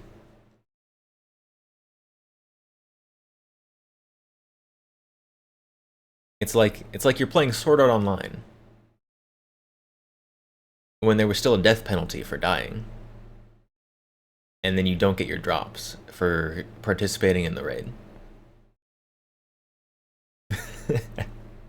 There you go. There you go. I fixed your analogy.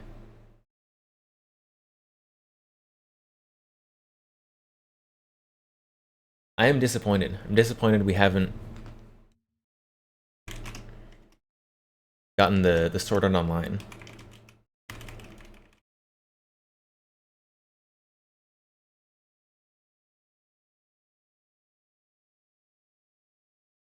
When was Sword Art Online set? Oh, it took place in 2022? Man, we're behind. We're behind. I was in 2022. I was ready to jump into an MMO to just take a new life.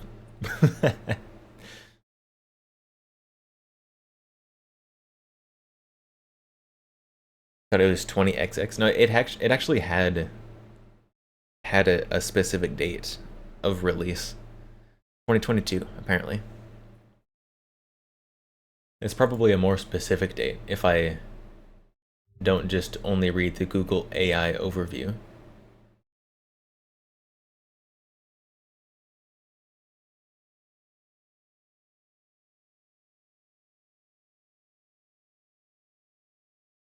Sword Art Online server started at 1300 on November 6, 2022.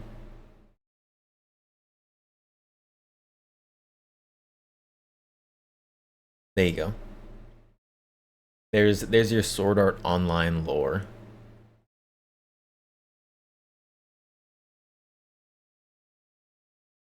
And that's when the main servers went up. Obviously, they had the test servers up before that Mr. Kirigaya did participate in.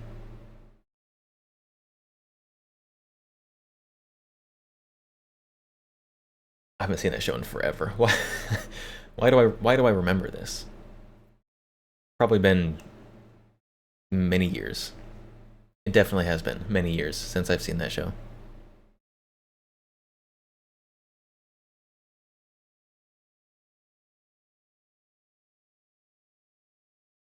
Also, I still need to watch season 2 of Gun Gale Online.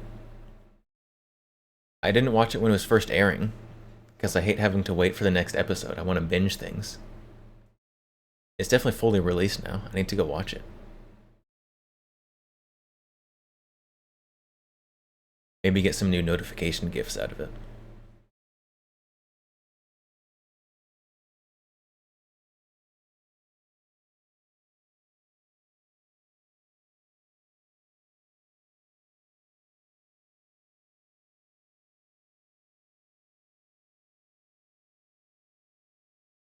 Should that be one of my New Year's resolutions? Watch more anime. Watch more anime. This year, 2025, I'm gonna make my things I need to watch list shorter instead of longer. It's a funny joke. Funny joke on that one. Good one, the X count. It's not gonna happen. I do need to finish watching stuff though. Finish and start. In the other order, usually. Usually you start something and then finish it.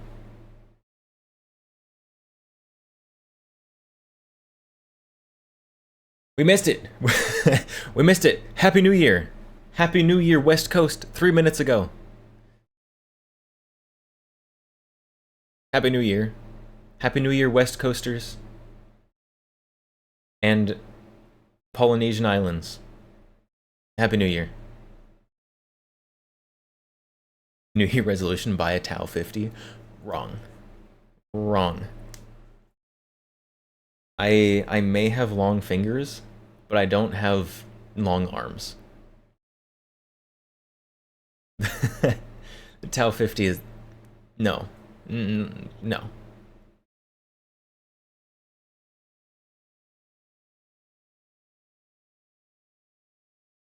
There's honestly very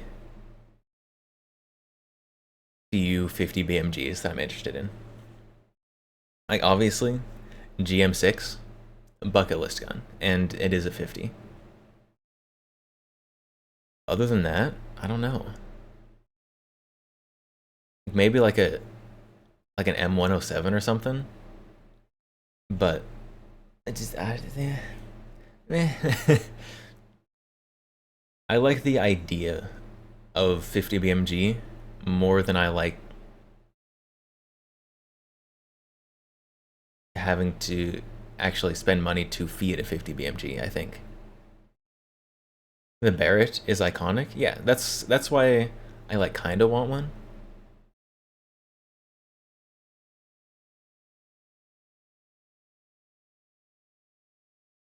the 50 BMG, the 50 BMG that I want so bad, but it's probably unobtainium, because I think they made like three or four total, and I don't know where any of them are. I need the triple action Thunder 50 BMG pistol. Like that that is a gun that if I could figure out who owned like the patents to make it, I would seriously consider like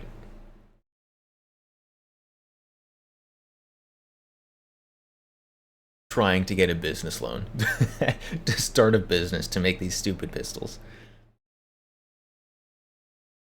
Oh, the Barrett M82A2, the Bullpup 50 BMG. That one's cool too. And that one's neat. Also wildly rare. I'm behind it. You can see him over there though. Mr. AK Man has one.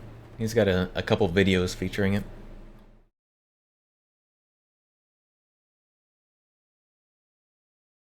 I wouldn't mind having one of those. But it's not something that like I would go way out of my way to get.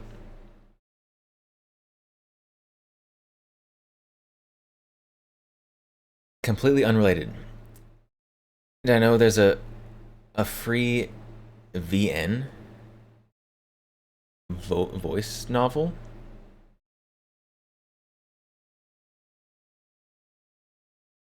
I don't know what VN voice novel probably about SCP-1471.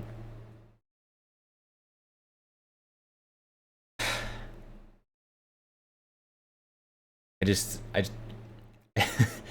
want you to sit there and contemplate your obsession with this SCP while you look at ads and you can't hear me.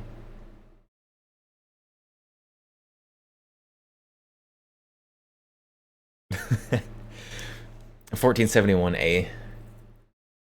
Y'all are too down bad for the furry SCP that stalks you.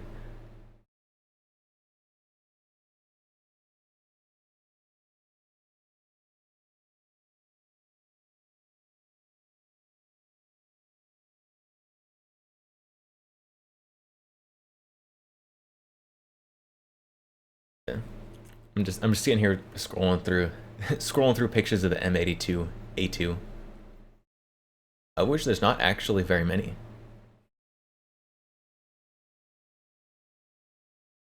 Mr. AK Man needs to take more pictures of this thing to put on the internet. We're severely lacking here.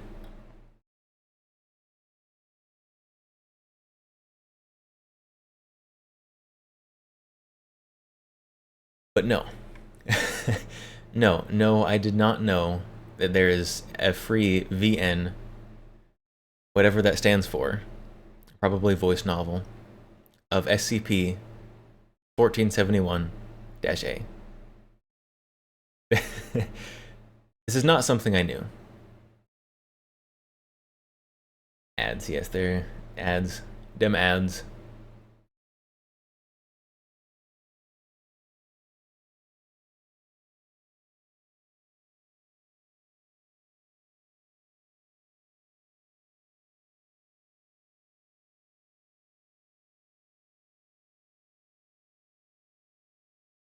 I'm not sure what VN stands for. I'm a little afraid to look it up.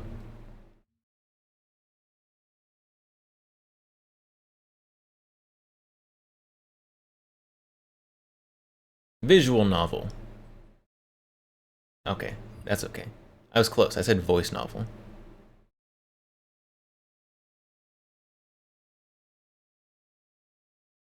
Visual novel. I got there eventually. Once I got the courage to open up Urban Dictionary and look up all these newfangled slangs that kids use nowadays.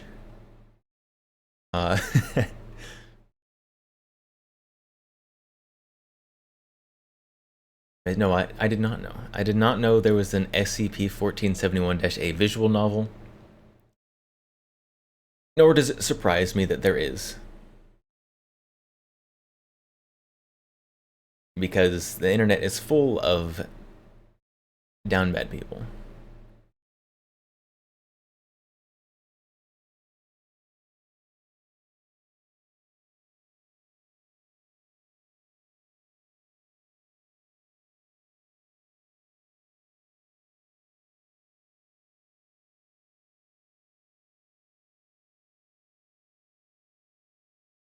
Do we need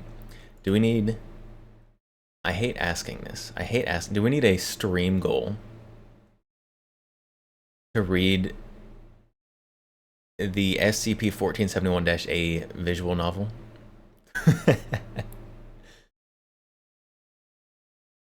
Assuming this is a big assumption.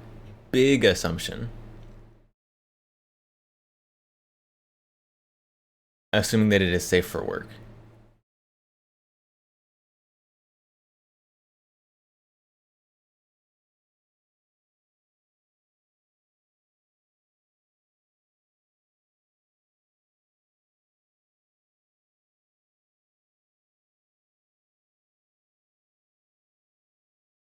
And we all know how fan fictions often are not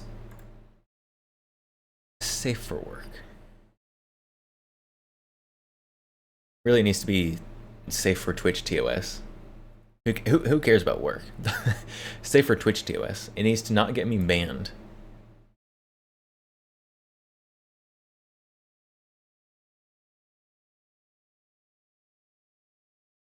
Which does also mean that if it is somehow a copyrighted written work, that I can't do it either. At 501 followers, we already have the tactical ASMR mode at 500. 1,000 at 1,000 followers. 1,000 followers. Do we do the SCP-1471-A visual novel?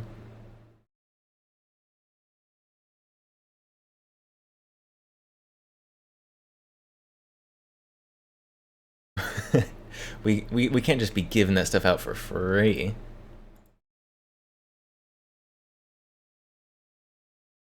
I mean, it would make sense. 1,471 followers. At 1,471 followers, we do SCP-1471 visual novel.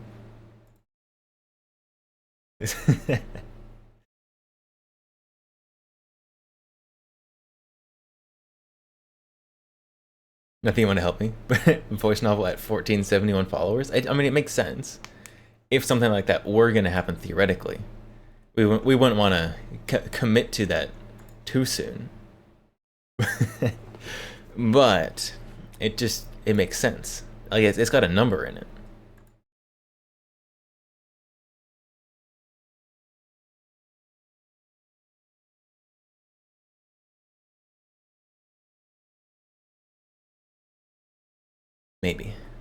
Maybe.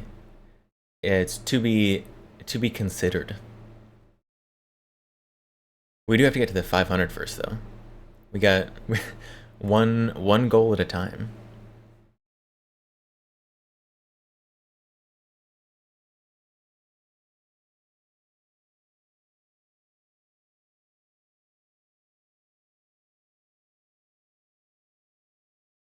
Also need to, before we get to the 500 goal,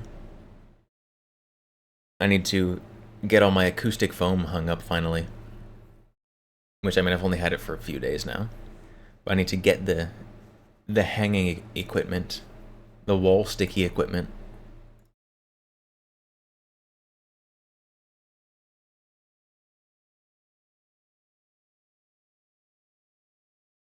I also need to move my wind turbine of a computer to not right next to my microphone,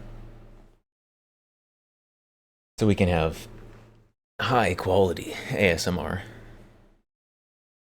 At least mid quality ASMR.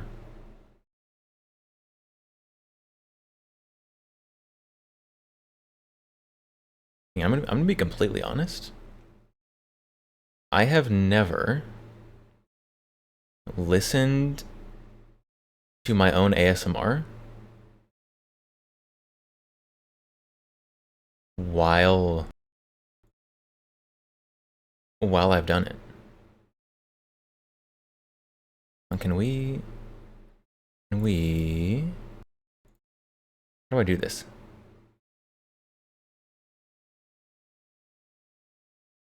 Settings.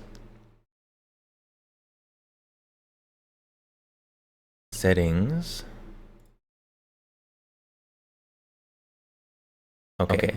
Oh, I can hear me, and I don't like it. Ew. I don't want to hear that. You guys listen to this all the time? I'm so sorry.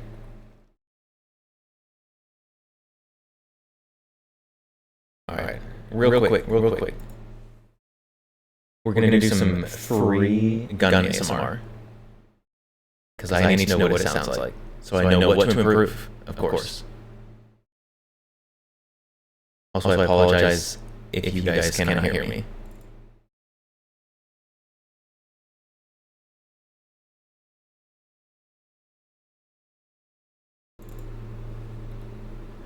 Echo? Oh no, you guys get an echo?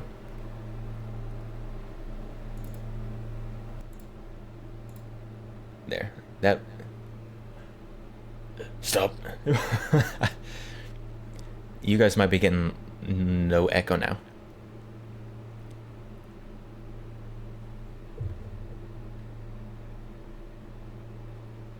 Hopefully you guys are getting no echo now. What do we ASMR? We need something. I also don't want to pick that up. Oh, this is good.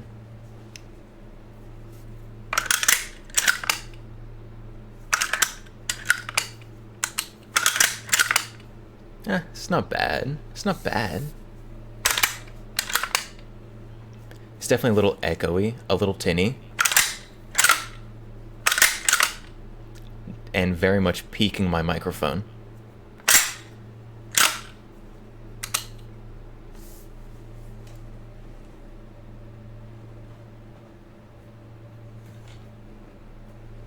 Oh my goodness. Whoa. Very ASMR.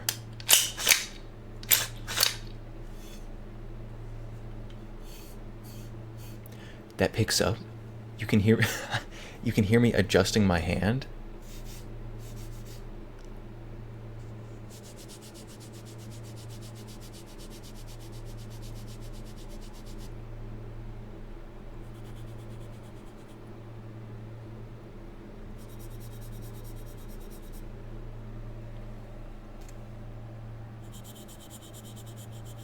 I'm having I'm having too much fun. Somebody stop me.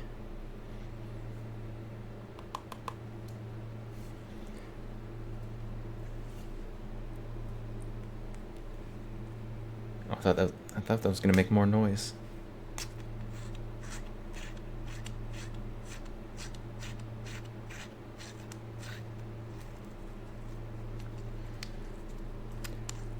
It's so ASMR.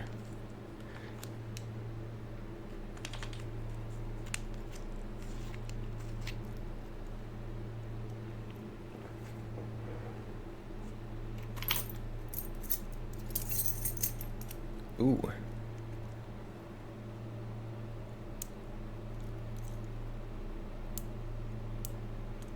I'll screw my 0 on this gun.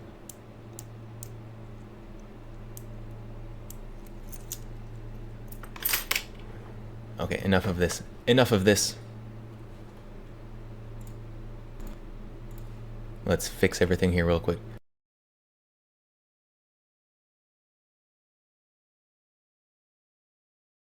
Unfortunately,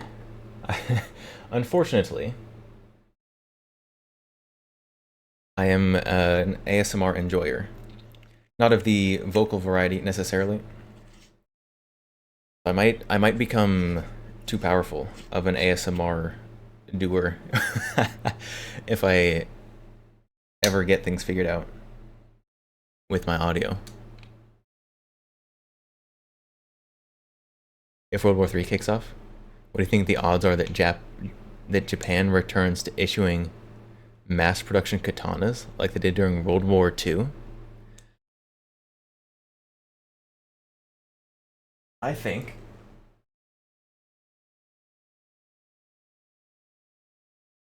that it is unlikely. I do also think that it would be very cool.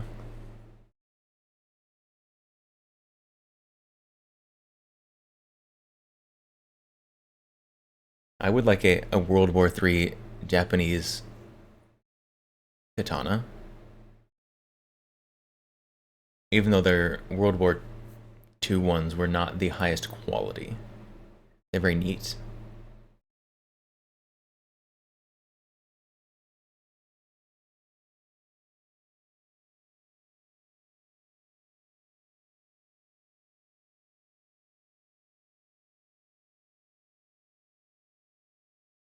And we have got 40 minutes until Alaskan New Year's.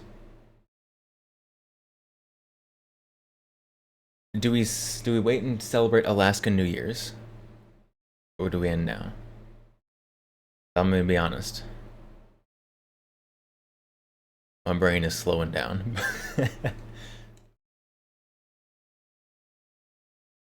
My brain is getting near the end. Near the end of its processing capabilities.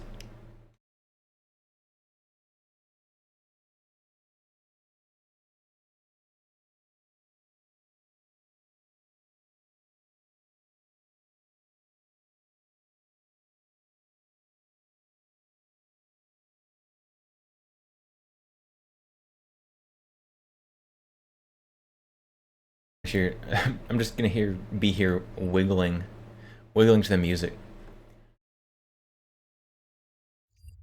I do think it may be about that time.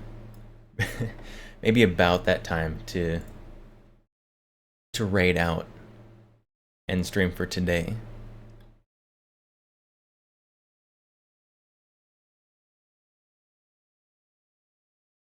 I'm not sure who would raid out to. I've been doing super late streams. I've been doing super late streams recently.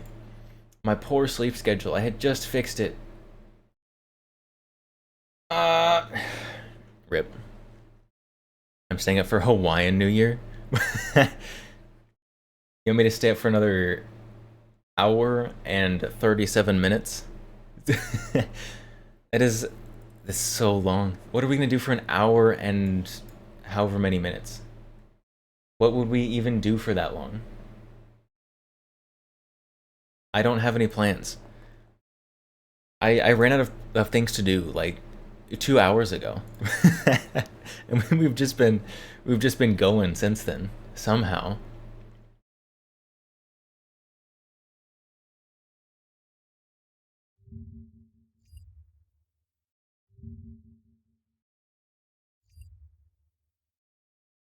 Is it no, we don't have 1,471 followers. We can't do the 1471 visual novel. Steam sale. I haven't even opened Steam in forever. Is there anything? I made too many requests recently.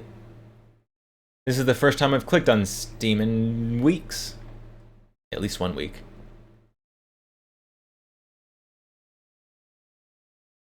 Oh, Ascent Free Roaming VR is not on sale.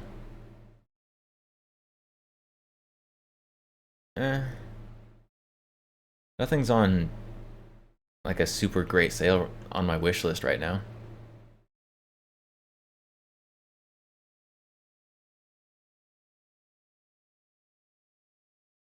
This Kinky Spiritual Affairs is only 22% off.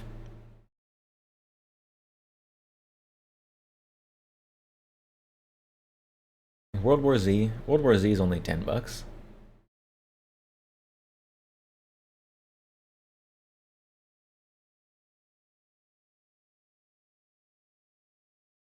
I don't know. It's nothing really that I'm itching to buy in terms of games right now.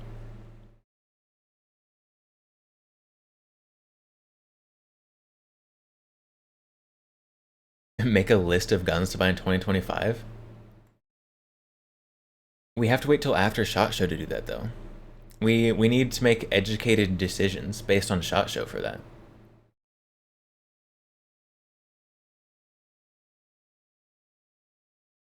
Make a list of guns to buy in 2025, or tier list of all Girls Frontline 1 T-dolls. All of them? All of them?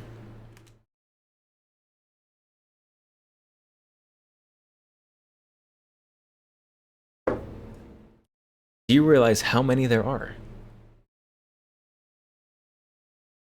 Do you realize how many there are? There's over 400 standard T-dolls. That is not including all the extras. And not including Girls Frontline 2. Of which there are repeats.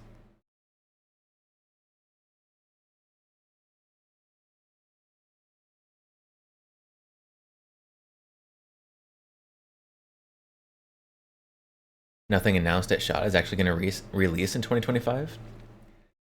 Now I don't know. That new Keltec, they're already teasing it. A lot of the times, at least historically, a lot of the time, people do like release announcements at SHOT Show. It's like they'll tease something for a bit before SHOT Show. Like Gunsmith Simulator. I already played Gunsmith Simulator. We already did that.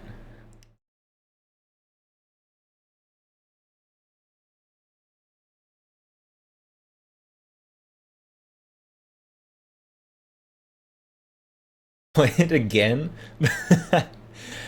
I barely made it. I barely survived the first time.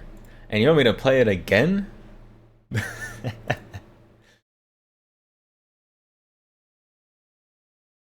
This guy. Trying to kill me.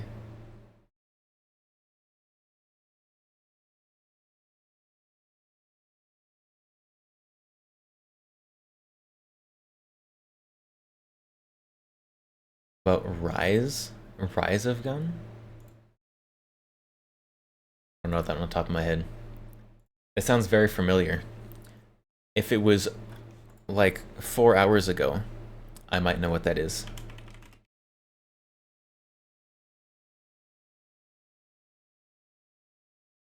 Oh, is this VR? This looks like VR.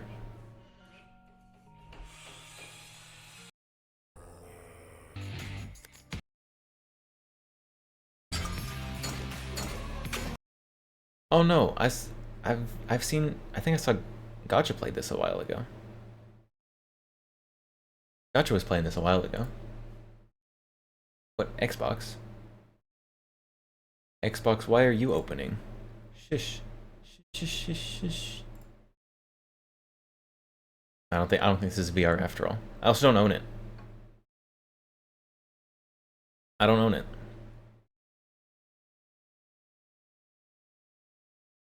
Can't buy it if I don't own it, unfortunately.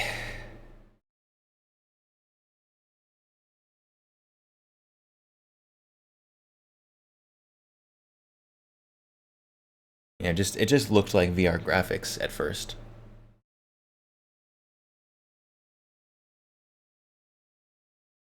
Sprocket, Flyout.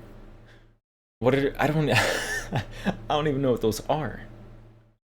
What games do I currently have downloaded? So clearly we can't play Red Dead Redemption 2 because Guns and Knives isn't here. Clearly we can't play that. Oh, why do I have Elden Ring downloaded? That thing's huge.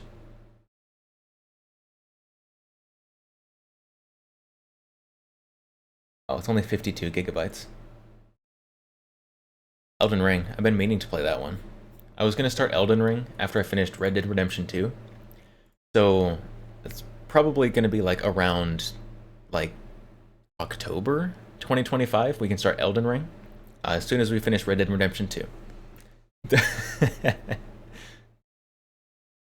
Can't buy it if I don't. Can't play it. Can't play it if we don't own it.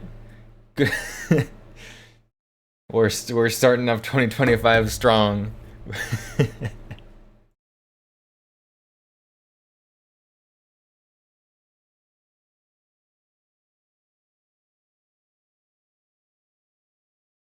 Self Hunt Showdown, of course.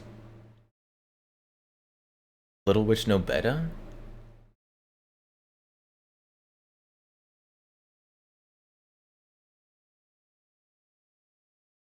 Cute anime girl Dark Souls, I guess. Apparently there's also Little Witch No Beta ASMR, apparently. I only know that because I scrolled down the Steam page for it. Oh, I did install Marvel Rivals. I unfortunately am going to have to play Marvel Rivals at some point. Because I was unfortunately at one point a big Overwatch player. We don't talk about that. We don't talk about me being an Overwatch player. If I'm about to talk about it. Because I used to be on a minor league Overwatch team. We did competitions. We went and competed in tournaments and everything.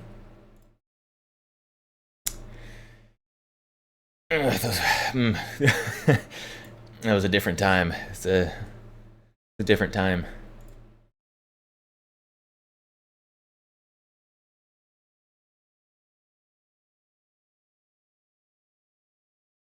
Metro Exodus is $3. I don't know much about the Metro games. I'm gonna be honest. 90% off. That is how you get me to buy games. Metro 2033 is $2 though. So is Metro Last Light. Those ones are cheaper. Metro Saga Bundle is 92% off. Blazing_Yoda_ 420 just followed. Blazing Yoda, thank you for the follow. Welcome.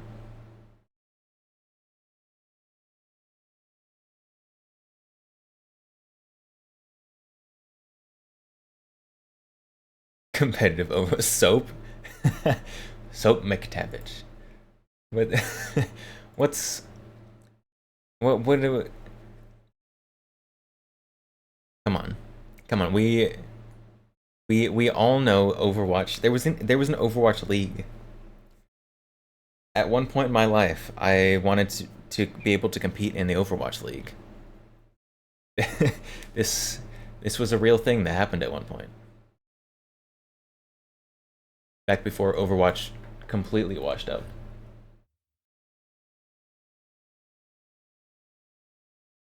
You liking the firepower? Thank you. We are a fan of firepower here. Takes you back to Nam. I remember Nam. Still dream about it sometimes.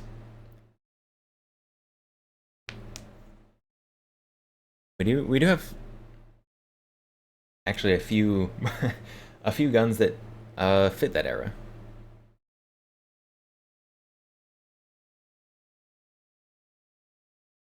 I don't remember when's the official date that Vietnam end?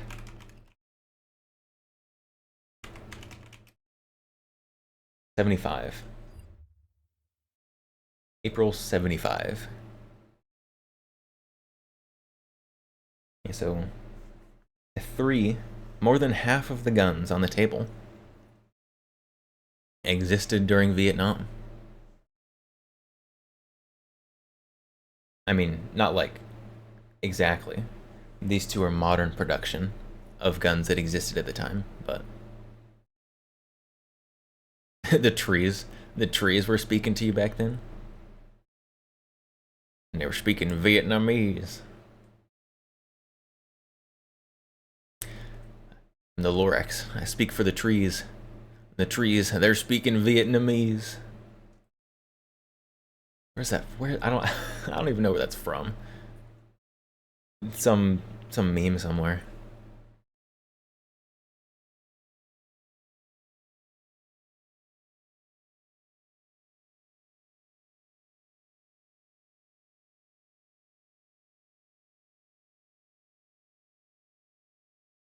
Someone, who was it, who said to make a list of guns to buy in 2025? I need a list of project guns to finish in 2025. That's what I need to do in 2025. I need to finish my gun projects. Not buy more. 'Twas you. We can make a list of all the gun projects I need to finish. How many is it offhand? 2, 3, 4, 5, 6, 7, 8. I have I have 8 unfinished gun projects that I can count easily off the top of my 9. 9. I have 9 unfinished gun projects.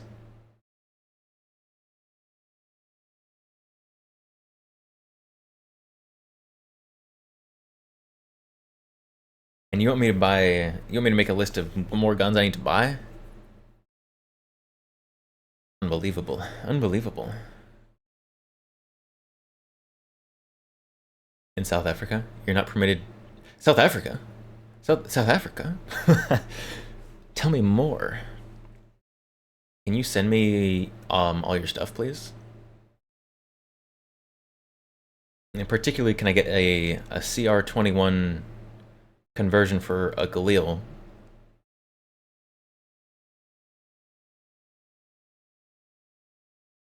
South Africa, you're not permitted to get guns without going through anger management?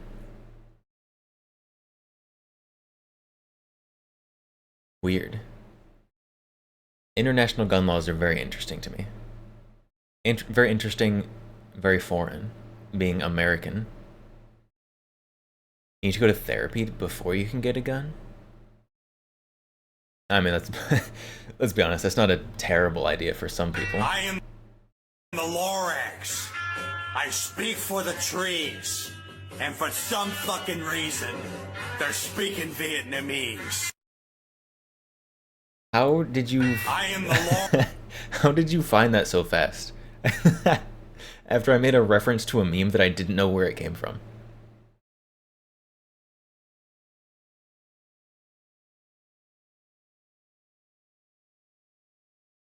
Guns are your me too. Guns are my therapy as well. It's like retail therapy. Except it's bad for my wallet.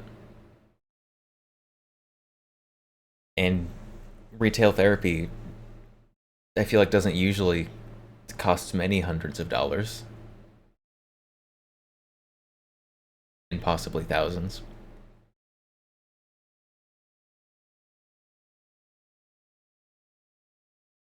So you're right, it costs the same. Therapy also costs hundreds or maybe even thousands of dollars. See, this is way cooler than therapy.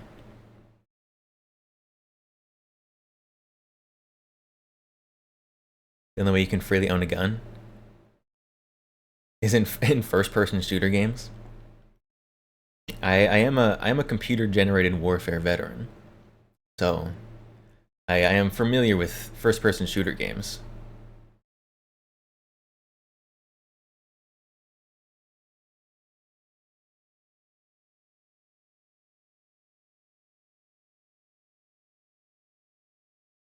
Play FPS. You can only use the weapons I own a variant of. This is basically how I play FPS games anyways. What do you mean?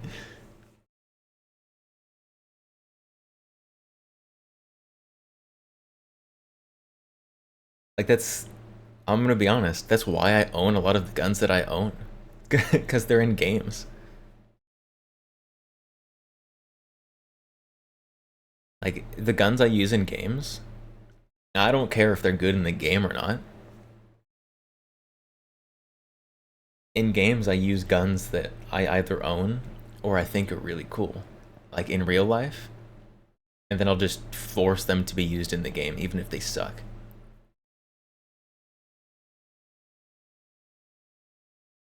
Have I ever heard of Bloodstrike? It's free to play cross-platform PC and mobile.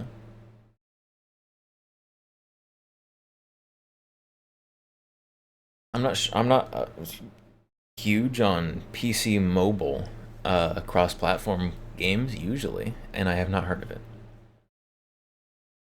G36C in COD 4 was the GOAT. COD 4 was the GOAT. Just like in general, COD 4 was so good. Call of Duty needs to return to Monkey. Just do regular COD 4 again. Pretty competitive.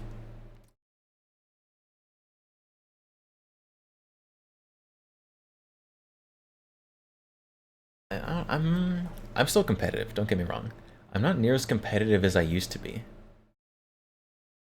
But you know what else is competitive? Chess. Marvel Rivals, which I still need to play. All the cool kids are playing Marvel Rivals. I gotta play Marvel Rivals at some point. That'll probably be like an earlier in the day kind of stream to play Marvel Rivals. Just because it's a bit different than normal content. So someday where I'm gonna be free earlier in the day, we'll probably try out some Marvel Rivals. You're currently Master 3 in Battle Royale Squad Fights Platinum 4. Bro just hit me with all the game vocab that I don't have, that I don't have any reference for what it means.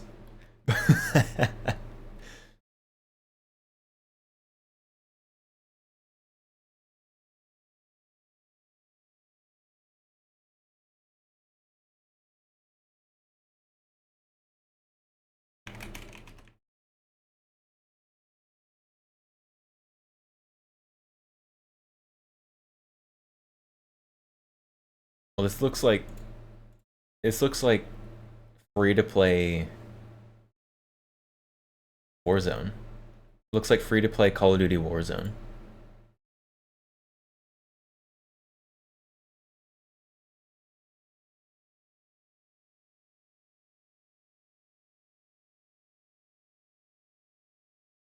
Isn't Warzone free to play? It may be. It very well may be.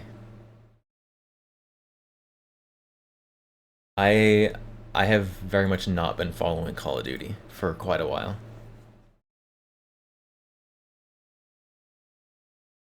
You rank 76th in South Africa with AK-47. Very nice.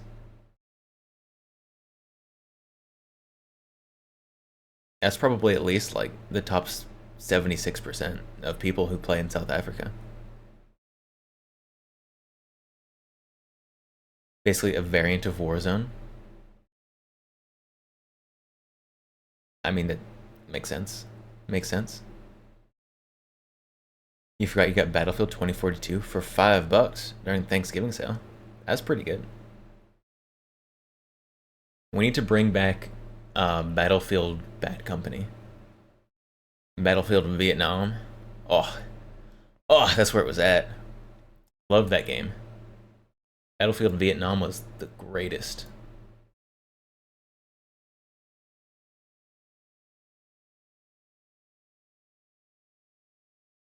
Is it? It's not on Steam, is it? I know I have a definitely very legal copy on a flash drive somewhere.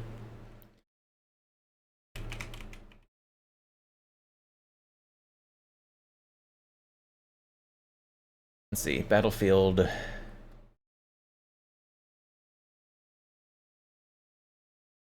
Was it not? We could Battlefield 1, 3, 4, 5, and 2042.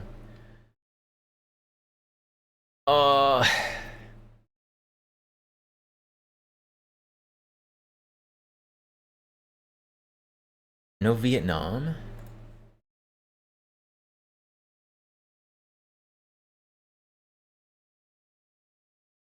No. No. EA probably took it down years ago. But all the other ones are there.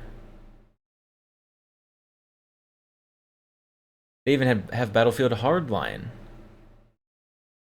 Now it's gross. Still in your library? Hold on, let me check. I may have bought it a long time ago. Nope.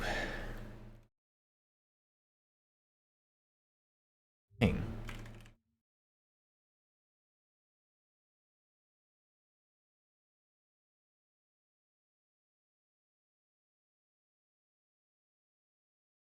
How do we get it? How do we get it on PC now?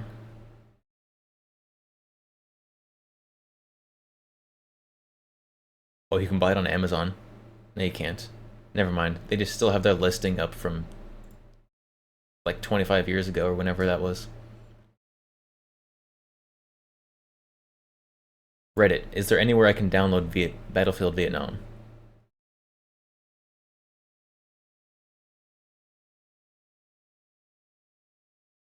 Oh, you can download it straight from this random dude on Reddit. I'm sure that's fine.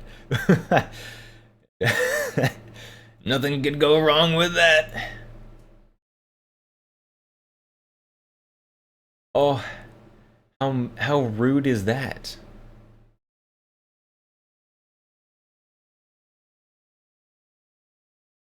You can see the Steam listing right here. But if you click on it, nothing happens.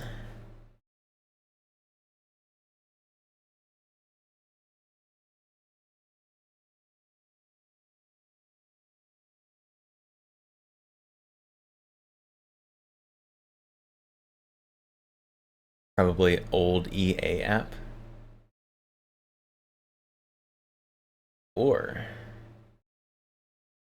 I can download it from this random guy on Reddit.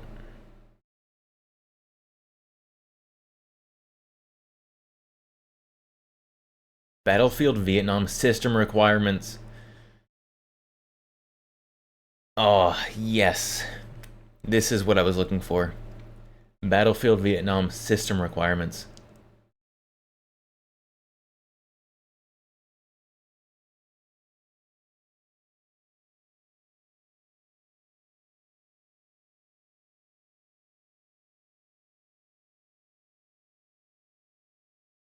That's beautiful.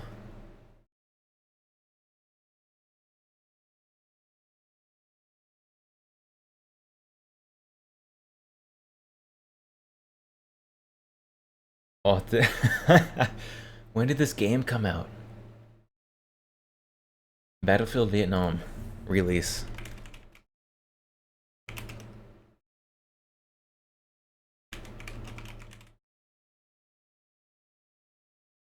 $2004. Not even on the EA app. It's just down. Yeah, this is why we have to download it from this random guy on Reddit. Battlefield Vietnam system requirements.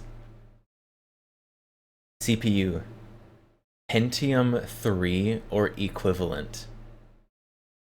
CPU speed 933 megahertz. RAM 256 megabytes.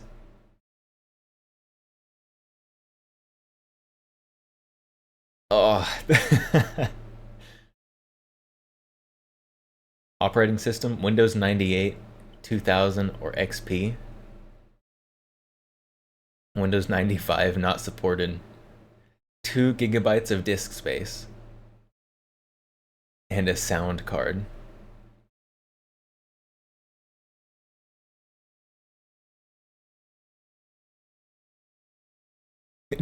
Doom requirements, computer optional. I have calculator Doom. At least theoretically. At least theoretically I have calculator Doom. My calculator battery died, so I don't know if it actually is still there.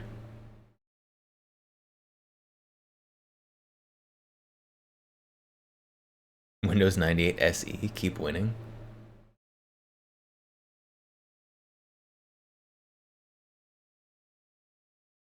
Oh, we also we also have Battlefield Vietnam recommended requirements using the latest graphic technology. RAM 0.5 gigabyte. uh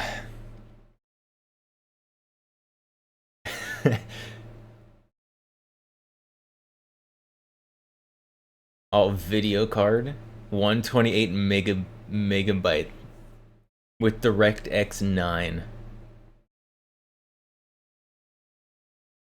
Your first gaming computer had 6 gigabytes? The first computer I gamed on. Let's have a distinction here. The first computer that I played games on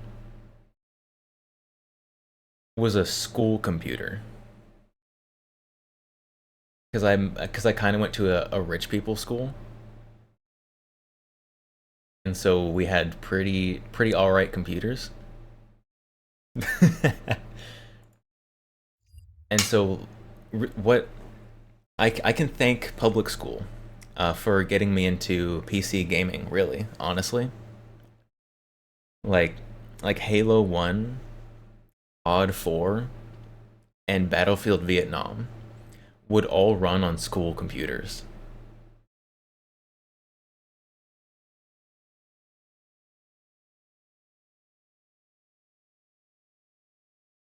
And so, really, public school is to thank for me being here, being an anime boy on the internet.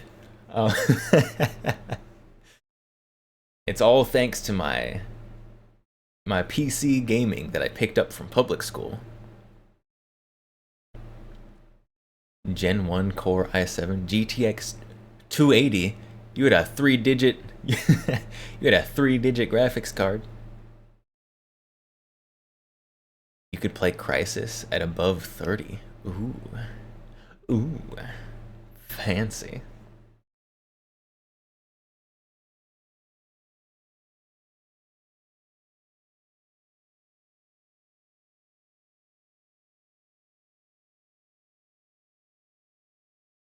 And in school we had computer labs, which very fancy. First of all,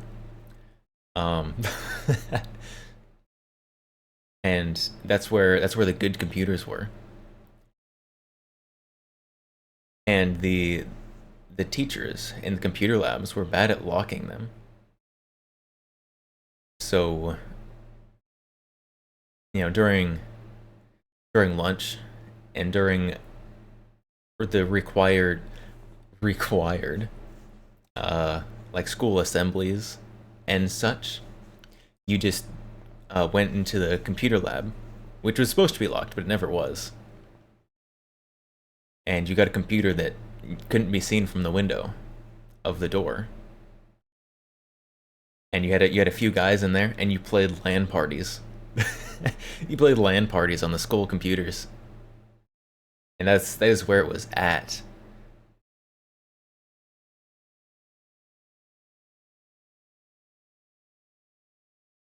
Every now and then there's one of the teachers. One of the teachers was super cool. But sometimes there was one of these teachers who we could convince to stay late after school and monitor us doing our LAN party in the computer lab at school. I think the teacher did it because, I mean, if if we're being monitored playing video games at school, at least we're not doing like hood rat shenanigans or something. I don't know.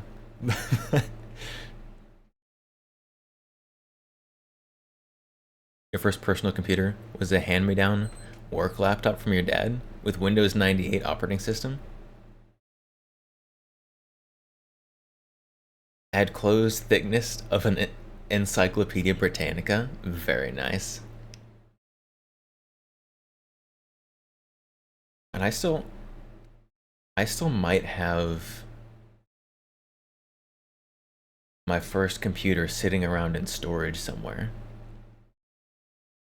I have to go look.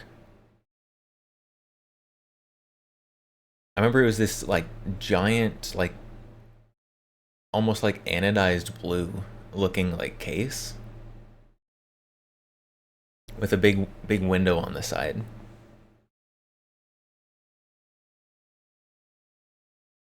I don't remember what was in it. No idea. No idea, but it was blue.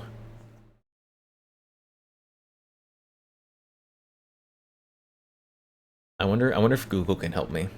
Old blue tower PC.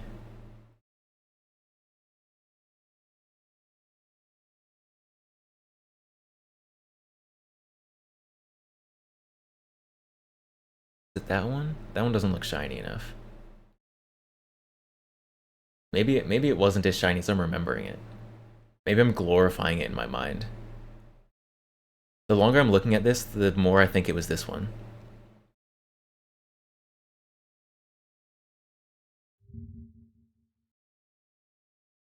Oh yeah, that looks right. Oh yeah, that's it. Oh yeah.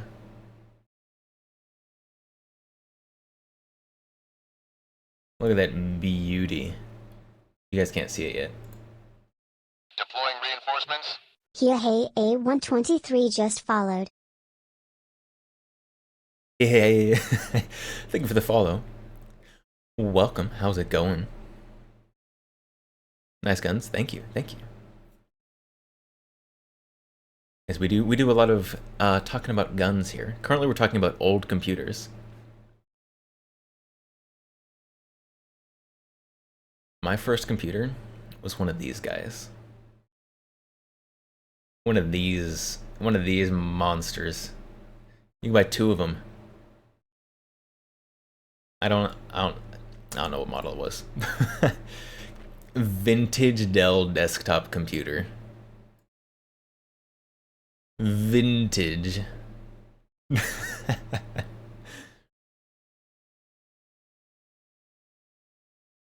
What are the specs in these things?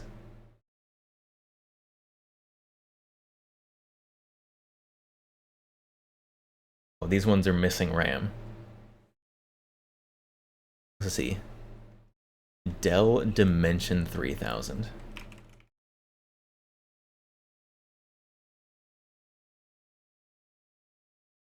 You might have one of those in storage.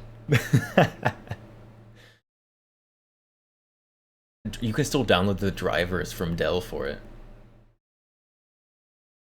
Review from CNET from 2004.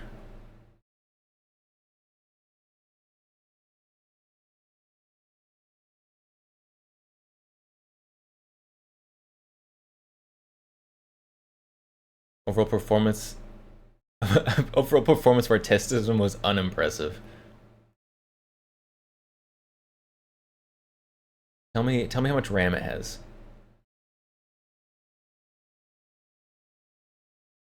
Oh, okay, this is the one on this one is the Dell Dimension 4700. Fancy.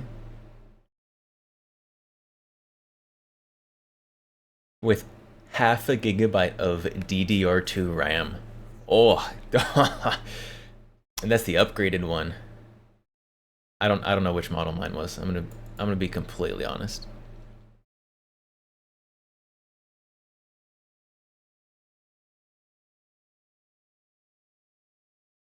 And nostalgia right there. It even still had the floppy disk drive in it. Wait.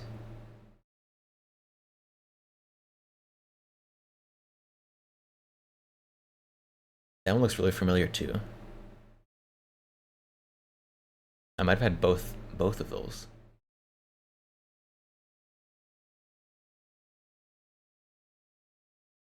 What processor?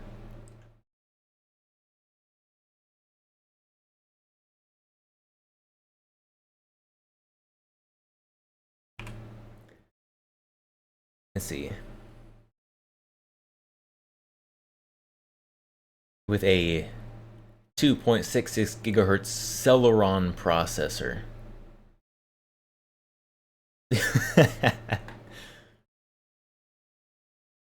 What a monster.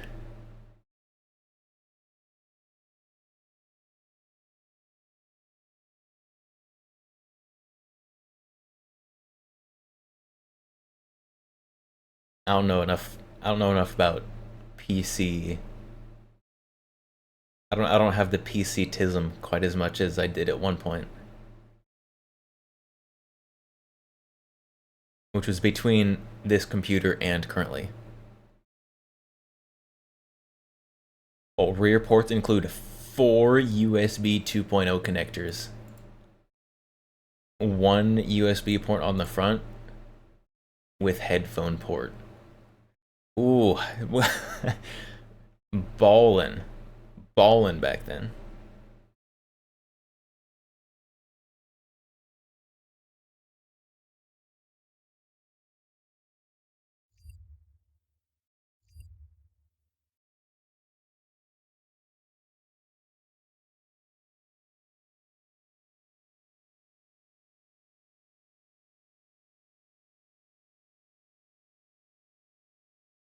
That was at least the first computer that was like mine.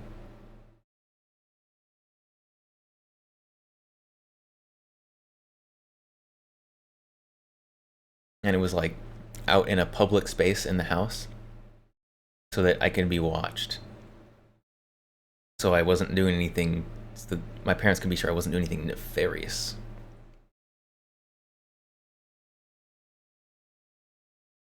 Pretty sure you had an earlier model in this series. I don't know which model in this series I had. I just recognized the case.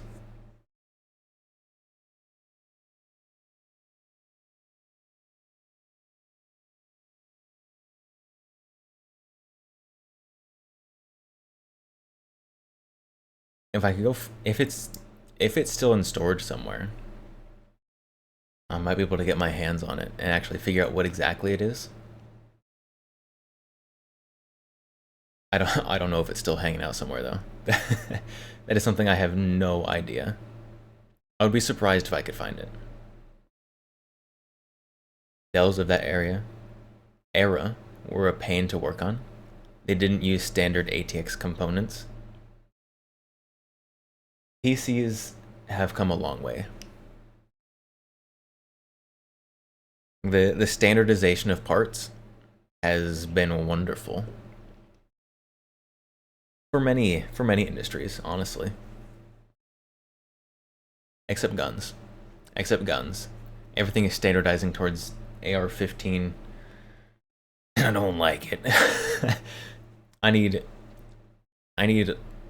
1800s innovation where everyone's coming out with weird stuff. That's what I need with guns. I don't need everyone making different versions of the same thing.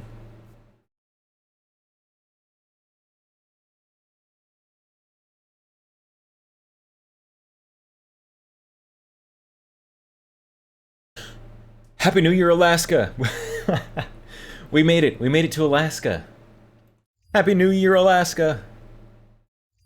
I don't know if I have any viewers from Alaska.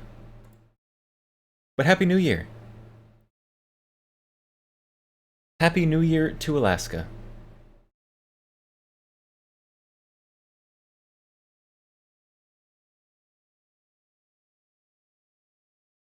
Alright. I was not planning on staying up to wish Happy New Year to Alaska. But we have. So, we are gonna be raiding out here. Who do we raid today? Freaking 3 in the morning. What am I doing at 3 in the morning?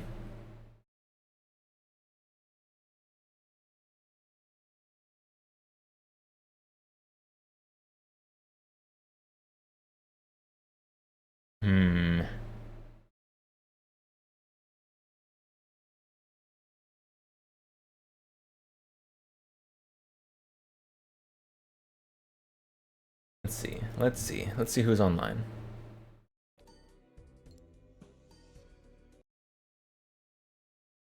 Let's see. Oshiro?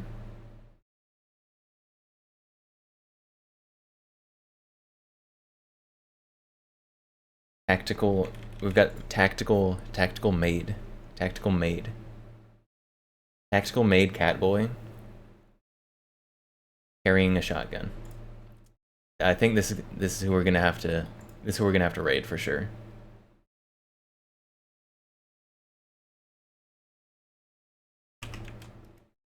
Definitely who we're gonna have to raid.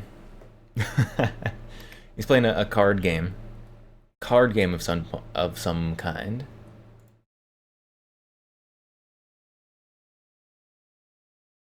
But we're going to raid Shiro. We do have raid messages for those both with and without subscriptions. If you'd like to copy those and use those, I will be back today. I'll be back today with another stream. Is today Wednesday?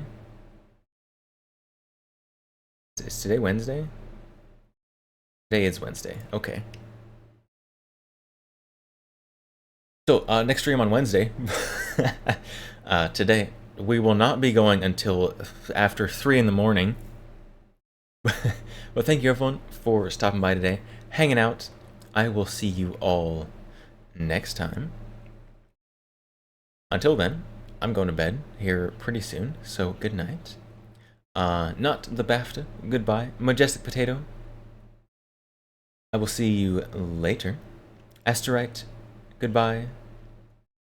Blazing Yoda, if you are still here, goodbye.